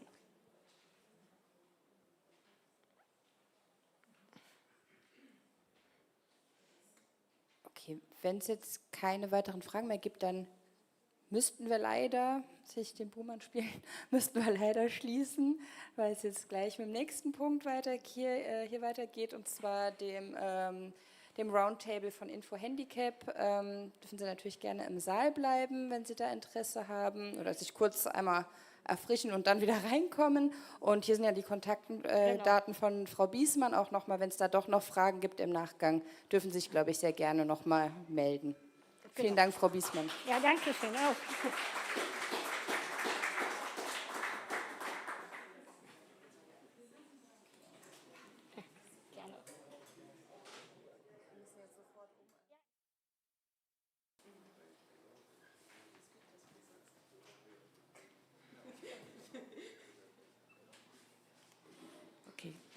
Herzlich willkommen am Wissenswert, also im Workshop Viertrag Programm am Kader von Alles Normal, Let's Celebrate Inclusion.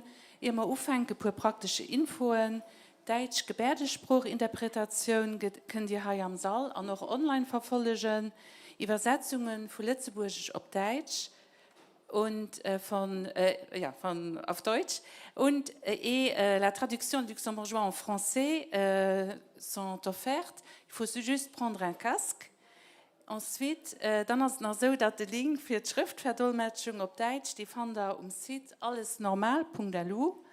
Und dann hat er auch die Möglichkeit, Fragen online zu stellen über froh, kleingeschrieben, @allesnormal an einem Wort.lu.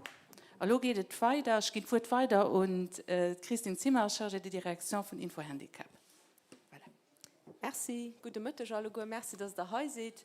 Wir geben dann direkt aufhängen, haben wir dieser Table Ronde zum Thema Menschen mit Beeinträchtigung, definitiv eine Quelle von Talenten und die Frau hat auch eine ungenutzte Quelle von Talenten.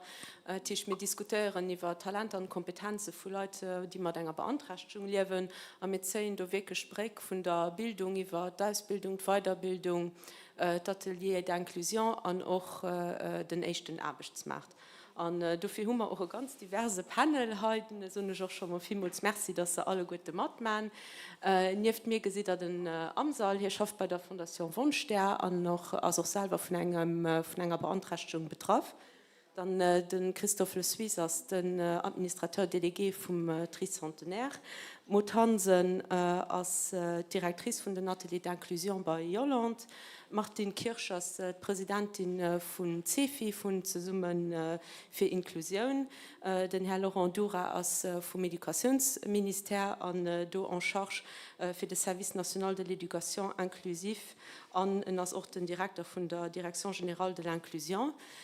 Michel Valentini von Wild Solutions als auch die Person, die an dem Projekt Wildstuff stung und auch selber von einer rarer Krankheit betroffen ist. Den Andrea Di Ronco von Info Handicap aus dem Service Info Conseil. Jessica de Sacorea von der ADAM, sie ist am Service Employeur für Handicap und Reclassement und Madame Viviane Soani auch von der Fondation Wunschster und dem Amsal sein Patron. Voilà. Und da geben wir auch gleich Schluss, weil wir haben viel Programm und da gebe ich dann direkt die erste Frage Martin und ihr stellen. Was sind Ihrer Meinung nur die größten Herausforderungen im Bereich der Education für Kinder mit spezifischen Besoinen und auch für hier Älteren? Ja, vielmals merci Christine. Ja, den Titel als Talenter, Handicap, ungenutzten Talenter. CEFI mir sie ganz viele wie an der Welt vom Handicap, von der Inklusion, von der Diversität, Schule, Sport, Freizeit. Und ich meine, mit den vielen verschiedenen Handicapen, es muss ihnen die Leute aufholen, wo sie stehen. Es muss ihnen hier Stärken erkennen, hier Talente individuell erfassen, der wir nicht schon immer Defizite gucken, an sich darauf basieren. Es muss wirklich eine konkrete Analyse gemacht werden. Und die Kommunikation muss adaptiert gehen. Und da ist auch Personal Enseignant, was du gefordert hast, oder eben der Coach am Sport, den du eben gefordert hast. Es muss in lebenspraktisch denken, wo können wir die Talente ersetzen, die in kann, der jungen Hut, zum Beispiel in den schulisch vielleicht nicht so gut ist, aber nur an einem Atelier protégé, wirklich ganz gut Kapazitäten weiß, wie sich an einem Holzatelier, an einem Elektroatelier. Da haben wir ja auch dann die Teilqualifikation vom Ministerium, dass die Jungen dann aber ein Zertifikat kriegt, wo eben dran steht, dass er das wirklich gut kann, was vielleicht dann noch später aber kann helfen von einer Arbeitssicht, dass er da wirklich etwas tut, wo gut kann machen. Was ich ein bisschen Sorge möchte, das sind so Talente, wo du wirklich, was wir sagen, du kannst schulisch auf verschiedene Fächer ganz gut sein. Du kannst zum Beispiel an der Informatik ganz gut sein oder an der Mathe oder den einen super an der Sprache, bald schon ein Genie oder so. Und du fallen da aber viel dann durch den Sift, weil man eben trotzdem immer noch den Sockeln hängen und den Niveauen hängen. Und dann tust du dann aber nicht genug Moyen für weiterzukommen. Und das ist ein bisschen schuld, weil du durchgeht das Talent aus sich ein bisschen dann mit der Zeit verloren, weil du dann nicht mehr, bei bestimmten Punkt kannst du dann nicht mehr weiter. Und das ist ein bisschen schuld. Und ich denke, du musst vielleicht umdenken, dass du irgendwie ein anderes System hat oder mit Koeffizienten schafft oder dass das vielleicht anders regelt. Und es sind ganz viele Leute, also wir haben von der CEFI, wo ich da ganz viele Familien noch rundtreten, wo einfach bemol nicht mehr weiterkommen, aber wo gerne weiter studieren, wo das dann einfach nicht geht. Ich frage mich auch eins, so wie ihn zum Beispiel wie den Einstein haut an unserer Zeit leben. Einstein, den hat auch selber wo klein war, ganz viele Probleme gehabt, die nicht bis 3-4 Jahre auch nicht geschwart. Den hat auch keine Sozialkompetenzen an der Schule, also doch ganz schlecht gegangen. Und sogar seine Eltern haben noch eine Zeit mit dem also daheim erreicht. Also schon damals, dass es dann von so ein Homeschooling noch schon ging. Und dann ist es dann aber weitergegangen. Und ich meine, wir kennen den Mann ja alle, was er gemacht hat. Und ich stelle mir eins vor, wenn die in unserer Zeit lesen, was leben, was mit dem gehen. Wo gibt man den orientieren? Wie gibt man den unterstützen? Also ich denke, du musst Egypt fragen, seine Chance gehen. Dann haben wir nicht nur schulisch, wir haben zum Beispiel, ich kenne ein Beispiel von einem Jungen, den 11 Jahre alt ist, was empfangen Genie ist an der Musik, aber der Junge kann keine Noten lesen. Und dann nennt ihn das d'oreille à 100%. Das heißt, du kannst ein Lied nachspielen, das du noch nie hören hast, kann er wirklich nachspielen. Und da sind wir dann auch mit all den Gesetzen und alles, was wir haben. Der Junge kann auch nicht weiter, weil in einer normalen Musikschule mussten dann seine Examen eben machen. Das kriegt er aber am Moment auf jeden Fall nicht fertig. Da sind natürlich Aménagement, also Sachen vorgesehen, aber es geht einfach nicht. Also gibt die Examen lo am Moment auf jeden Fall nicht packen. Lo aus der Junge am Gang eben an Platz Noten, lehrt das lo mit Farben und das funktioniert dann auch. Und du musst mal gucken, sind als Gesetze, die sind oft so genormt an alles, dass die Leute wirklich blockiert gehen, die wirklich Talente haben. Und ich meine, du musst sich mal aber vorstellen, schießt man du nicht reinst du selber an den Knie. Ich meine, du siehst ganz viele Sachen, die verloren gehen, weil es einfach so genormt ist, dass die Jungen nicht dann weiterkommen. Ich wollte doch ganz kurz eben noch nach ob die Eltern, das hat man ja auch am Dinge stehen. Also, es sind ganz viele Sachen passiert, die letzten Jahre von 2017, 2018 sind ganz viele neue Gesetze auch gekommen. Nach letztem Jahr sind ganz viele neue Gesetze gekommen. Und ja, da sind ganz viele Sachen sind noch gut. Und wo wir aber merken, für die Eltern hat sich gar nichts geändert. Also die Eltern haben immer noch denselben Druck. Wenn sie eine Decision holen, für das Kind an der Inklusion zu haben, haben sie immer noch den Druck. Eben, sie haben immens viele Reunionen und es gibt immer noch Versucht, vom Konträr zu überzeugen. Und jetzt kann dann ein Centre de Compétence dann zu schicken. Sie kriegen wirklich gedreht, sie kriegen mit Signalementen gedreht. Oft könnte doch zu einem Signalement.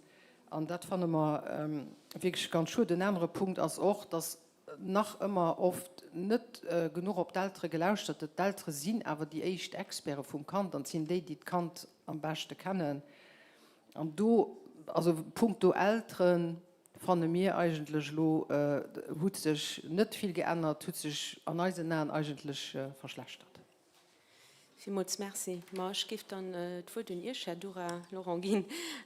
Könnt ihr uns vielleicht kurz erklären, was für Kinder mit spezifischen Besoinen als ein Schulsystem en place ist, was man machen, für sie zu integrieren und noch, was man vielleicht noch können und müssen verbessern?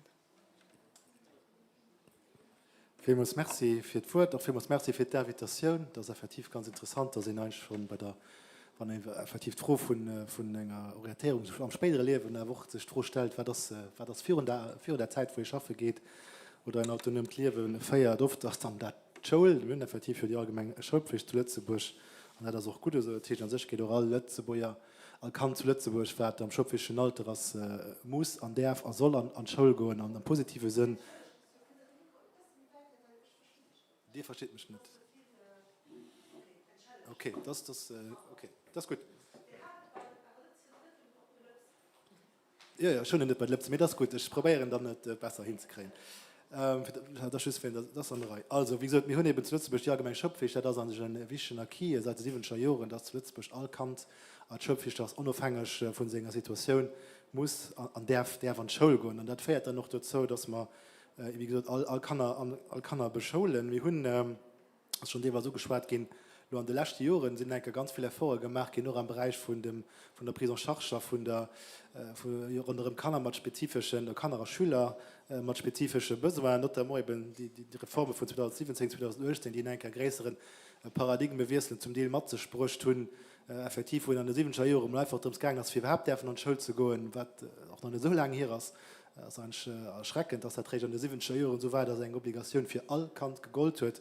Und an den 90er Jahren der Löser eine Bewegung entstanden ist, für auch zu gucken, dass nicht nur eine enge Schule, und das war der meistens länger Zeit, während das spezialisierte Schulen, die außerhalb von der Regelschule dann stattfinden. An den 90er Jahren, wo die Richtung gegangen ist, für auch eine Integrativbeschulung, als du angefangen 2009 mit der Reform am Mosheimer Fundamental an der Grundschule, wo die ersten Meilensteine gesagt wurden, in Richtung mehr Inklusion, an mehr Partizipation von Kanner mit spezifischen Besoinen, als effektiv dann 2017, 2018 größer Erfolge gemacht in Hai am Lützeburger Land, also dann relativ rezent, mit der Kreation von einer rich Akteuren, notamment eben angefangen, schon auch an der Grundschule, also auch am freien Kanzalter, mit Spezialisten an der Schule direkt, sogenannte IEBS, den Institut spezialisiert an der Prise en Charge für Kanner mit spezifischen Besoinen, was eigentlich Ausnahme ist, die 2017, wieso dann an die Lehrgrube war, wo man halt so quasi alle Grundschulen in Lützeburg mindestens ein IEBS auch hat. Wir haben ca. 160 der IEBS aktuell am Ansatz. Das sind wirklich spezialisierte Enseignants, die sind auf der Platz, die sind noch direkt disponibel, sind Teil von der Community scolaire. Da gibt es keine Prozeduren, keine Kommissionen, die hier muss sollicitieren. Wir können direkt kurzfristig von so einer Unterstützung können zu profitieren. Das gilt sowohl für den einzelnen Schüler, wie vor allem auch für das Lehrpersonal, dass an nächsten Reihen da noch Spezialisten haben, auf diese können zurückgreifen. Noch eine andere Aktion, die kurzfristig soll an die Lehrgruppe gehen, ist das den AEBS, auch für den Alzheimer Fundamental. Wir haben eben noch einmal so geklungen, 2023 eine Reform gemacht, wo man die bestehenden Texte überschafft haben, dann ab dieser Rentrée, die kommt, also 2024 im September, fängt man dann noch an den Grundschulen, die echt 50 AEBS und Assistant pour élèves à besoins éducatifs spécifiques an den Schulen anzusetzen. Das sind Agenten, die für allem auch sollen helfen bei lebenspraktischen Aktivitäten am Alltag, weil doch ein Thema ist, auch in den Schulen, im Akademischen, das dient, mir geht doch einfach viel Partizipation, hängt doch ganz oft mit lebenspraktischen Geste vom Alltag auf, ob das an der Hygiene ist, ob das am Bereich von Alimentation ist, der Mobilität.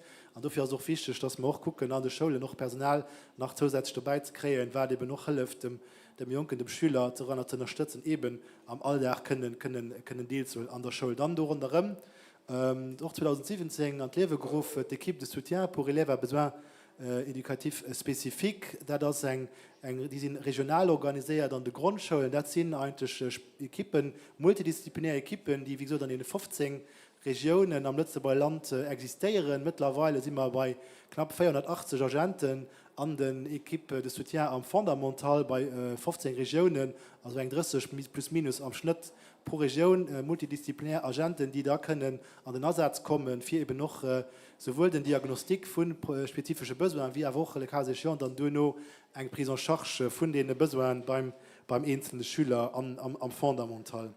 Dasselbe ist nur rezent 2023 goufen noch d'Equipe de soutien pour élèves à besoins éducatifs spécifiques DESAPen an de Lyceen angefordert. Da sind wir lo bei knapp 130 Agenten, das sind da nicht ganz viel. Das ist auch sicherlich von den Chantien, die die Education in den nächsten Jahren, das auch wirklich zu gucken, dass an all Lycée genug qualifiziertes Personal auch als für eben gerade auch an den Lyceen Schüler mit spezifischen Besoinen können am Alltag zu unterstützen. Dann letztendlich auch angefordert gehen 2018 Kreation von den Centre de Compétences, der gehen der Haut 8 Stück, die unterschiedlich Schwerpunkte aufdecken, ob das Bereich kognitive Entwicklung ist, motorische Entwicklung, Autismus-Spektrumstörungen, Malvoyance, Trouble d'Ouïe, Lehrstörungen und so weiter. Das ist 8 Stück auch der Bereich von der Heichbegabung 2016 eine echte Kehr als spezifische Problematik an Lützeburger Schulwesen erkannt, dann noch dementsprechend doch mal ein eigenes Kompetenzzentrum versehen, für auch eben auch Schüler vielleicht auf der anderen Seite von der Kurve, die vielleicht so an der Vergangenheit nicht so die sonst nicht gedurchtet, ja auch kann sich ja können spezifisch böse haben noch eben darin fallen. Und das ist auch vielleicht auch wichtig. Wir sind an der Schule, wir schwätzen effektiv von Eleven, aber so edukativ spezifik. Wir schwätzen noch heute noch davon, wir haben auch keinen Unterschied mit zwischen partikulier und spezifik. Das war mal ein Zeit lang ein Thema. Du hast also plötzlich auch Topie gewesen gehen, dass es wenig Sinn macht, eine Denomination Begrifflichkeit zu wählen für aber oft dieselbe Zielgruppe. Auch da haben wir just nach dem Begriff von dem Besoin spezifik. Wir schwätzen noch eigentlich an der Schule Männer nach vom Handicap en tant que tel, wenn wir das Spektrum von dem Besoin spezifik als effektiv viel mehr breit, wie das noch an der Vergangenheit war. Sodass wir heute knapp 1400 Leute tun, spezialisiert Personal, Agenten hun an der öffentlichen Schule, die an den einzelnen Orten d'enseignement, Grundschulen, Lyceen, Kompetenzzentrum intervenieren bei Schülern mit spezifischen Besoin. Der Hauttummer, wenn man so Zielen identifiziert, kann er die eine Prise en charge kreieren, bei ca. 6.000 kann er an Junker, da sind bei knapp 100.000 Schüler, kann ich rechnen, sind wir bei 5-6% von der Schülerschaft, die eine Prise en charge kreieren, aufgrund von ihren spezifischen Besoin.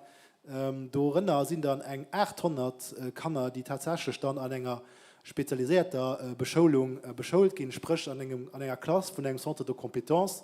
Bei etwas mehr wie 100.000 Leute, also zu Lützeburg, unter dem enge Prozent, knapp 0,8% von den Schülern, die schöpfwichtig sind und die respektive die zu Lützeburg an die Schule gehen, die nicht an die Regelschule gehen. Also über 90% von den Schülern gehen an die Regelschule. Und das ist sicherlich auch eine Konsequenz von einer doch aber konsequent inklusiver Politik seit 2009, die dazu feiert, dass man heute immer Männer auf jeden Fall nicht mehr Kanner müssen außerhalb von der Regelschule beschulen. Und an dem Sinn sind wir da relativ gut in der Weg. Gut, dann so eine Stutze vielmals merci. Für die als nächst schwätzen, nicht zu schnell schwätzen, wir müssen ein bisschen mehr accessibel im Niveau von unserer Kommunikation sein. Und wir müssen noch probieren, ein bisschen mehr kurz zu halten, sonst kommen wir nicht durch das ganze Programm. Dafür gebe ich das Wort weitergehen und den Andrea mit der Frage, auch was sind die Chancen von einer freien Integration von Kindern mit spezifischen Besoinen an unserem Schulsystem. Ja, da werde ich das dann noch probieren. Einerseits Chancen sind die nämlich wie bei normalen Kindern, da sind Access zu Ausbildung, Weiterbildung. Und dann ist es aber so, dass wenn ich spezifisch besser habe, dass ich dann da brauche Akkommodationen. Und da ist wichtig, dass ich lesungsorientiert vorgeht, dass die erste Reflex ist, nicht das kompliziert. Nächster Reflex, mir sehe sehen, komm, gucken, wie wir das am besten können machen. Das muss ich noch nicht allein machen. Ich meine, da kann ich noch auf andere Akteure, die auch in dem Bereich aktiv sind, zurückgreifen. Da war ja auch zum Beispiel die Eltern sind noch ein, da gehen ganz viele Assoziationen. Dafür ist auch den Austausch wichtig. Voilà, ich meine, nur für das kurz zu machen, dass das die drei Sachen, die ich dazu will. So. Das war wirklich kurz. Super. Alles. Gut, Christoph, da vielleicht froh und durch Punkt Inklusionsatelier, du gehst CPP. Was geht da genau gemacht und welche Junker sind wir da auf Darbestand Inklusionsatelier 4 berät? Ich kann sowieso nur zu sehr auf Plötzburg schwätzen. Also den CPP sind nicht am Anfang am Atelier d'Inklusion, das ist eine Etappe für uns. Wir haben am Land ning CPP, wo die Leute ab 16 Jahren können eine Formation professionalisante kreieren. Und die Partikularität ist auch, dass wir haben einen Socle commun, weil wir schaffen viel am Learning by Doing. Jeder ist auch mehr spezialisiert vis-à-vis von seinen Aktivitäten. Zum Beispiel bei Mo, das ist eine Bäckerei, bei einer Schokolaterie oder eine Imprimerie. Und du kannst auch am Anfang nur den Socle commun eng mehr professionalisante Formation kreieren, mehr an eine Richtung, wo l'Atelier sowieso noch seine Aktivität hat. Vielleicht als Defi gesehen ich zwei Sachen, dass mehr an Richtung Passerellen, mit die ordinäre Formation wie den DAP zum Beispiel, für was, weil wir, wenn ich das Beispiel von Schokolaterie, du hast eng Sache von der ganzen Formation Pâtissier-Chocolatier. Du kannst nicht mit dem Schokolade schaffen. Für die DAP zu kreieren, du musst auch am Patisserie schaffen, du musst auch am Bäckerei schaffen. An mir und nicht möglich geht, die verschiedenen Aktivitäten oder Aktivität-Information zu proposieren. An die zweite ist eine mehr Präparation für den Marché ordinaire an als CPP zu proposieren. Vielmals merci. Vielleicht Amsa froh und dich. Du warst ja auch betroffen. Du wäre interessant zu hören, wie dein Ausbildungsweg war und auch, was du vielleicht Herausforderungen für dich waren. Vielmals merci für die Invitation. Also ich habe bis 5 Schuljahr und ich meine Schule gemacht und dann war ich 1,5 Jahre am Reha-Center. Und von da an, nach dem 1,5 Jahr vom Reha-Center war ich dann am Lycée. Da war ich dann 7., 8., 9. und 9. PR. Da habe ich dann auch, wo ich da ein bisschen Schwierigkeiten nun hat, als an die Kurse zu kommen. Das heißt, zum Mut bei den Examen muss ich dann extra aufrufen, für können mir lange Zeit zu kriegen. Das hat dann noch geklappt. Du hast dann ein bisschen mehr lange Zeit gekriegt, für können an den Examen dann meine Examen können zu schreiben. Vielmals merci. Vivian, der hat auch gesagt, bei der Fondation Wunsch, der wäre Education ein Thema. Was könnt ihr alles dazu sagen? Ja, merci auch von mir aus für die Invitation. Also ich kann noch nicht so viel sagen, aber ich merke, dass in der letzten Zeit eben wir sind Fondation Wunsch, der mir erfüllen wünscht. Aber leider Gottes kriegen wir dann auch eben Eltern, die euch schreiben, oder aber auch Kinder, also oder auch Jugendliche, die euch schreiben, eben die Eltern, die da Kinder haben, wie autistische Kinder, und die dann Homeschooling frohen. Was wir dann aber fanden, dass das vielleicht nicht an unserem Bereich ist. Oder eben Jugendliche, die Schulangst haben, Panikattacken, dissoziativ eben Verhalten haben, und die dann zum Beispiel einen Assistenzhund fragen. Also an dem Bereich, also fand ich es wirklich erschreckend, dass man da immer mehr Demanden eben an dem Sinn. Das ist natürlich auch ein Wunsch. Also ich meine, alle Mom, wie Martin noch gesagt hat, alle Mom will gern, dass er Kind eben gut eben durch das Schulsystem kennt. Und ja, es hat mich also gewundert, dass die Wünsche eben kommen. Merci. Dann gib mal bei den zweiten Themenblock übergehen. Das sind die Inklusionsateliers. Und da muss frohen ihr, wie schaffen die Inklusionsateliers, wie wird geguckt, wie ein Talent hat Leute, die an einem Atelier schaffen, wie können die gefährdet gehen, auch für weitere Kompetenzen zu entwickeln. Merci. Ja, also als erstmal die Mission von den Atelier d'Inclusion professionell, also die Menschen mit Beeinträchtigung einen Arbeitsplatz zu bieten, ihnen einen Beruf, ein Metier beizubringen, für so hier Kompetenzen zu entwickeln und sie zu unterstützen, so autonom wie möglich zu schaffen.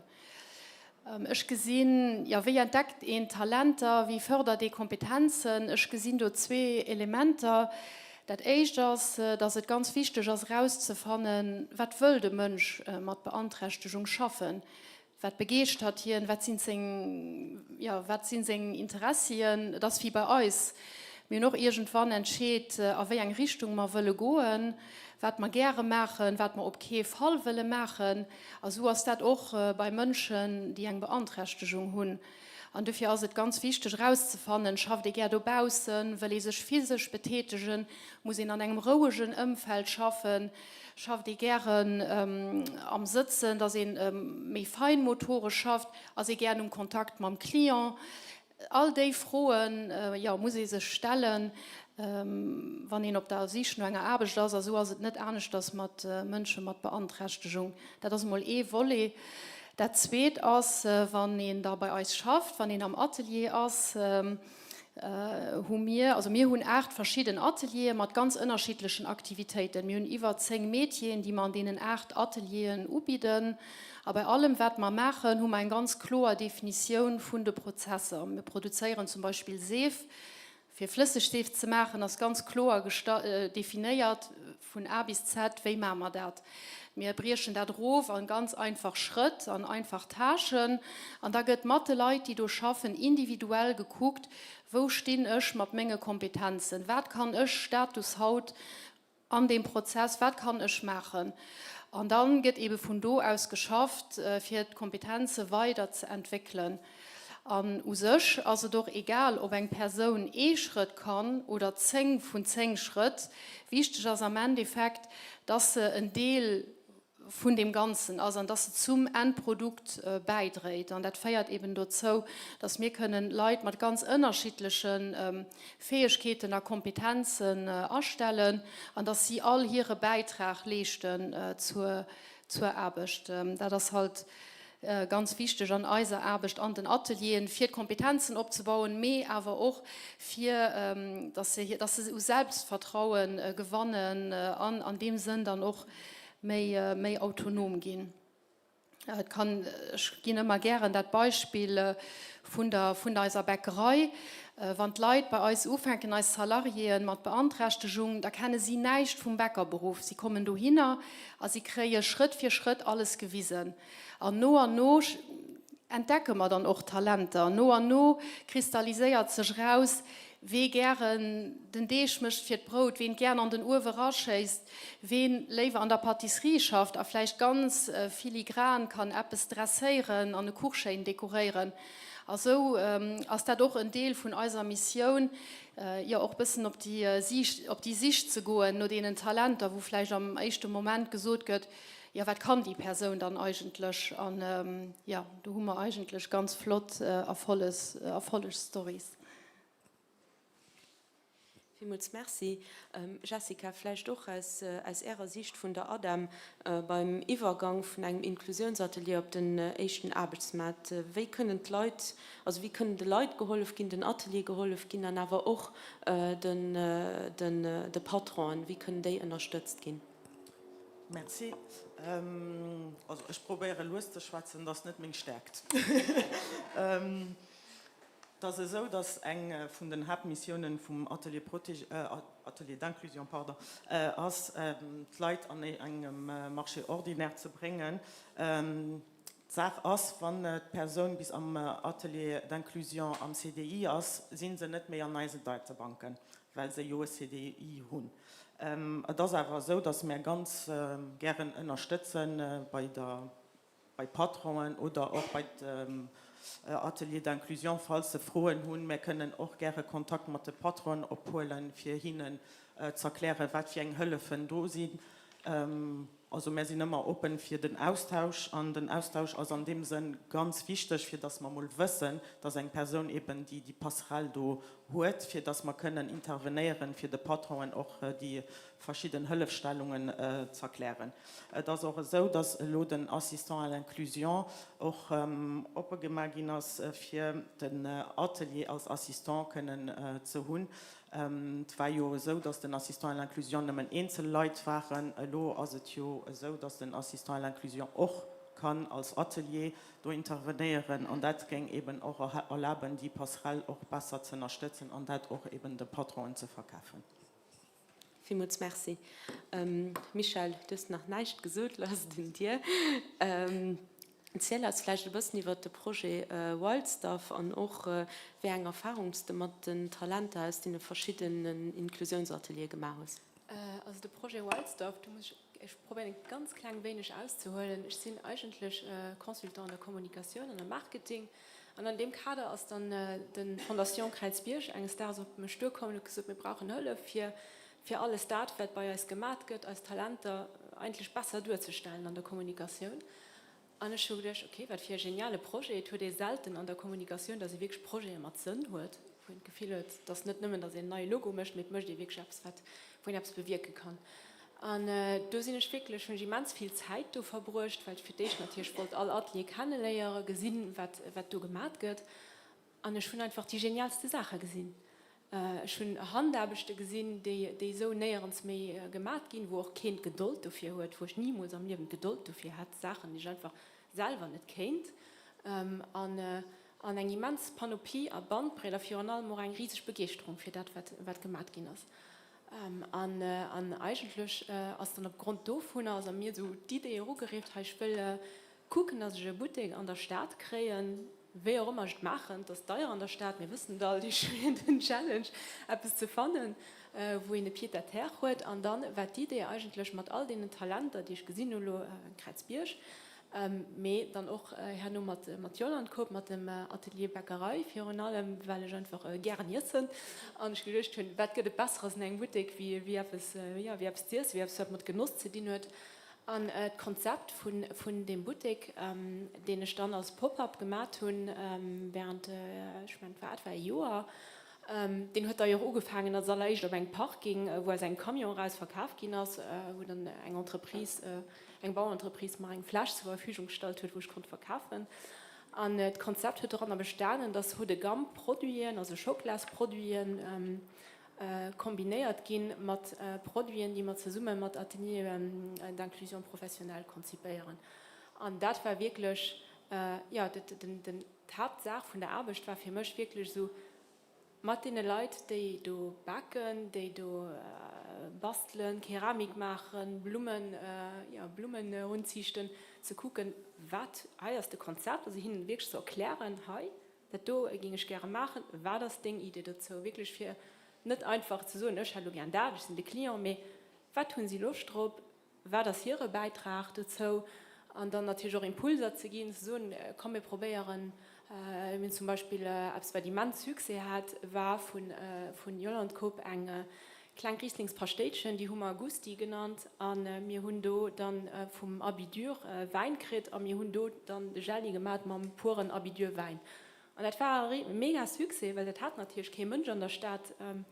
Da war dann auch die große Playerin aus der Stadt ziemlich los, aber es macht Momente mit dem Gusti. Und voilà, das war eigentlich der Neue vom Konzept, zu probieren, zu summen, Sachen zu kreieren, die wirklich in einem kommerziellen Milieu, weil es war kommerziell geschafft, also schon müssen wir zu verdienen, schon müssen wir den Employee bezahlen, schon natürlich viel von mir aus viel gestreckt, für das Konzept zum Leben zu bringen. Und dann ist Wegströms gegangen, zu summen oder Gamm-Produkte herzustellen, die weisen, welche Talente du schlummern. Und voilà. Mut, du warst ja dann auch live mit dabei bei dem Projekt. Was hat die Kollaboration mit Waldstoff, Leute braucht, wie oder die empfunden, wie ein Vierteler Chancen haben sich daraus ergeben? Ja, als erstmal ist es natürlich eine immense Wertschätzung für unsere Salarien, für die Arbeit, die sie machen. Das ist natürlich auch flott für uns, weil wir können als Produkte an einem Boutique Matzen an der Stadt verkaufen. Wir sind zum Beispiel mit unserem Atelier am Osten vom Land vertreten und haben hier als Point de Vente. Und das ist natürlich immer flott, wenn ich dann auf einer anderen Platz, für allem an der Stadt Lützeburg, dann seine Produkte kann auch und Leute bringen. Wir kommen dadurch auch in eine andere Klientel, sie gehen aufmerksam auf uns, sie sehen die Qualität der Produkte, die Originalität, und daraus ergeben sich dann noch andere Opportunitäten, wo wir dann neue Aufträge kriegen, was dann für uns Salarien natürlich auch eine flotte Motivation ist, auch im Sinn von, sie haben oft einen langen, holprigen Weg, handelt sich, bis sie eine Arbeit finden, bis sie Fuß fassen, an die positiven Retour, die Resonanz, die könnt vom Verkauf von unseren Produkten, das für sie natürlich immens wichtig und schön. Was heute aber auch ganz flott war im Projekt war, dass wir unterschiedliche Expertisen zusammengebracht tun. Michael, lass mal deine Idee kommen, für als Bäckerei, du mal zusammen evaluiert, ja, was ist das beste Rezept, wie können wir auch als Salarien am besten mit abbauen, dass sie auch die Produkte autonom können produzieren. Michael war ein Expert an der Kommunikation, an der Vermarktung von dem Ganzen. Also kommen wir sich aus zwei Welten Expertisen zusammen, die das ganz zu einem großen Erfolg gemacht haben. Und ja, das in dem Sinn war das für uns eine wirklich ganz positive Sache. Vielmals merci. Christoph den Tricentenaire hat ja eine ganze Reihe Produkte in der Marke, die da kommerzialisiert. Da gesagt ihr noch so mal den Entrepreneurship gehst, den da wo an den Atelier protegiert wird. Du hast froh wie Mader da dann noch wie gehen die Produkte von Chocolat du Coeur und zum Beispiel auch von Josies von den Konsumenten geholt. Das war von Kunden eine Reflexion mit allen Salariés, Encadrant wie d'encadré, dass wir wollen für dich die Qualität vom Produkt weisen und auch die Kompetenz von unseren Leuten. Das ist, wir haben zum Beispiel sind doch 2 Jahre ein kleines Sondage gemacht, ob 100 Leute waren 7, die können identifizieren den Tricentenaire, und mehr wie 70 de Chocolat du Coeur. Tricentenaire ist gegründet in 50 Jahren und Chocolat du Coeur 10 Jahre. Bon. Das weiß auch, dass also wir haben gedacht, wir müssen ein Produkt finden, unbedingt Schokolade, wir nur Tee, Pissen, Bier, aber Schokolade ist ein Produkt Busch, die kann auch ganz nobel sein. En plus, wir sind an der Nische von Fairtrade, Bio. Und wir haben gedacht, Leute kommen nicht für an ein Atelier d'Inklusion zu kaufen, aber Leute kommen, weil Schokolade gut ist. Und Schokolade kann gut sein, wenn die Leute kompetent sind, für die Schokolade zu präparieren. Und für Josie ist das, also Chocolat du Coeur ist so geboren. Und für Josie ist das nachher nicht. Wir haben Chance, mit Kontakt mit dem Artist international Sumo zu schaffen, weil in mit Gesicht ein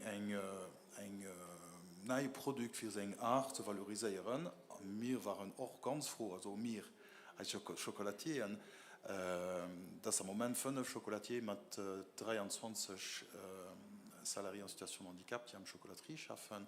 Und sie waren ganz begeistert für auch ein Univers von einem Artist mit Schokolade zu kreieren.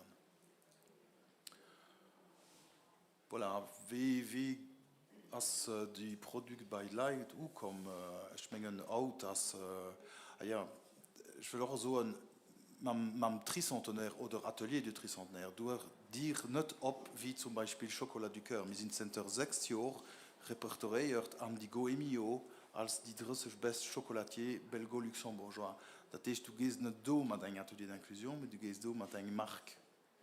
Und das ist auch für Reiseleute so wichtig. Merci. Ich meine, das sind ein paar flotter Volksgeschichten. Wir haben noch einen anderen großen, wichtigen Block, das ist den ersten Arbeitsmarkt. Und also, du wolltest dich für dich fragen, wie schwer oder vielleicht wie einfach es für dich war, einen Arbeitsplatz im ersten Marché zu finden und noch was dein Weg dahin war. Also was steht so kann so, es war auf jeden Fall nicht einfach, um ersten Arbeitsmarkt eine Arbeit zu finden. Also ich war 2 Jahre auf der Sicht, für eine Arbeit zu finden. Und ich hatte auch Antritt ja an alles mehr, da wo es ein bisschen gescheitert wurde, dass durch mein Handicap, den ich eben nun, und da war dann Schwierigkeiten, dann eben einen Platz zu finden. Merci. Madame Soani, pardon, Viviane Dizit, der Patron vom Amsal, was hat dich motiviert, eine Person mit Statut anzustellen, und was war vielleicht der größte Herausforderung? Bon, ich meine, als Fondation Wunsch, die ist so gegründet, für 10 Jahre und steht gegründet, das ist ja früher 10 Jahre, und das eben, weil ich den Tom kennengelernt habe, und den Tom, den ist ja auch Tetraplegiker. Leider Gottes sind wir uns ja nicht bewusst, dass eine Sekunde kann das Leben von einem anderen. Den Tom, also ein Choken, hat seine Premiere just fertig gemacht, und eben durch eine Feier ist dann Tetraplegiker gehen. Natürlich fällt dann da eine Welt zusammen, wo es nämlich weiter. Und wichtig wäre für mich mal zu sagen, okay, du musst am Leben, also für uns alle gut wichtig, wenn wir muss aufstehen, dass wir ein Ziel am Leben haben. Wenn wir aufstehen, haben wir wissen nicht viel wert, dass wir aufstehen, ob wir auf Schaff gehen oder an die Schule gehen, eben, wir müssen ein Ziel haben. Und voilà, und dann ist den Tom eben kennengelernt und ich habe gesagt, okay, da kommen wir machen, wir gründen die Fondation. Da kannst du eben hat das Talent eben muss die Talente anerkennen, das ist wichtig, ich meine, das geht hier raus. Und hin hat dann Grafik gemacht, und hat als Flyer gemacht, weil das ist nicht mein Talent, eben Schiedfried hat eben sein eigenes Talent da. Und mit der Zeit, wo wir haben aber am Benevolat geschafft, das heißt, ich konnte mir aber nicht eng Arbeit gehen. Wir haben nicht um Kreuzberg angefangen. Wir haben aber für uns, das war aber eine sinnvolle Arbeit. Hier konnte sich aber entfalten, eben. Hier konnte aber für uns Sachen machen, wohin aber gerne gemacht wird. Und das war für mich wichtig. Und dann habe ich den Amtsal eben kennengelernt. Durch Spektus Bau habe ich den Amtsal kennengelernt, den auch eine Arbeit gesehen hat. Bon, Benevolat, das ist ja schön, ich kann nicht immer alles nicht mehr am Benevolat machen. Und schon aber fand, dass den Amtsal aber auch ganz viel Talente hat. Eben, das ist das, was den muss eben anerkennen. Ja, das war für mich aber gut kein Problem, für eben den Amtsal zu engagieren. Die Herausforderungen, natürlich muss ich ganz viel Geduld tun. Also ich meine, muss ihn enkadrieren, muss ich Geduld tun, und kann ich nicht von Anfang an sagen, okay, also ich meine, wir müssen ein bisschen hinten aufpassen, und sie müssen sich nicht alles aufpassen, weil ich kann nicht sagen, okay, du musst mehr aber aufhängen, also und dann um 18 Uhr gehen oder so, das geht eben nicht heute. Oder du hast so viele Enveloppen du hast so viele Briefe an eine Enveloppe zu machen, du musst dann fertig sein. Also das geht eben nicht. Also ich meine, wir müssen uns schon bewusst sein, dass wir dass wir uns aufpassen.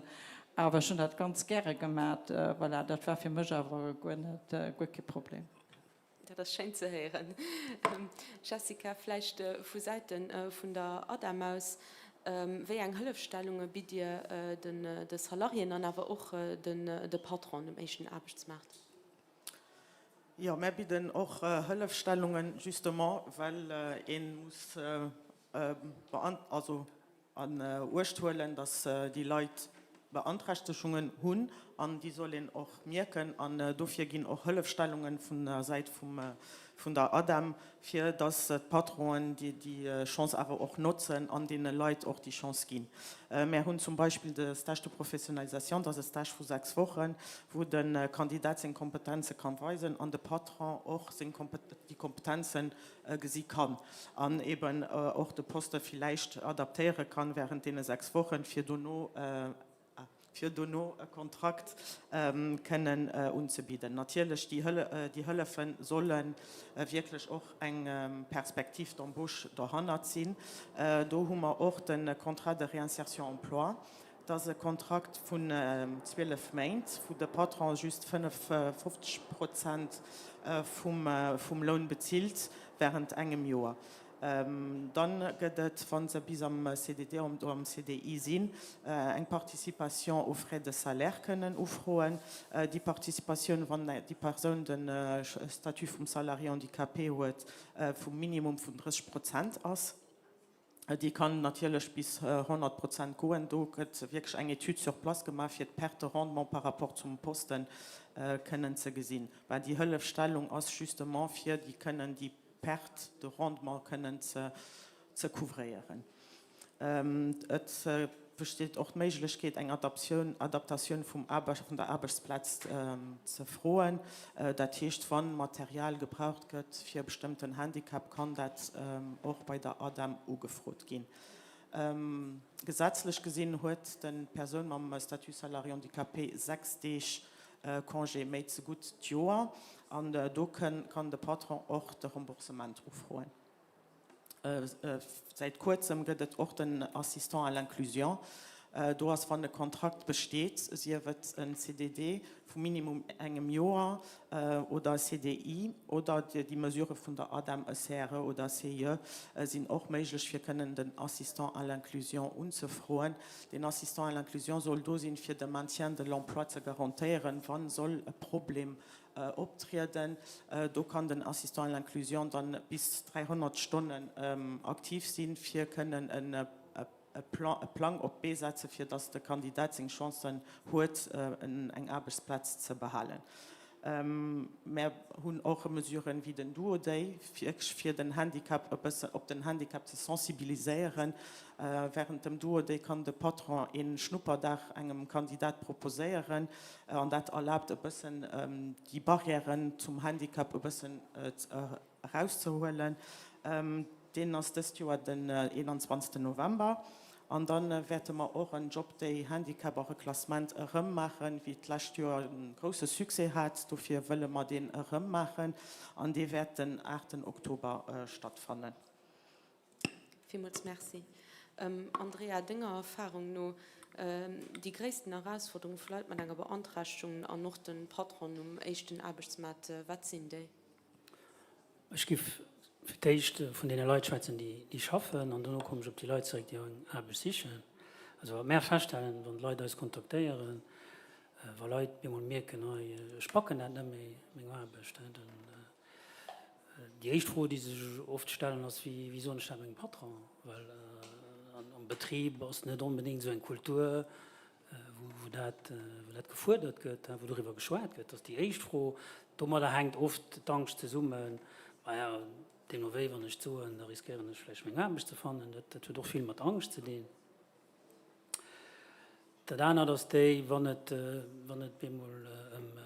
Aménagement geht, dann und leider auch zur Erfahrung, dass dann die Aménagements nicht so gut gemacht gehen, respektiv, dass die Aménagements funktionieren, wenn eine bestimmte Person da ist, die dafür da ist, wie so zum Beispiel ein Vorgesetzten, und dass von den Vorgesetzten zum Beispiel an Pension geht oder fortgeht, die den anderen da können, da bin ich das tieffällig.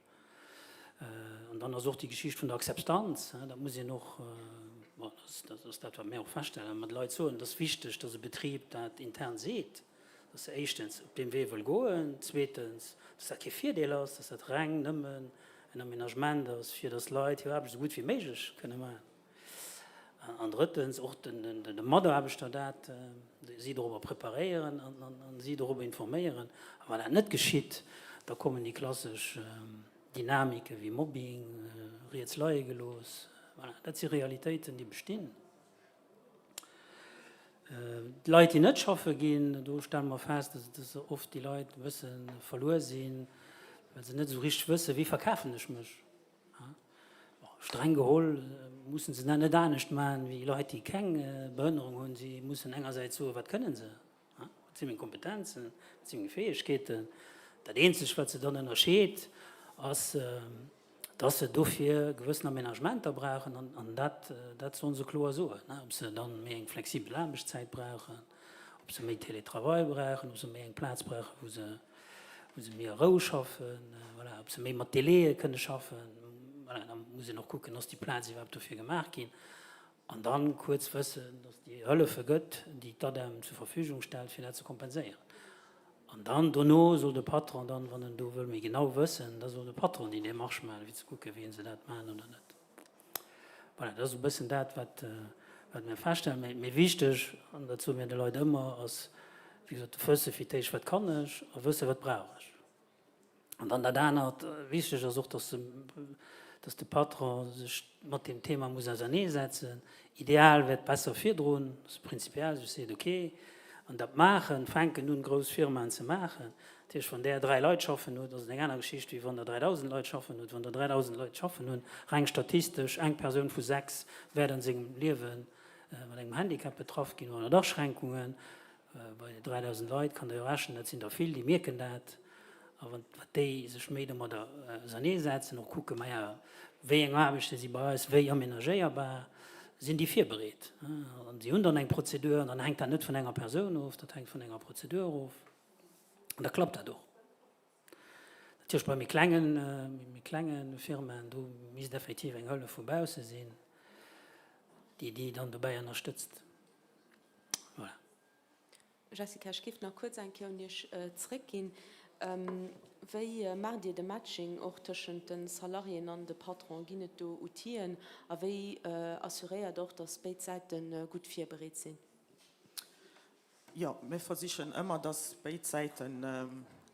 zufrieden gestaltet gehen. Den Patron, die meldet ja die Posten bei uns. Und dann haben wir einen Suchmotor, wo der Matching eben für Kandidaten ob die Offer möchte. Natürlich gibt dann den Conseiller Demandeur, das ist den, wo den Kandidat am besten kennt. Dann ob die Offer proposiert an den Conseiller Employeur, wo ich stehen, guckt dann, ob das effektiv ob die Offer passt, weil ich dann den Kontakt echt mit dem Patron hun an den Posten den Moment besser kennen. Den Austausch ist auch ganz hilfreich, dann mit dem Conseiller Demandeur, wo der Kandidat auch besser kennt, für mehr Details dazu zu holen, für das der Matching sich am besten möchte. Muss ich noch wissen, wenn der Posten bei der Adam gemeldet ist, spezifisch für eine Person mit Statut. Da freue ich alle aus den Akkord vom Kandidat, ob ich den Statut divulgieren, weil die Person ist nicht gesetzlich gezwungen, den Statut zu divulgieren. Natürlich mehr fördern, dass die das immer mehr gesucht wird, weil das zu ihren Gunsten auch für die Täten und auch für eben die ganze Stigmatisierung ein bisschen fallen zu lassen, für das die Leute eben mehr auf die Kompetenzen gehen wie auf die Einschränkungen, wie den Herr De Ronco gesagt hat, ganz gut. Die Leute sind fährten nach immer zu viel und das probieren wir eben ein bisschen die Barriere ein bisschen herauszuholen. Und du kann die Person auch eben mehr Details zu der Offer frohen und dann einfach auch und wir gucken auch zusammen dann, ob die Offer gut bei der Person passt. Merci. Michel, du bist independent, du bist Patron, du bist selber von einer raren Krankheit betroffen. Wie ist das für dich am Alltag? Was sind deine Herausforderungen? Ja, die Hauptherausforderung war eigentlich den nächsten Moment, was der Junge gut drüber kann, alles machen und dann bemol, was der nicht mehr gut drüber, viel zu stehen, mir stehst nicht mehr super. Und da stehst du wirklich für eine Herausforderung, du bist Patron, du bist aber auch dein Salariat in den Betrieb, du bist da selber die größte Herausforderung. Und dann musst du selber gucken, rauszufinden, okay, was kann ich nur noch an dem Betrieb, wie muss ich meinen Arbeitsplatz als Patron aufpassen, wie muss ich meine Rolle redefinieren, par rapport zu mir, par rapport zu meinen Employés. Und das war ein Prozess, den ja, so Jahre dran sind eigentlich, und, wo ich aber immens viel festgestellt habe, erstens, dass meine Employés super sind und auch gut können ohne mich funktionieren. Das ist immer ein ganz heilsam. Also ich bin ersetzbar, das ist gut, weil es sind Momente, wo ich nicht schaffen kann und ich bin froh bin, dass sie das können überholen. Und weil ich wirklich selber gemerkt habe, finde ich immer dafür militiert, dass Menschen mit einer Beeinträchtigung eine valorisante Arbeit brauchen, dass das wirklich ja, instrumental ist, dass sie sich wohlfühlen kann am Alltag. Und da tue ich mir selber gemerkt, wenn ich dann so ein Jahr daheim ist und dann so, ja, so darauf wert, dass es besser geht, dann dass ich mir selber damit konfrontiert. Mir was spüren ich da, du mich nicht läuft, dass ich da eigentlich keinen Sinn mehr habe, auch keinen Wert. Und da geht es wirklich darum, sich da eine neue Position zu erschaffen, für können ja, effizient, dann eine Manier, die einem gut geht, weiter zu schaffen. Ja, an der du sind natürlich auch, wenn eine Maladie rar hat, dann ist von den Tools, dass sie noch den Statut vom Salariat Handicapé aufredet, den Prozess sind am Gang zu machen. Gehen da von der Adam wirklich immens live begleitet, das muss ich sagen, das ist wirklich immens hilfreich. Und ja, das ist für mich und meine Employés gleichzeitig als der dann für sie also die Opportunität, sich weiterzuentwickeln, eine Rolle ranzuwurzeln, die ich vielleicht hart für drin. Voilà, und als Betrieb, gerade wenn all dem bleiben wir dem Sujet ja, Beeinträchtigung, Handicap ganz, ganz gerne verbunden und schaffen für allem auch gerne an dem Sujet weiter. Der Dienst wird für mich die größten so Wermutstropfen war an der Sache. Ich hatte ein Projekt für einen Betrieb zu machen, wo ich selber wollte Personen mit einer Beeinträchtigung erstellen und da tun ich mich auf Eis legen, weil ich da feststellen muss, okay, verschiedene Sachen gehen nicht so wie früher und ich muss nur wählen, auf welche Chantien ich schaffe, dann werde ich da besser sie lassen, dass ich meinen Zustand nicht verschlimmern. Und ja, weil natürlich sind die zwei Kappen, aber mehr der Prozess war für mich ja, als Patron, als Salarié, gleichzeitig ja, erhellend. Und ich kann eigentlich alle Patrons dazu encouragieren, Personen mit einer Beeinträchtigung eine Chance zu geben, Heinz, du sind die wirklich so, dass du so gut nicht gesagt hast, wie bei mir, weil Leute mich gesehen, dann fällt denen gut nicht auf, was los ist. Das ist just daneben, dass ich nicht kann so lange arbeiten wie andere Menschen, dass ich mehr Pause brauche dazwischen. So, ja, gewinne Chance. Dann müssen noch die Personen, die eine Beantragung haben, sich vielleicht nicht so oft rechtfertig für die Beantragung, die sie haben, wir können mehr stolz mit ihren Kompetenzen rausgehen, weil das ist auch ein Problem. Da können nicht sich dafür müssen sie entschuldigen, okay, ja, ich bin nicht normal, ich kann das und das nicht. So, nee, das ist nicht wichtig, so was du kannst, sondern probiere dann darauf zu schaffen, zusammen mit dem potenziellen Employer oder mit dem Employer aus der Basis und mit den Autoritäten. Voilà. Ganz schöne Message, merci. Vivian, was können die andere Patronen mit auf den Weg gehen? Auf was sollen sie aufpassen und was sollen sie motivieren, einen Salarié mit spezifischen Besoinen anzustellen? Ich habe schon ganz gut darüber geantwortet. Ich meine, also für mich war das wirklich immens flott. Und sie sind immens zuverlässig, also die Leute, weil sie sind auch reconnaissant, weil sie froh sind, dass sie eine Arbeit tun.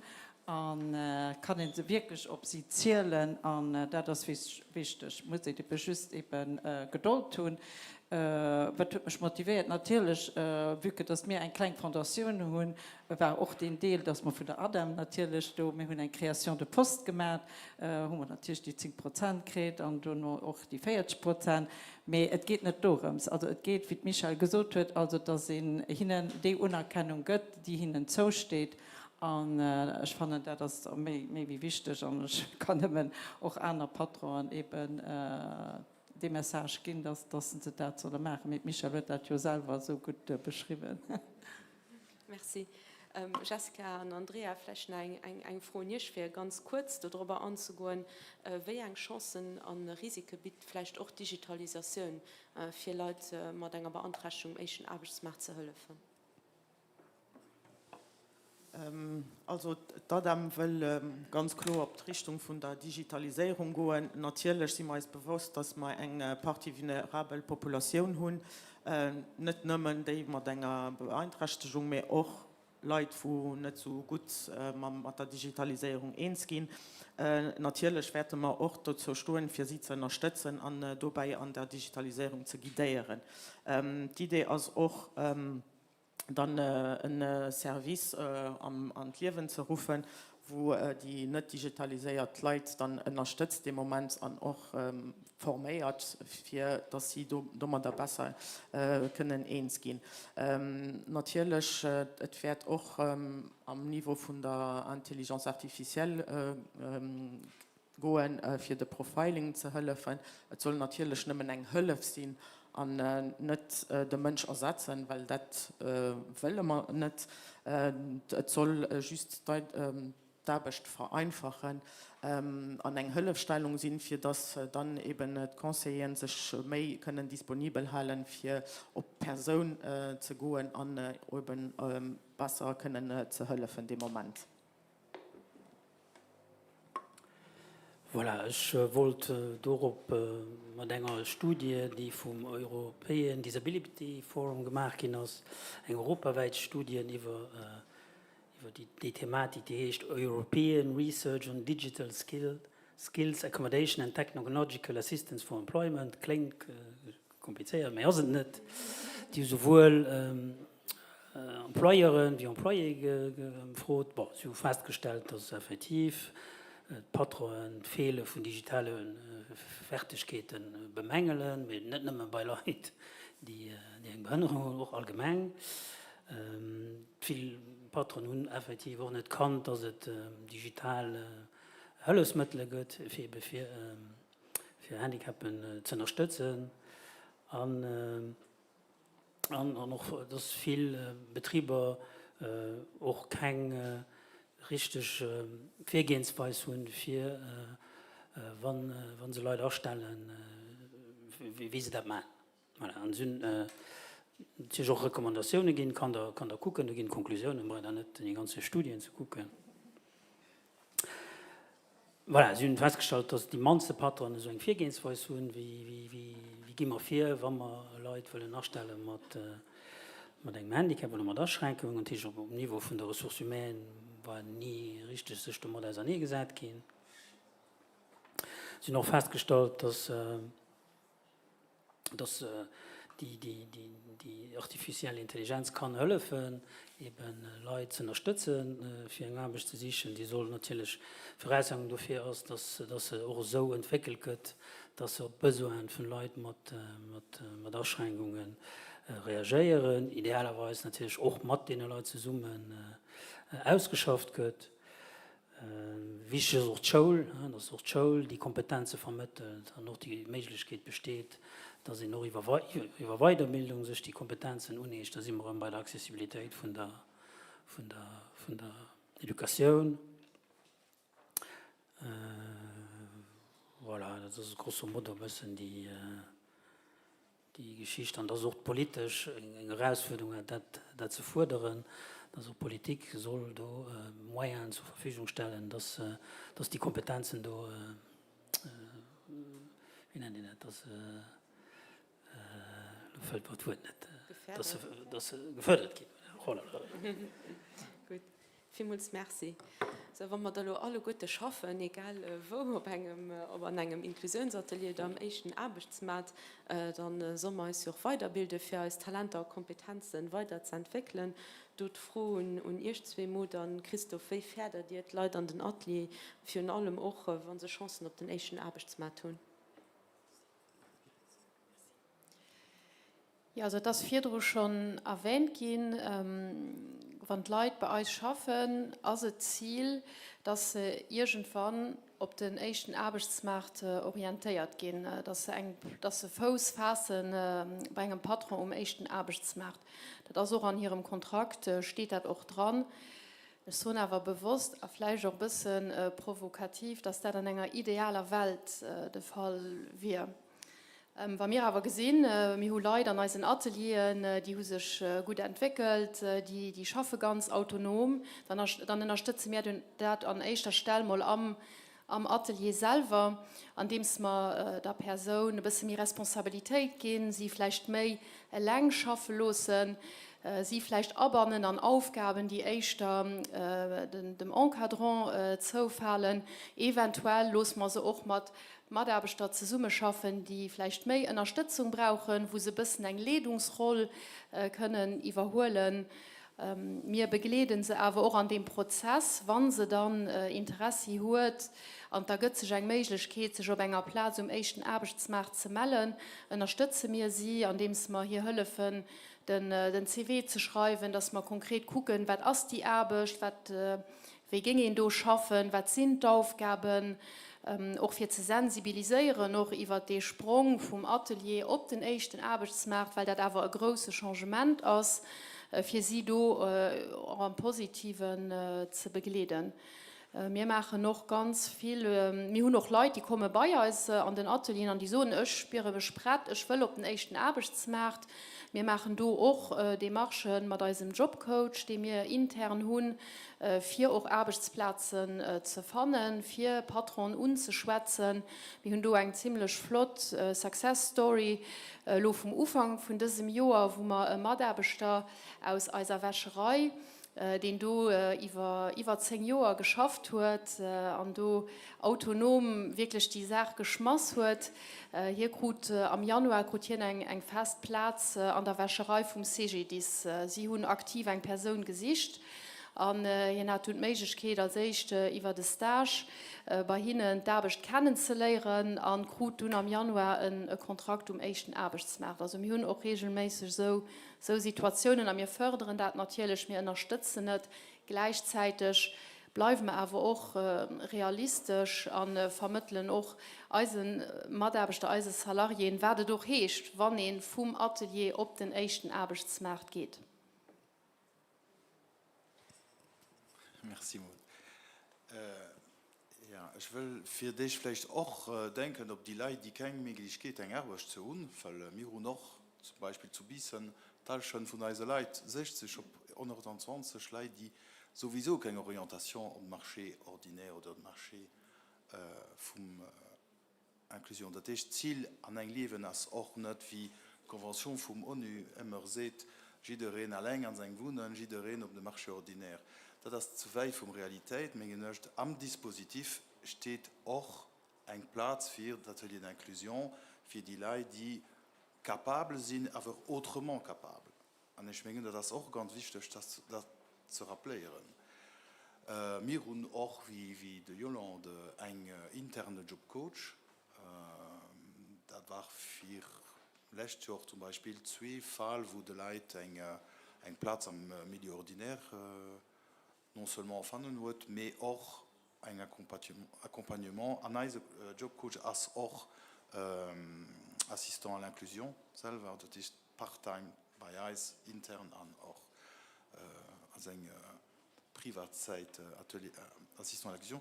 Und ich begrüße noch Nadine als Ergonom, die am Saal ist, und die kann auch helfen für die Adaptation Post. Das ist auch bei einem Patron oder mir und ein Projekt mit PPA und Buanderie auch kann auch mitgucken für die Adaptation der Post, für alles zu facilitieren, für eine Prise de Post en bonne et due règle zu präparieren. Merci. Vivian, wie fördert ihr zum Beispiel auch dem Amsatz Weiterbildung? Ja, also ich kann auch selbstständig eben, hier geht ob Scheibenberechnung wieder gesehen, also hin kann sich wirklich mehr also bannen hin an alle als Projekte, die man haben, wie sie wird alles Bescheid. Und dann bei ihm ist es eben, hin möchte gerne Sport. Und dafür fördern wir das, also bei Paralympics, und dafür fördern wir das. Also da wissen wir, dass sie da muss auf Trainingen gehen, dass sie nicht kann dann bis 2 Uhr, muss 2 Uhr gehen, dass sie nicht kann bis oben 7 arbeiten. Und das ist aber für uns wichtig, wir wissen bei ihm, also die Sport, was ihn interessiert, und das fördern wir dann, also da sind wir ganz large. Super. Laurent, welche Rolle kann das Edukationsministerium spielen oder spielt denn auch schon an der Weiterbildung? Ich denke, dass am Bereich von der Schule und an der Aus- oder Weiterbildung 2 Wolle gibt, da denkt dass der Learner, den Apprenti, die jungen Erwachsenen, die selber an der Aus- oder Weiterbildung hast, du findest du noch assistiert auf die Obligation skolär, die verschiedene Regeln, gibt natürlich auch ein Droit à l'Éducation für verschiedene Reden. Und an dem sind noch alle Jungen oder die Jungen Erwachsenen, die eben sich voll oder aus- oder weiterbilden, soll das können machen. Selbst am Bereich von der Berufsausbildung, wo eine ritsche Möglichkeit gibt, notamment gibt es die Möglichkeit von Aménagement raisonnable, also eine Möglichkeit, die auch gilt für die Berufsausbildung. Und auch die Berufsausbildung ist immer noch ein Teil von der Schule, wo man gemeint, wenn ihr eine Berufsausbildung hast, da wäre nicht mehr Schüler, da wäre nicht mehr an der Schule, doch, dem ist schon so, dass es immer noch ein Medikationssystem, man kann auch von all denen Maßnahmen profitieren. Natürlich durch an der Berufsausbildung zum Beispiel kann in Unterstützung kriegen, sie wird durch Zentren der Kompetenz an den spezifischen Bereichen, die ich schon genannt habe, oder auch durch eine spezialisierte Ressource wie eben ein ESAP, dann noch eben gerade an den Kompetenzzentren für die Schüler, die vielleicht ein bisschen mehr stark beantragt sind und mehr Unterstützung brauchen, auch Kompetenzzentren selber probieren, ein Stück weit eine Berufsausbildung en place zu setzen, notamment eben noch als Präparation für ihr Leben. Nur der Schule, was ja an sich auch in der Zweig von der Schule, auch für einen ersten oder zweiten Arbeitsmarkt, das spricht auch die Inklusion auch ein Stück weit darüber viel zu bereden. Am System von der Education gibt es doch das, was die Agence de Transition à la vie active oder vie autonome, weil dann so schon eine Schnittstelle so sind zwischen der Schule an der Arbeitswelt, also der Welt nur der Schule für auch die Übergang bestmöglich können zu organisieren, zusammen mit allen anderen Partnern, von denen sitzen wir auch rund um den Tisch, mir auch eine Agence de Transition heute an sich soll helfen, die Matching auch schon von der Schule bis auf den Arbeitsplatz auch lokal können zu unterstützen. Auch wie später am Leben haben wir auch Berufsausbildung, Formation des Adulten, weil auch ein Teil ist von der Education nationale, weil auch für Menschen, die vielleicht mich später am Leben von einer Beeinträchtigung betroffen sind, noch können im Bereich von der Berufsausbildung, also von der Weiterbildung auch können ein Maßnahmen oder Formationen können profitieren. Das ist noch kurz ein zweite Wolle, den auch wichtig ist an der Aus- oder Weiterbildung, das ist nicht nur den Apprenti, den Lerner, den Schüler, aber auch das professionelle Personal. Auch da geht natürlich auch darum, für auch die Professionellen zu qualifizieren, zu anderem Thema von der Inklusion oder von der Prise en Charge von Jugendlichen mit spezifischen Besoinen. Da sind eine Sachen noch en place oder auch zu kommen. Notamment auch demnächst lancieren wir ein DAP, am Bereich Inklusion, weil dann sicher ein Sujet aus dem noch ganz stark gefroht ging, wo man effektiv anfangen, noch eine echte Kreier Niveau von der Berufsausbildung zum DAP, in DAP Inklusion zu lancieren. Nächstes Jahr sollen das sind da feiert, ab nächstes Jahr sollen da 200 Stück sein, die du an den Apprentissage sollen machen. Das sind ja noch Ressourcen, die natürlich am ganzen System her sollen können wirken. Darüber hinaus, also ein anderen Sujet am akademischen Niveau, lanciert doch Uni Lützeburg op Invitation noch aufgrund von einer Konvention, die Uni am Lützeburg Staat und noch am Edukationsministerium nächstes Jahr Master an der Inclusive Education, eine echte Keier, die ist auch professionell, also ich kann weiterbilden, ob der Uni Lützeburg dann eine echte Keier zu Lützeburg auch einen akademischen Studiengang am Bereich von der Inklusion, der Inclusive Education, den da lanciert wird. Und dann gibt es eine große von der Formation continue, also für eben die Leute, die schon am Beruf sind, auch Senior und andere Leute aus der Education, über den IFAN, für die Leute, die mehr an der Schule am Gange sind, das angefangen am Stage, den all zukünftig noch Senior oder edukative Personal an der Education möchte, den du am Stage schon eine Sache gesagt, auch du noch ganz viel Formation continue.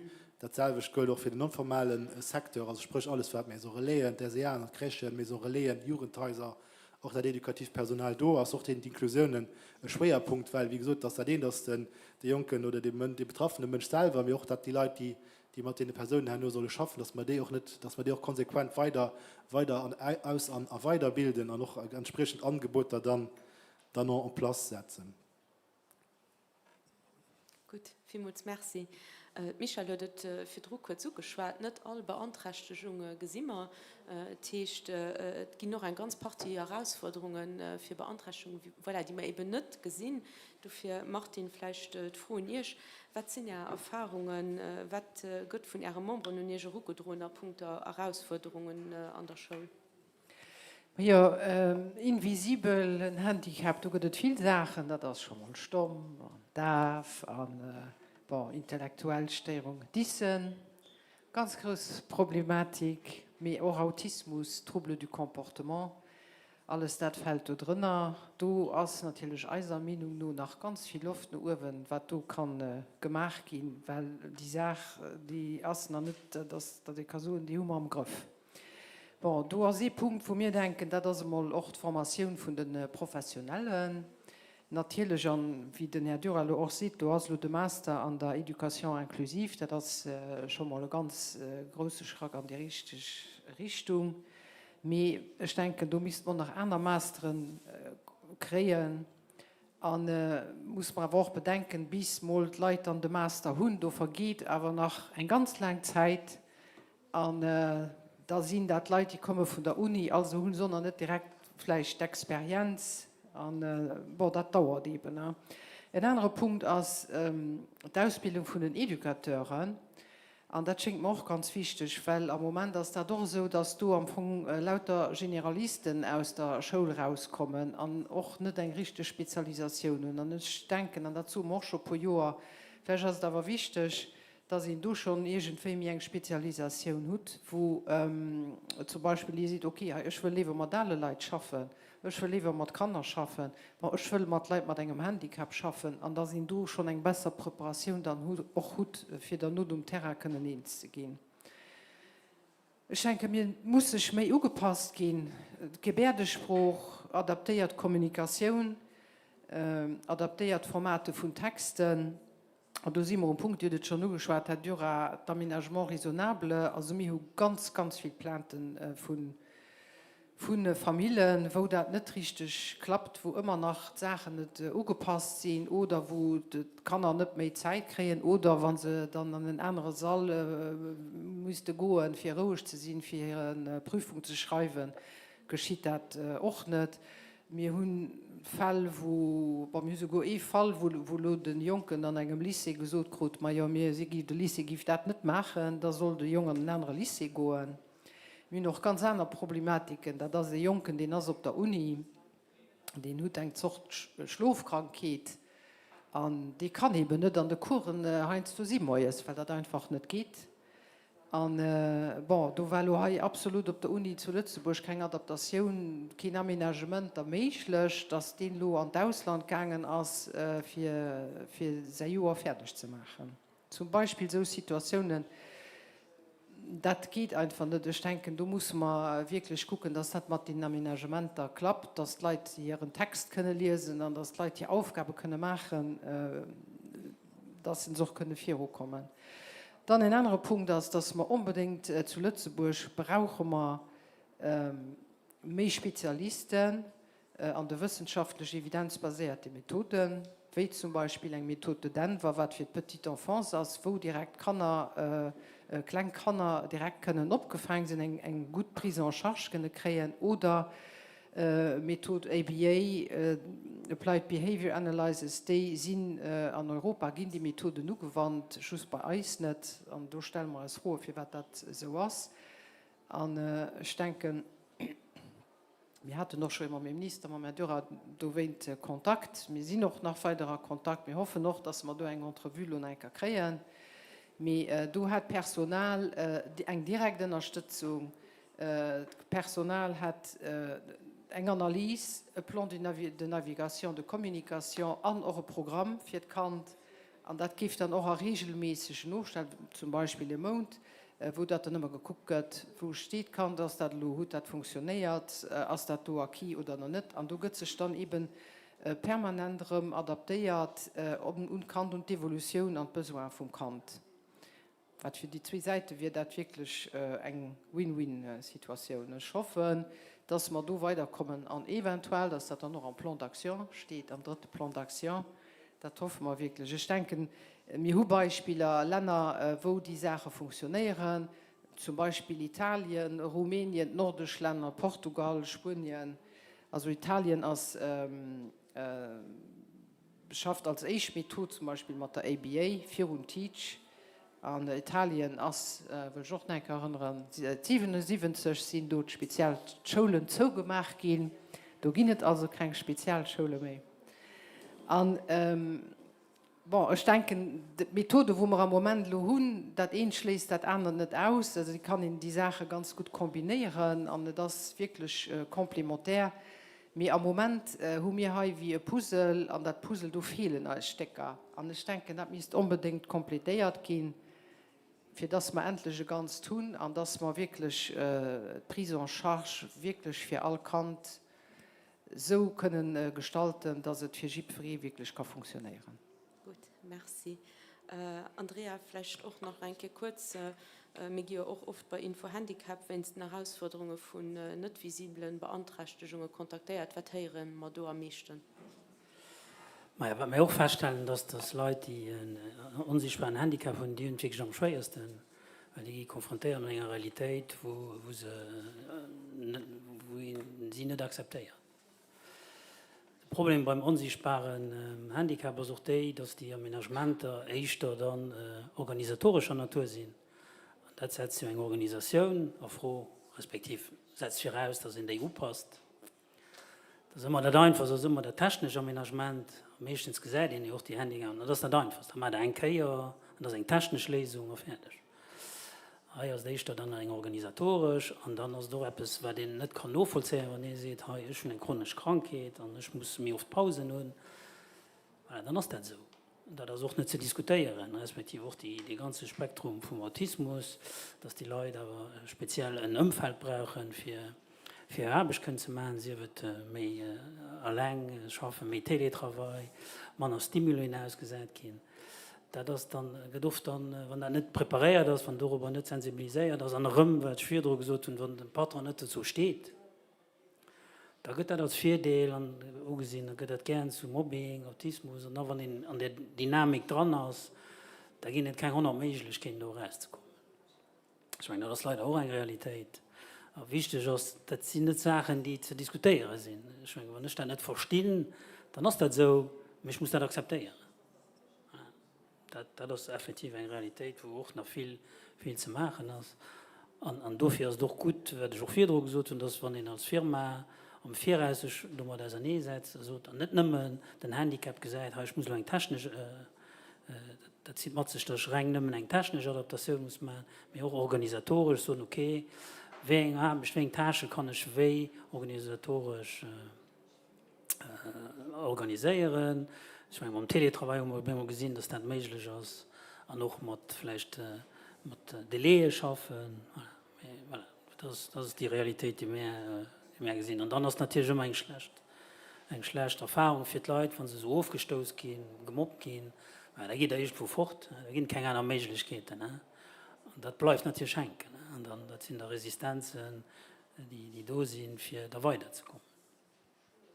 Gut, ich meine, wir haben ganz viel hören über Talente und Kompetenzen an den Weg von Leuten mit einer Beantragung von der Bildung, über die Ausbildung, die Weiterbildung, die Atelier d'Inklusion, noch den ersten Arbeitsmarkt.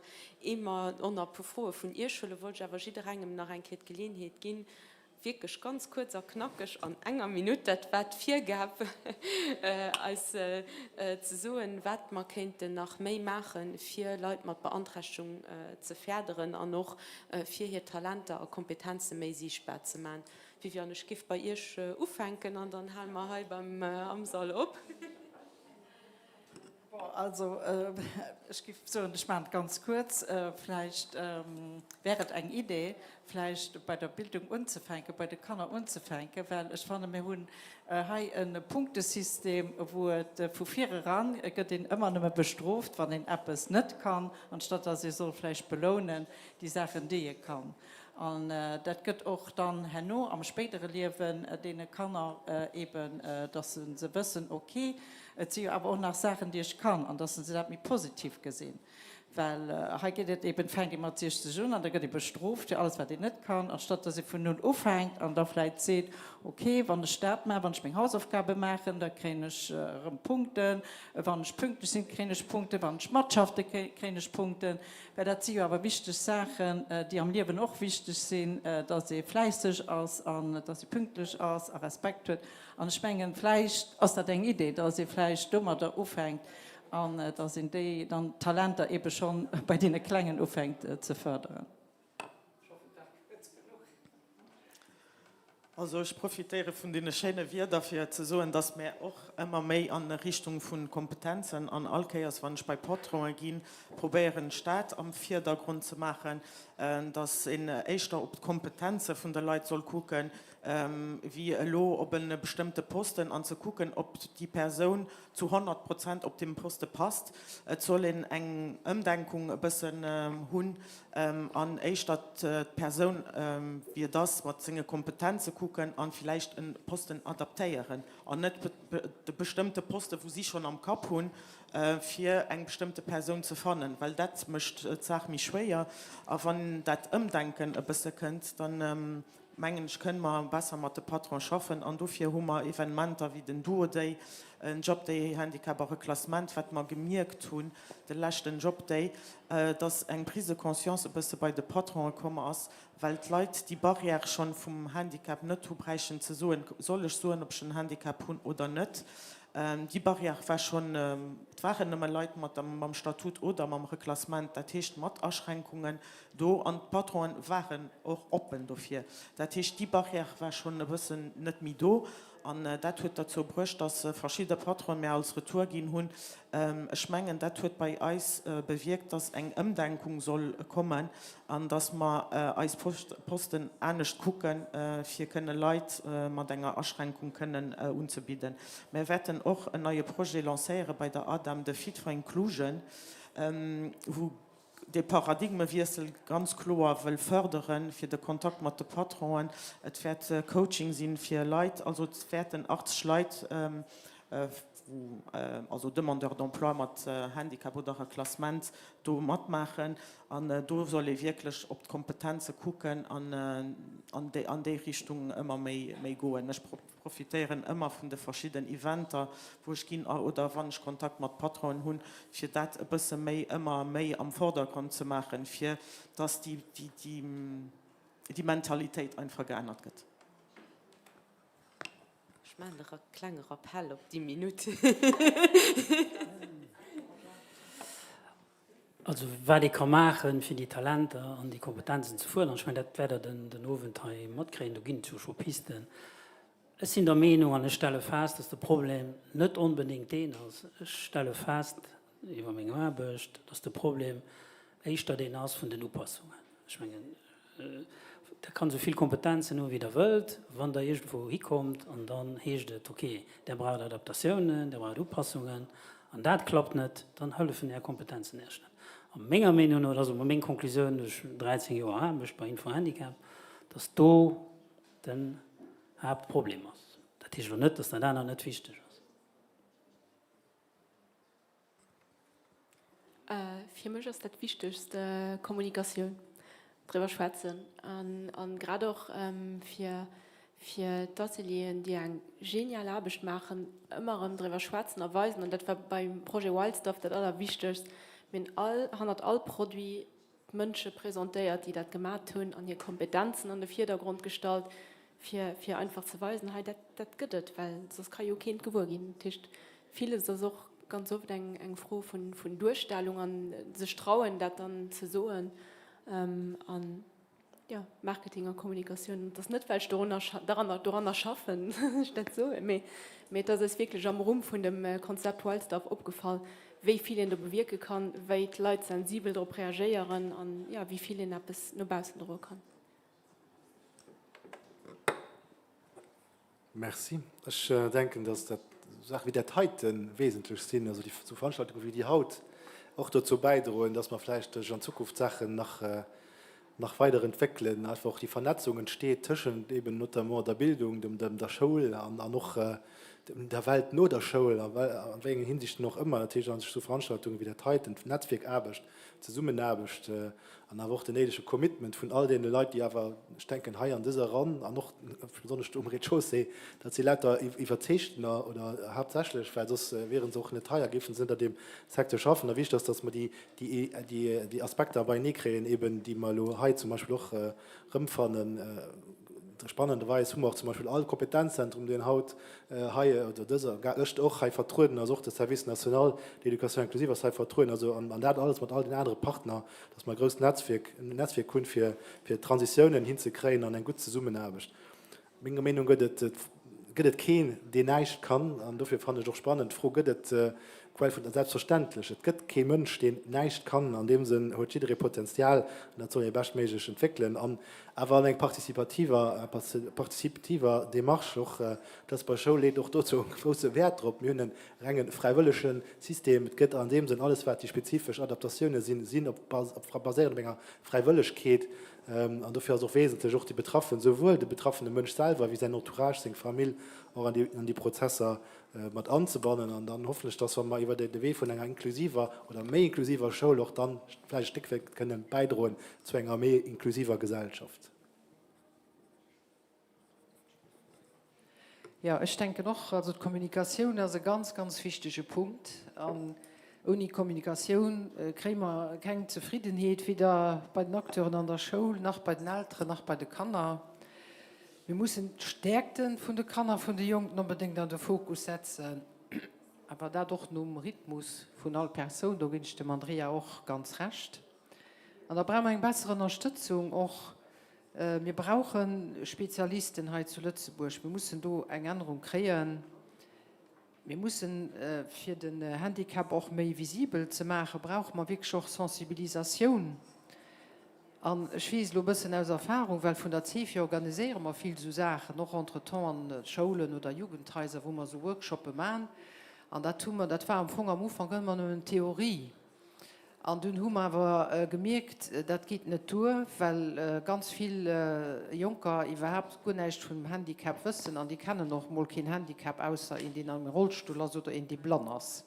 Wenn in der fragt, ja, Trisomie 21 oder ein Autist, die wissen gar nicht, was das ist. Dann haben wir dezidiert, immer wenn wir einen Workshop machen, dass wir auch etwas Praktisches an drum machen, dass wir uns mit den Leuten beginnen. Sie wird mir Bowling spielen, wir gehen an die Piscine, wir gehen spazieren, wir gehen fischen oder irgendetwas. Das sind die zwei sich mal kennenlernen. Und das ist eine ganz flotte Experienz. Immer, und eigentlich sind die zwei Partien immer ganz paff. Die haben so gut tun den Länge wie die anderen von den anderen. Das ist wirklich immer eine ganz flotte Experienz. Also die Praxis ist da wirklich Trump. Und was für uns wichtig ist, dass wir auch immer mehr aber bei der Inklusion da kommen. Wir wären froh, wenn wir auch irgendwann einen Plan wie mal präsentiert können, ob 5, ob 10 oder ob 15 Jahre für die Spezialklassen aufzubauen, an das Schipverein kann mit denen an die Schule gehen. Voilà. Also ich meine, dass Berührungsängste zwischen Menschen mit und ohne Beeinträchtigung müssen aufgebaut gehen und es muss selbstverständlich sein, am Alltag sich zu begegnen und zusammen zu schaffen. Wir leben heute zu Lützeburg in einer ganz diverser, multikultureller Gesellschaft und ich meine, dass das doch eine Chance ist und dazu sollen auch Menschen mit Beeinträchtigung gehören. Und, wir kriegen mit unserem Atelier ganz viel Visibilität, dann auch über die ganzen Produkte, die man noch bauen, drohen. Ich meine, dass es auch ganz wichtig ist, dass Menschen haben Drogen gehen an hier Arbeit, die sie alltag leisten. Und dafür fanden ich auch zum Beispiel flott, wenn auch en vue von neuen Ateliers, dass die nicht isoliert sind, aber dass sie sich matzen an der Gesellschaft befinden. Also wo andere Entreprisen sind, wo Leben ist, wo sich côtoyiert, wo sich dann auf natürliche Art und Weise Opportunitäten ergeben. Da denke ich, ist ganz wichtig für die Zukunft.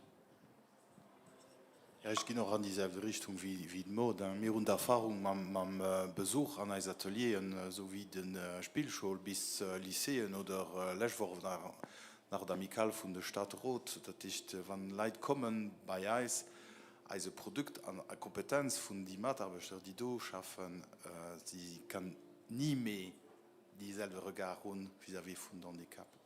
Und wir gehen, also das nicht nehmen Leute invitieren, aber wir gehen auch an Gesellschaft, wie zum Beispiel mit diesem Velo Glas, die am Gang ist. Ich mache eine kleine Publizität. Aber das ist ganz wichtig, bei Leuten zu gehen und zu weisen, ja, wir sind kapabel, wir haben auch ganz gute Produkte. Wir sind eine Plus-Value für die Gesellschaft.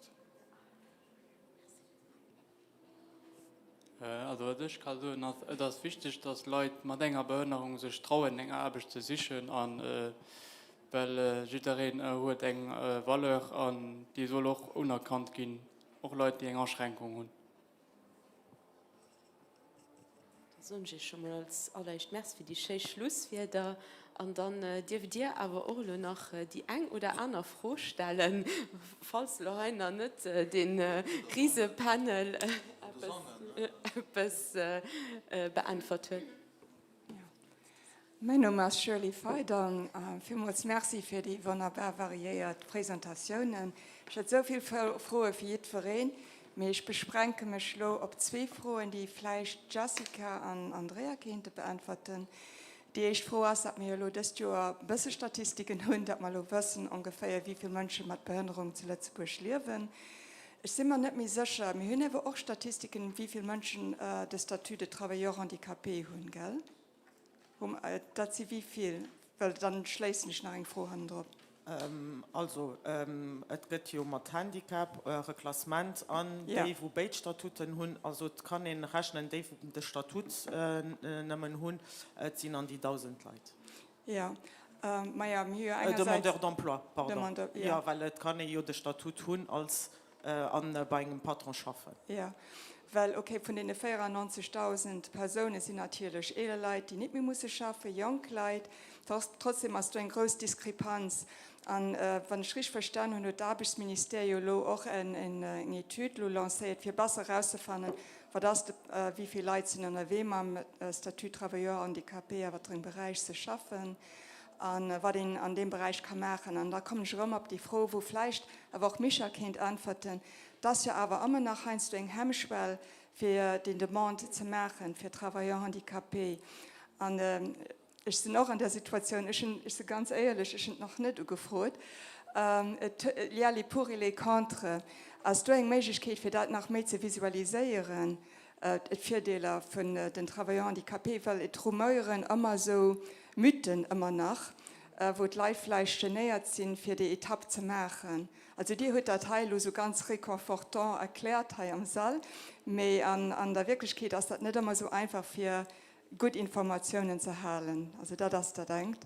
Und ich bin gespannt, dann nach 5 Jahren schaffen, dass wir mehr Daten kriegen, mehr Statistiken, dass wir da können sehen, wie Zukunft ausgesät, in watringen Bereiche Menschen mit einer Behinderung schaffen oder watringen Bereiche vielleicht noch erfordert goufen, wo zum Beispiel noch nichts geschieht ist.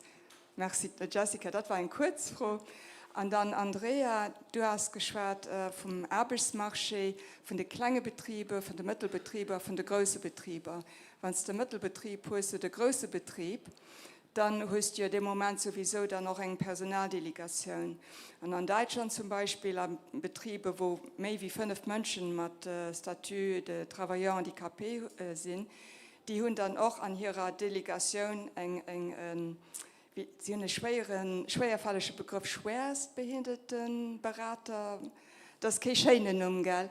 Haben wir da zu Lützeburg oder envisagieren wir das, dass man an den Personaldelegationen, das ist tatsächlich für die Großbetriebe, dass man das systematisch geben, auch so umsetzen?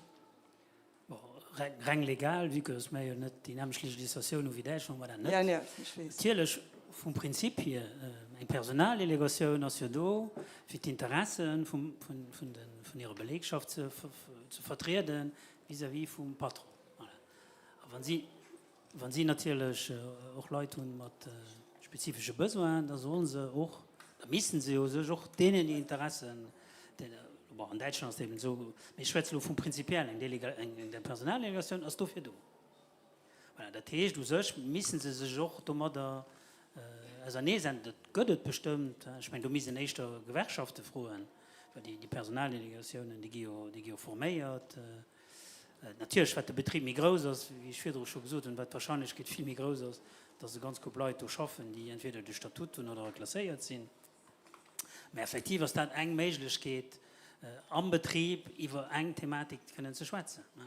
Froh ist ja auch immer, wie ein Utieren hat, für eine Änderung aufzuheben, nämlich Kultur in der Gesellschaft. Für die Frage für drunter zu stellen, par rapport zum Statut. Der Statut, streng geholt, ist da für ein Perterrendement zu kompensieren. Respektive einen Arbeitsplatz anzupassen und die Besoin von den Leuten, wenn das finanziell nicht drohbar ist. Das ist dafür da. Wenn ich einen Arbeit mache, wo mein Handicap null Einfluss hat, da brauche ich den Statut nicht. Es hilft dann, wie dass ich auch die 6 Tage Congé mehr zu gut hat, dann ist das meine Decision, dann, ob ich die brauche, und dann brauche ich die Statut dazu. Aber streng geholt ist das dann. Das ist sowohl die technischen Adaptationen, die brauchen, die dann für den Patron finanziell nicht drohbar sind, da kann er nicht überholen kriegen. Sowohl wie ein Perterrendement, wenn nicht klar ist, ich meine, ich kann es machen, mir brauche ich Zeit. Und dafür, ich kann ja dann nicht anders bezahlt gehen, wie mein Arbeitskollege, die keine Ausscheidung holen. Also kann der Patron dann eine Partizipation sein. Voilà, dafür ist du. Unser Projekt ist immer die Leute zu sagen, der muss wissen, was er braucht. Wenn der natürlich der Meinung sieht, ich stelle fest, ich brauche Adaptationen und ich muss Sachen kompensieren kriegen, weil ich nicht den dynamischen Rhythmus und nicht den dynamischen Pensum erledigen kann wie mein Arbeitskollege, der macht das. Wenn er das nicht braucht, der kann das für den Führerschein. Der kann das auch nicht machen. Ich muss es nicht machen, weil ich es kann. Das soll dann die Leute hier Decision. Der Statut bringt sonst keine andere Hölle. Das ist nicht, dass sie dann irgendeine Vierdeel wird. Das ist oft an den Einstunde Kampf von den Leuten. Dann sind extra Plätze für mich reserviert oder irgendwo. Es gibt keinen Patron, der nicht mehr den Nachstand in den Statut hat. Das ist immer so eins. Es gibt keinen Platz. Nämlich gibt es keinen Patron, der nicht mehr den Nachstand, weil er einen Führerschein hat. Platz gibt es nicht mehr. Also ich gebe noch eng froh aus dem Publikum holen, weil mir als Gebärdendolmetscher versprochen, dass wir auf keinen Fall mehr wie 2 Stunden machen und die machen eine super Arbeit. Dafür holen wir noch eng kurz froh aus dem Publikum von Skift. Ja, Govlo grad oder schon bei Purmol während der Konferenz habe ich gesagt, dass das ja da eigentlich ganz gut läuft mit dem Atelier d'Inclusion. Ich will aber auch nicht auf die Remarque hinweisen, die schon Purmol während Konferenzen für Drunhaut gemerkt haben, was das für eine Konsequenz hat für die Leute, wenn sie eigentlich aber ja, an einem Monde à part sind, am Anfang an nicht reduziert Kontakte haben. An Deutschland war ein Fall von einer Person, die sich zur ungewöhnlich gemacht hat, jedem Moyen zu sagen, weil sie am Foyer und an ihrer Werkstätte halt nicht viel Kontakt nach außen hat.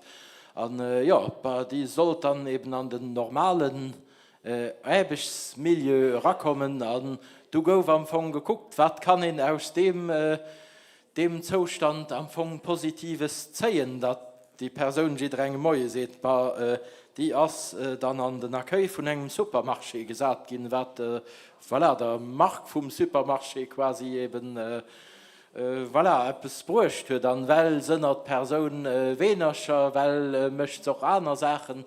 Das heißt, wenn ein bisschen kreativ ist, und das nenne ich Fit for Inclusion, das ist eigentlich viel mehr für die Betriebe, die die Responsabilität tun. Voilà, dann finden die noch kreativ Lösungen, die auch der Person voilà, selber erlauben, zu wachsen, am Anfang an sich reguläre Marché weiterzuentwickeln. Wenn ihnen das aber irgendwie immer reprimiert, an dem sie sagt, ja, d'Atelier protégieren, d'Atelier d'inclusion, wie man sie nennen, sie aber ganz gut, ja, da können Personen sich eigentlich nicht weiterentwickeln, oder wie seht ihr das? Merci für den Remark und froh zum Schluss, ich schon lange, die dann kurz zu formulieren. Vielleicht Mut oder Christoph, gesieht ihr die Leute tatsächlich, wie sagen sie mal, aber an ihrer Bubble, dass sie nicht genug Kontakt an der Außen haben? Also das Arbeitszeit ist ein Teil vom Leben. Ne? Also Leute wohnen daheim, wohnen bei Älteren, wohnen an verschiedenen Strukturen, aber sie sind nicht allein, sie sind nicht cloisonniert. Ich meine, ein Atelier sind ganz ab an Leute und viel Interaktion sozial. Also ich sehe nicht die Differenz in die am Atelier d'Inclusion schafft an einer Milieu ordinär schafft. Also was uns ganz wichtig ist, dass wir an unseren Atelieren real Arbeitskonditionen schaffen. Das heißt, dass die Leute, die bei uns arbeiten, sich nicht weit fort sind von dem, was auch draußen an den Entreprisen lebt. Man Unterschied, dass sie mehr Encadrement kriegen, dass sie Adaptationen kriegen. Aber sie sollen in reale Konditionen schaffen. Wir haben alle Guten, nicht just mir, auch die anderen, haben Atelieren, die ganz viel Kontakt nach außen haben. Sie wird über Point de Vente, sie wird über für uns eine Paperlexkarte zu Greve machen, wo die Leute all da am direkten Kontakt sind mit den Klienten und sich quasi wie bei einem echten Arbeitsmarkt schaffen. Dafür kann ich sich nicht bestätigen, dass als Leute an den Atelieren an einer Bubble sind, wo sie keinen Kontakt zur Realität haben. Gut, dann will ich für dich mal all die Leute, die